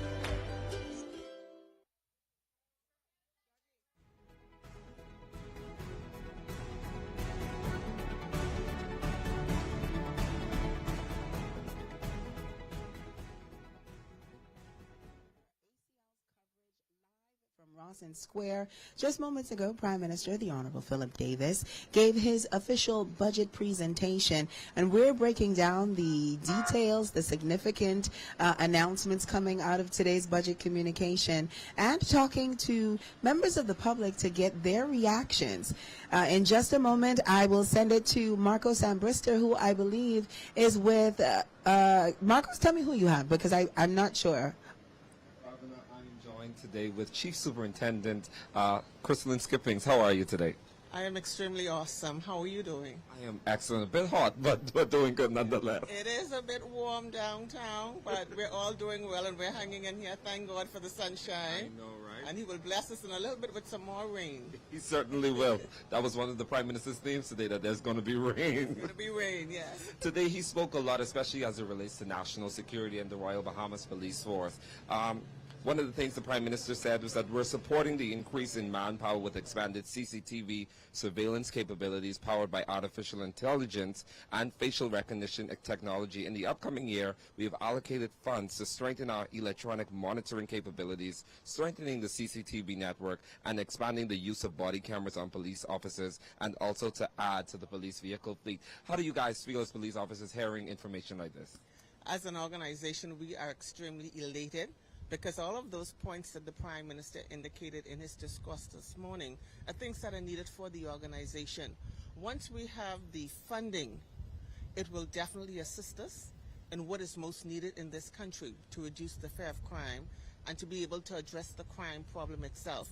And so when we see the funding for CCTV, the funding for increased patrols, and I noticed that you didn't mention the increased human resources as well. Yeah. And so even right now as he's speaking, we're preparing to intake of 200 recruits right now. And so this is going to contribute significantly to the improvement in our community and the reduction in crime overall in our Bahamas. And so we're extremely elated for it. We're looking forward to the funding, looking forward to those recruits graduating, and again enhancing our saturation patrols. You know, we've started early in this year, and with that budget coming back on stream now for us to be able to get more vehicles with the human resources, we're going to truly be able to saturate not just New Providence, but the entire Bahamas with the human resource and the vehicles needed to properly police our Commonwealth. One of the main things that stood out for me was not only is he increasing the funds and the budget for you to get more equipment and more manpower,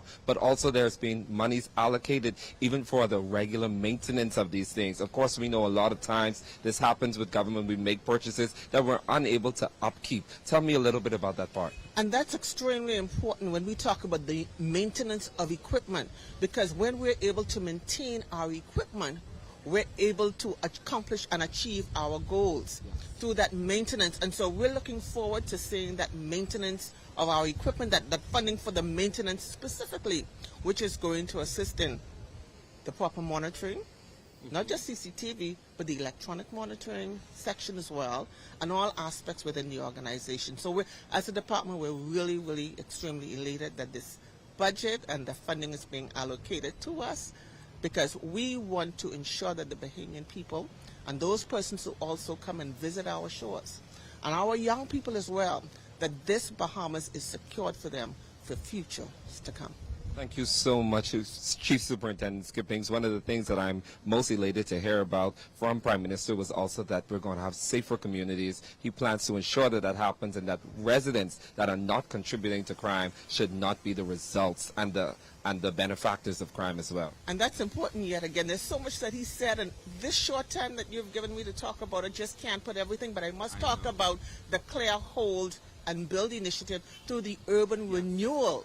That's going to be critical as we improve safer communities, because once urban renewal does what it's supposed to, it has the funding to be able to go in and target the abandoned vehicles, the derelict vehicles, the overgrown properties. Once we're able to move the unnecessary debris, we're able to put infrastructures in place, we're able to line the streets properly, marking out with signage, etc. Then we're able to also get educational programs, not just for the youth, but for the adults as well, to cause there to be a mindset change in them. Through that program, we will see safer communities. Education plus enforcement will equal safer communities for our country. Well, thank you so much, and thank you for the work that the Royal Bahamas Police Force does on a daily basis. Back to you, Rabina. Thanks so much, Marco. It's always good to hear from Chief Superintendent Skippings. So we heard the Prime Minister talk about changing the status quo, challenging the status quo, and one of those areas has definitely been in the sector of energy reform. Joining me now on the broadcast is the Minister of Energy and Transport, the Honorable JoBeth Colby Davis. Welcome to the show. So, again, energy reform has been a big ticket item for this administration. I know it is something that you yourself has also been seriously advocating for and pushing for since taking on this role. Can we talk about what was presented in today's budget and how we are going to see the Prime Minister and this administration's plans play out over the next several weeks and months?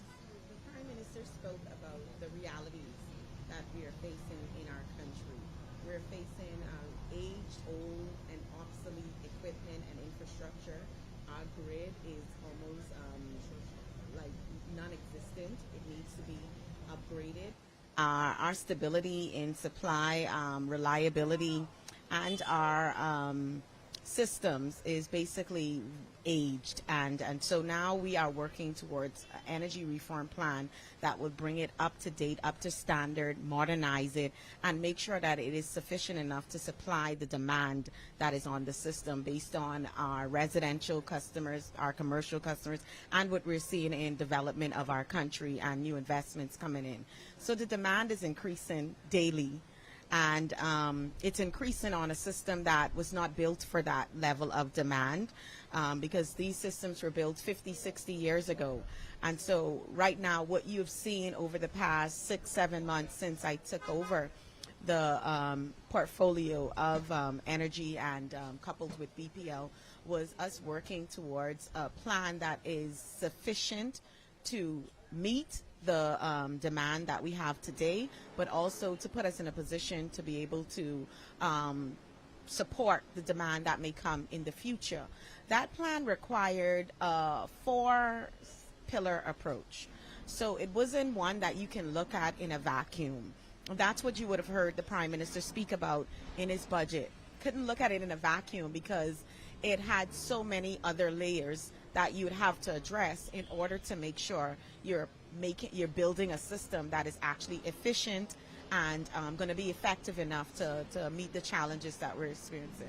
And I love that you mentioned the sort of interconnectivity, the different layers, because you have members of the business community who complain that, you know, how can I stay in business? I'm paying most of my money to BPL and I'm not getting the service that I think I need in order to make this happen. So there's so many layers, and I think Bahamians are paying attention to those layers, and so it's good to hear that this administration is also thinking that way. Is there any timeline that you could speak to as to when we will start seeing sort of this integration of more renewable energy? So we're basically weeks away, as the Prime Minister would have said, to making our full launch of the complete energy reform plan. What you would have seen in the last few months was we were doing the preparatory work to get our plan in motion. So preparatory work that included us putting out RFPs for our family island. So for the first time ever, you're going to have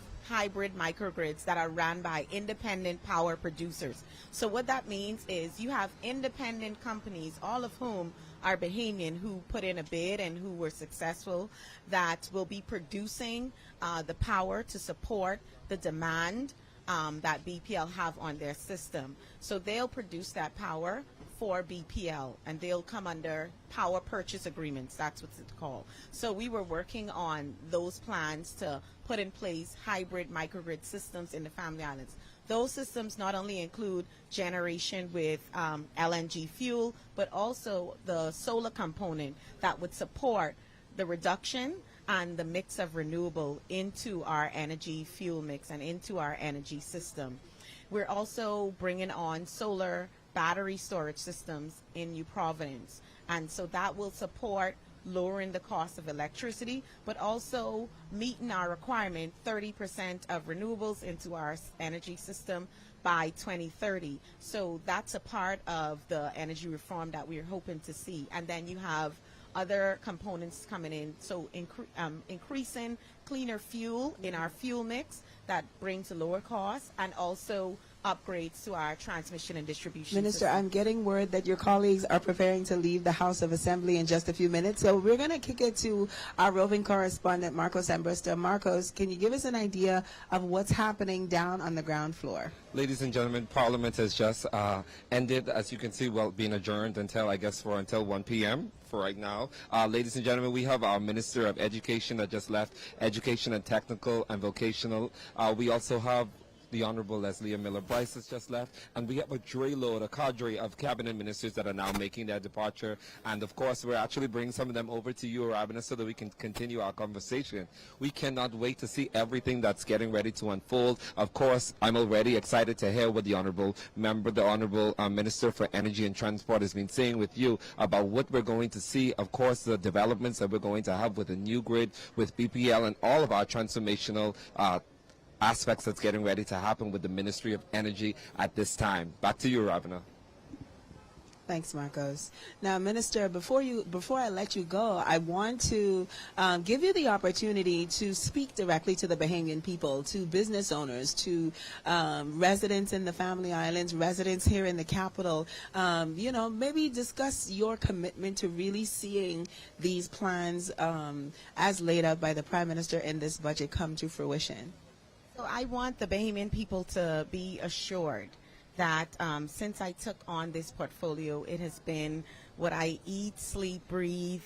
This has been the top priority and focus for myself, because I live too in the Bahamas. I will be here whether I'm the Minister of Energy and Transport or not. This is my home. So getting it right, fixing our energy sector, making sure that it's affordable, reliable, and it is able to sustain many of the challenges that we see during our hurricane season is a priority of mine. But ensuring that they see the benefits of modernization, upgrades to our system, and introducing renewables into our fuel mix right now or as soon as possible is also important for me. I don't want it to just be talk, but I like when it's a lot more action that comes after the talk. And so I haven't spoken much to the press simply because I was in the nitty-gritty of what needs to be done to make sure it's done correctly. But now is the time I'm ready to speak to the public and assure them that when we present the energy reform plan, it will be one that they are proud of. It'll be one that they can see the benefits right away.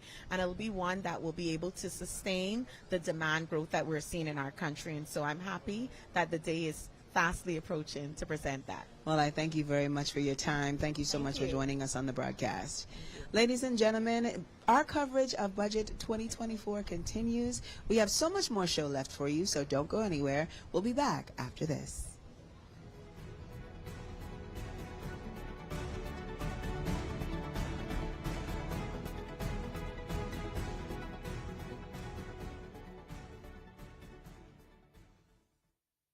I want you to make the most of your talents. The person that you want to be is predicated on choices. You're not going to be able to pump fake your way to success. You have to be hungry. The barriers you face are real. Your capacity to overcome them is also real. You have the power to lead the crowd and not let the crowd lead you. We can't build a better country without your strengths. We want to make sure that you are all that you can be in this nation. This is the graduation of the National Youth Guard. Young Bahamians trained to assist on the front lines during national emergencies while gaining new skills to build their careers. They stepped forward to serve, growing stronger and making our country stronger too. If you think you have what it takes to join the next generation of leaders, then go online now to learn more and apply for the National Youth Guard. Who loves breakfast? Do you know that breakfast is the best meal of the day? I'm so happy about this program. We serve over 55,000 breakfasts. Ours breakfast, and this program is growing. It's good to have breakfast. It fuels the brain, right? So you don't have to worry about being hungry. All you have to worry about learning, right?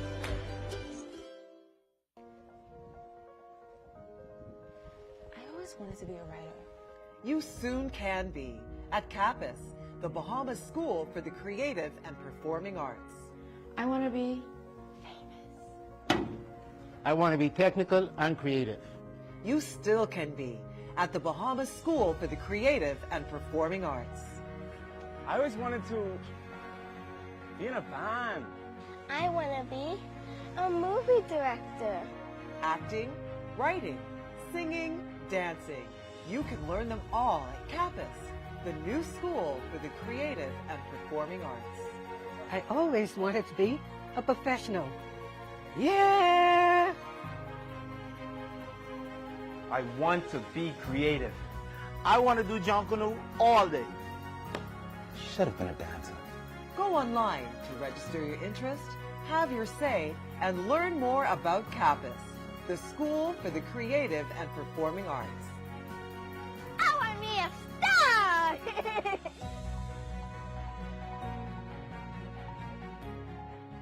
I want you to make the most of your talents. The person that you want to be is predicated on choices. You're not going to be able to pump fake your way to success. You have to be hungry. The barriers you face are real. Your capacity to overcome them is also real.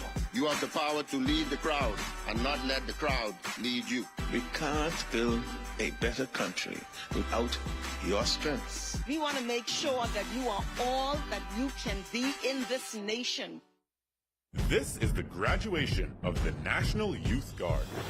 Young Bahamians trained to assist on the front lines during national emergencies while gaining new skills to build their careers. They stepped forward to serve, growing stronger and making our country stronger too. If you think you have what it takes to join the next generation of leaders, then go online now to learn more and apply for the National Youth Guard.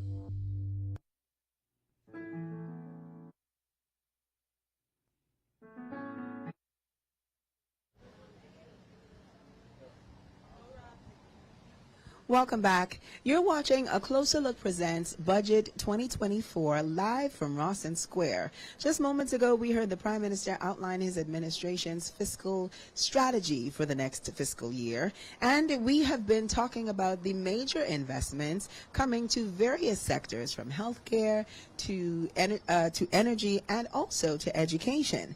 Joining me now on the broadcast is Education Minister, the Honorable Gladys Hannah Martin, as well as the Director of Education, Dominique McCartney Russell. Welcome, ladies. How are you? Pleasure to be here. Thank you so much for being here. I want to talk to you about, the Prime Minister's budget presentation. He mentioned so many major improvements coming to education. I know education, especially in a post-COVID environment, has been a major priority of the Davis administration. And so we are working to make sure that, children everywhere are not only receiving an education, but that they're receiving a quality education. Yes. And that the hindrances to them receiving this quality education are being removed. Minister, how are you feeling post that communication? What are you most excited about in terms of what is coming for the Ministry of Education and educators in the country? Well, I think the one thing that the budget speech was reinforcement for me, because the one thing I'm clear on is that this Prime Minister understands the value of education to national development. And in that regard, there has been full cooperation in terms of funding and support for new initiatives. And so this is just sort of a reinforcement of a continuing norm that has been the case with him. We just came back from an education conference, and most of the countries are facing the same issues. But the one thing that comes out is the critical importance of education and the budgetary support that must accompany any policy decision as it relates to education. And so it's a continuation for me. The speech was excellent. It touched on a number of issues, but as it relates to education, it is just a reinforcement of a continuing commitment by the Minister of Finance, who happens to be the Prime Minister, and the Cabinet on the advancement of education in this country. Director, I know that, the Prime Minister has been a major advocate for this administration's breakfast program and making sure that students across the country are only focusing or only need to focus on what is being taught and not being hungry and not being distracted. That is now something that's going to be expanded to the Family Islands. It's something that has taken off here in the capital. As someone who's working closely on the ground with schools, with principals, with parents, how important is that program really to, the goals that we are trying to accomplish? Well, first and foremost, we are feeding 21,000 children, and we've added 5 more schools, which is a little bit over 2,000 more children. And so the idea is to expand to the Family Islands for 3 reasons: attention, certainly for brain function and for memory. Breakfast is the most important meal of the day.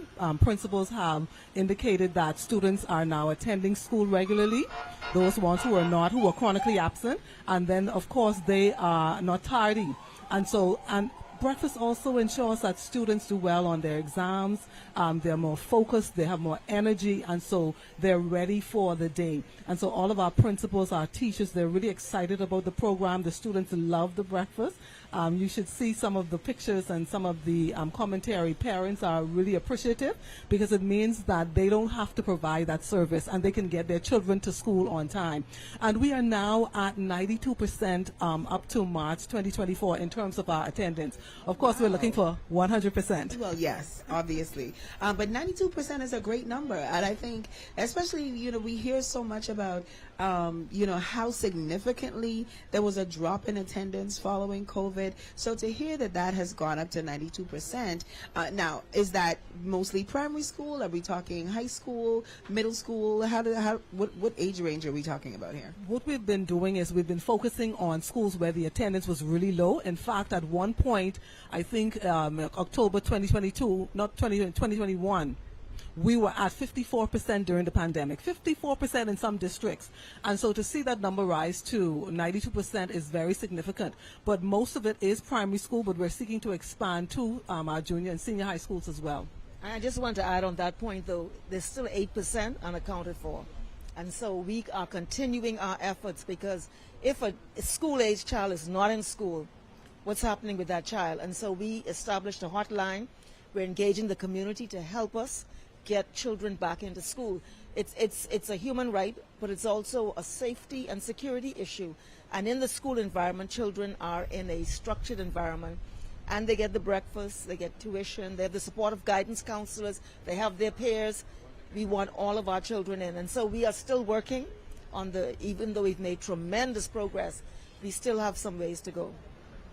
Absolutely. I think the work that's being done, obviously, is part of this sort of wider push to really advance education. And it's not just going to be, the reading, writing, and the arithmetic. It's also going to be the inclusion of technology. It's also going to be the inclusion of, different learning styles. Can we talk about what that is going to look like over this budgetary period? I just want to say, though, the dialogue that you have there tells me you are the child of educators. I am actually. I know. I am actually. Both of my parents teach. We're seeking to provide a holistic education. Students are not just physical beings; they're spiritual beings, they're emotional beings. They have intellect, and so we want to wow our clients. We want to provide a holistic education that's individualized, that allows them to tap into, where they are bent, their the opportunities that they want to advance for themselves. And so we're seeking to provide opportunities in athletics, in the arts, as well as in academics, and then, of course, in the attitude. So we say the 4 A's. We're seeking to ensure that students are provided those opportunities to excel, to maximize their learning potential, and, of course, to maximize their earning potential. Absolutely. On that point, I just want to add, though, what we're also doing is we're doing some research projects to help us learn how our children are learning. But we want them more than being just receptacles of information. We want them to be critical thinkers, creative thinkers, innovative thought makers. And so this is the real challenge, moving from the current construct, even though we are doing a lot, taking it to that level where we really activate our young people. They come of their own. A lot of our young people do very well, but too many are not. We're not seeing what we would want to see, and it's that category of student that we bring a special eye to. Even though the high flyers, we're doing all we can. We've established an honor society to bring the high flyers together so they can feed off each other and really excel. But we want to ensure in the issue of equity that those children who are facing challenges, whether it's learning disabilities, whether it's social imports that are happening in their lives, whether it's how they're learning, whatever the issue is, we want to bring a focus to that child so that child comes of their own. That's our commitment, and a lot of our effort is directed in that way. And I'd like to sort of shift the conversation a little bit, because education, when we think about it, we think primary school level, we think high school level, but post high school or at secondary learning, BTVI has been really integral in ensuring that persons seeking some sort of training, technical training in that way, are able to take advantage of that as well. So what are we looking at in terms of the technical training opportunities for persons who may not be traditionally academically inclined, but who work well with their hands, who are looking for a trade? And we do need those kinds of things, because I mean the National Youth Guard is sort of one of those programs that has roped in youth in a way that has been significant. I understand that about 85% of those participants now actively have jobs. And so when we're looking about we're talking about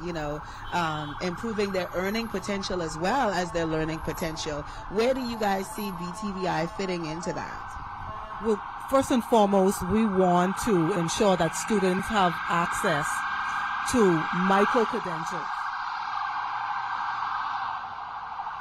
It's live TV, ladies and gentlemen. So micro-credentials, this allows our students to have access to certifications at grade levels.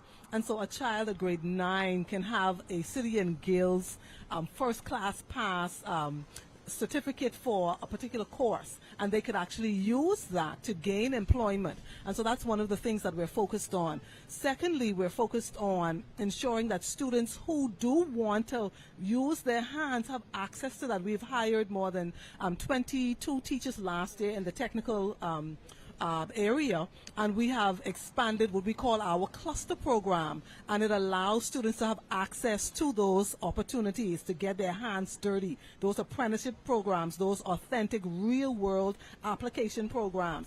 From the junior high, they would matriculate to high school. They have access to those programs as well, building trades, plumbing, etc.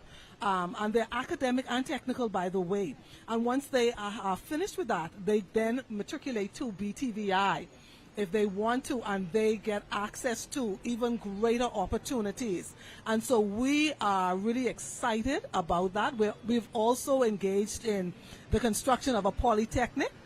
Yes, and so a lot of our children in high school will matriculate to that center on Wolf Road. It's in construction right now, and the idea, of course, is to give access to those children. Okay, on that issue, I just want to say that traditionally there's been this sort of counter opposition between academic and the technical, and technical being like the second tier. The second tier.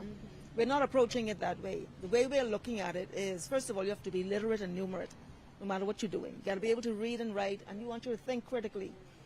What we are doing is looking at young people in the way in which they are motivated, where their talents are. It could be the creative arts, it could be the technical and vocational, etc. But technical and vocational is a spectrum of different enterprises. It includes the construction skills, it includes solar energy, it includes ICT, and on and on and on. Engineering. It's an entire range, and so even with those who are, for example, doing what we might call the construction skills, we're trying to encourage them to look at the whole picture. How do you cost out a project? How do you read plans? How do you prepare a budget so that they go completely literate in that area? So we are now incentivizing young people who are technically and vocationally in their bent or orientated to really go after that with full passion. And trust me, the economy is more facilitative of technically skilled individuals than a lot of other areas. And so there's a lot of potential. Well, that's really, really wonderful to hear. I guess my final question for you guys is, how soon can we start to see these improvements roll out? Well, we've started already in terms of the technical and vocational program. We have, like I said, the cluster program. We have the magnet program. So we're extending our reach in terms of the hiring of technical teachers. And we are also going to put technical teachers in the primary schools, for the first time. So students will have access to, small home repairs, woodwork. You could imagine a 4th, 5th, 6th grader learning how to do a little bit of carpentry. And so we're excited about offering our children those hands-on, experiential, real-world opportunities. And let me just say, carpentry is geometry also. So really you have to, that. But I'll just say this, right? I came in with a lot of vim and vigor. I still got it. But I've learned and I've been told to see shifts in education. It takes years, but we've done a lot of things that are quick wins. We looked at the high school diploma, and we created a committee. They went through the nation, and they brought back recommendations. We now have made changes to the high school diploma, which have became immediately in effect, and so that's doing. We're introducing the arts into the schools and integrating it into subject matters. We are bringing a singular focus into physical education, and we bring in swimming. We're going to announce it soon, but we're going to have pools in public schools by September in certain schools. So there are a lot of things happening. What we found, what we did, we wanted to, first of all, get children in school. We want to deal with learning loss. We did the testing universally. We want to build morale, give support where children have psychosocial, emotional issues coming out of the pandemic.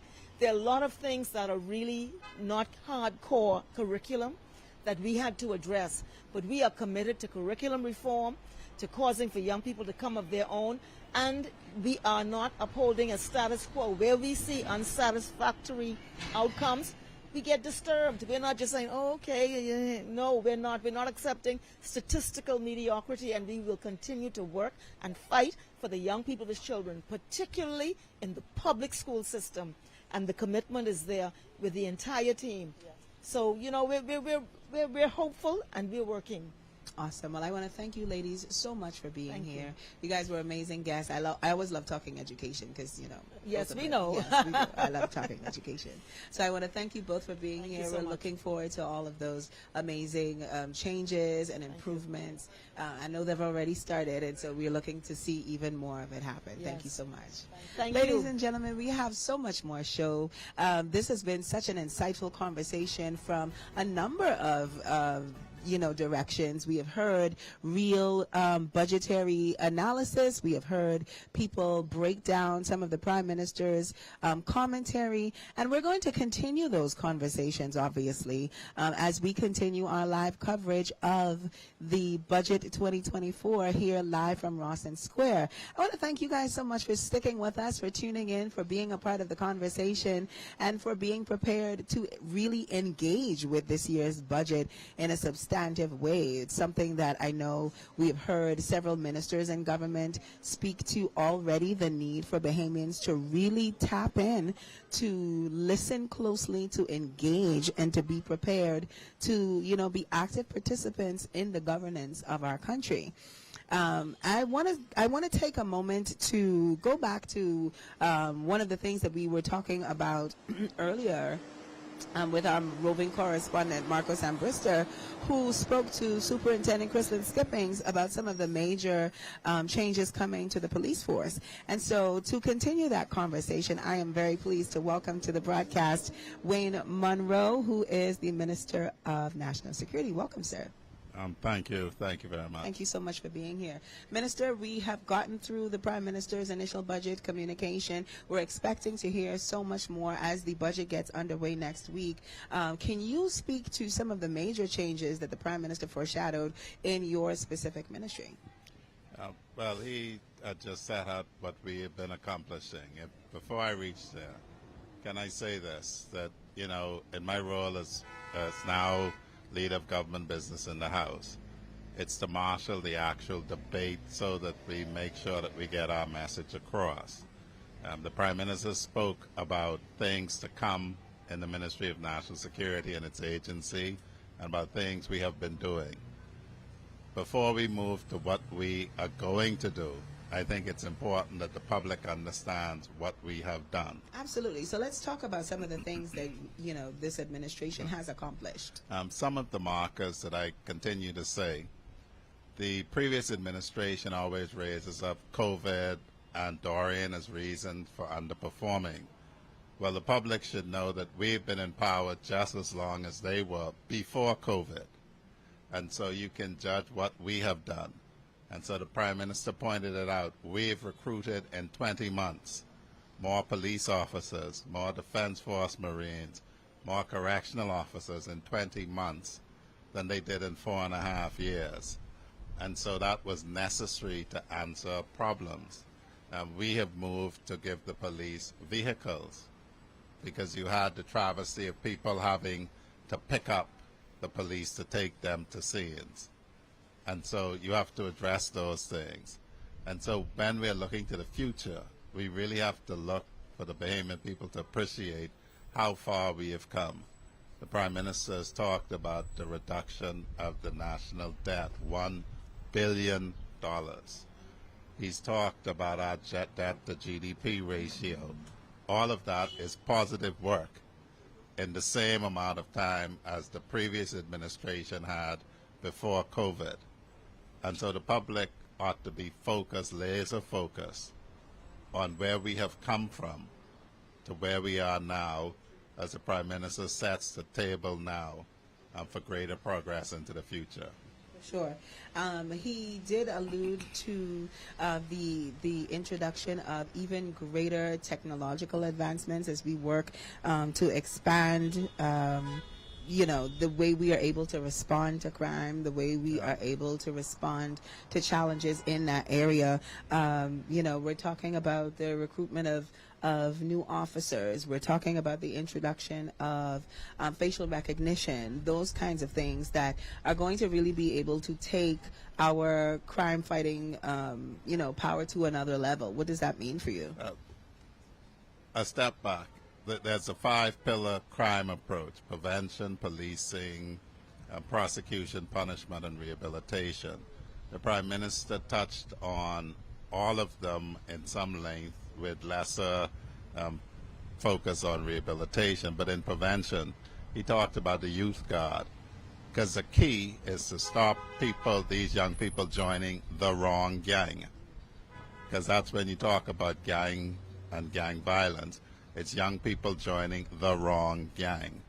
So when we get them involved in youth guard and some of the other prevention schemes that we do have that will be funded from this budget, that's the first pillar. We're trying to move with prevention so they don't cause harm to the society and to their future. The Prime Minister focused on the policing. He indicated when he spoke earlier that people may be alarmed, and it's not that we're going to break any laws, but when you talk about CCTV with facial recognition, license plate reading, predictive analysis to say Monroe comes here on Tuesdays, Wednesdays, Thursday. If you're the police and you want Monroe, here is where to get him. And by the way, Monroe right now is in Rawson Square, because we have cameras in Rawson Square that we'll apply the AI technology to. So we have to improve the way that we do things. And we're looking at tethered drones, which should have been gotten, so you can have overwatch 24 hours a day in problematic areas. The police are looking to up their game, as the Commissioner always says, and our job is to support them in that. But the Prime Minister also talked about prosecutions in the trial by judge alone provision that we have put. And there's going to be a lot more cooperation with the judiciary, which is independent, to move the backlog. And he talked about punishment, because we have stiffened the law on bail violations. We have stiffened the law on gang involvement, and we're about to stiffen the law on firearms possession and use in the upcoming legislative term. Minister, you touched briefly on this, and I think it is something that we may hear come up in terms of the public conversation, and that is, the use of AI technology, the use of facial recognition, and how some may see that as an invasion of privacy. They may see that as something is that a concern for you? And what are the steps that the government is taking to ensure that the privacy and the access of average everyday Bahamians is not being encroached on as we attempt to address these issues on crime? Well, as the Prime Minister says, we're a government of laws, regardless of what the other side may say. Firstly, our cameras only see public places, and they only see what a policeman could see if he was standing where the camera was standing. And so no member of the public has an expectation of privacy in a public place, by definition. AI technology can make mistakes, but before you're dealt with, a human being sees you, sees the recording, and makes a judgment. It's a tool. It is not itself a judge. And so the public can be assured that we respect human rights, and we are a party and a government that governs ourselves by the laws of the land. Well, Minister, I want to thank you so much for taking the time out to come and chat with us. We're looking forward to seeing all of these new these new technologies be rolled out. We're excited to see how that the public was going to respond.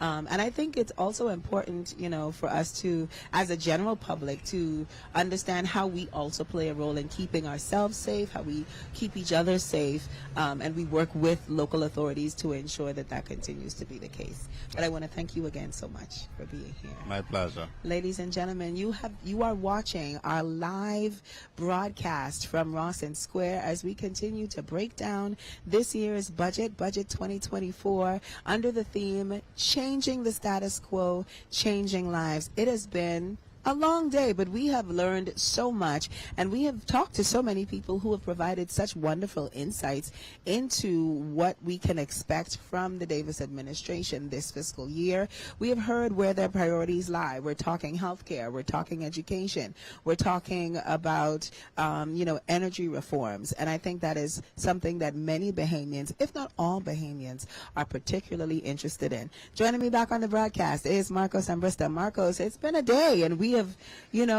been here through it all. It's been a long, hot, sunny day, Ravana, but it has been filled with such a great and enormous amount of information, letting us know exactly where our country is at, and of course letting us know where our country is headed. And so we cannot take that for light. We cannot take that lightly. We've gotten to speak to so many cabinet ministers and former ones as well. Absolutely. And then we even had the technical side. We have the director of education. So we're able to not just see it from a policy level, but even how it's going to be on filtered. The ground. Exactly. Yeah, on the ground. And so that's so important, and I'm just so privileged to be here. Well, I'm really excited again about the announcements coming out of the budget for Grand Bahama.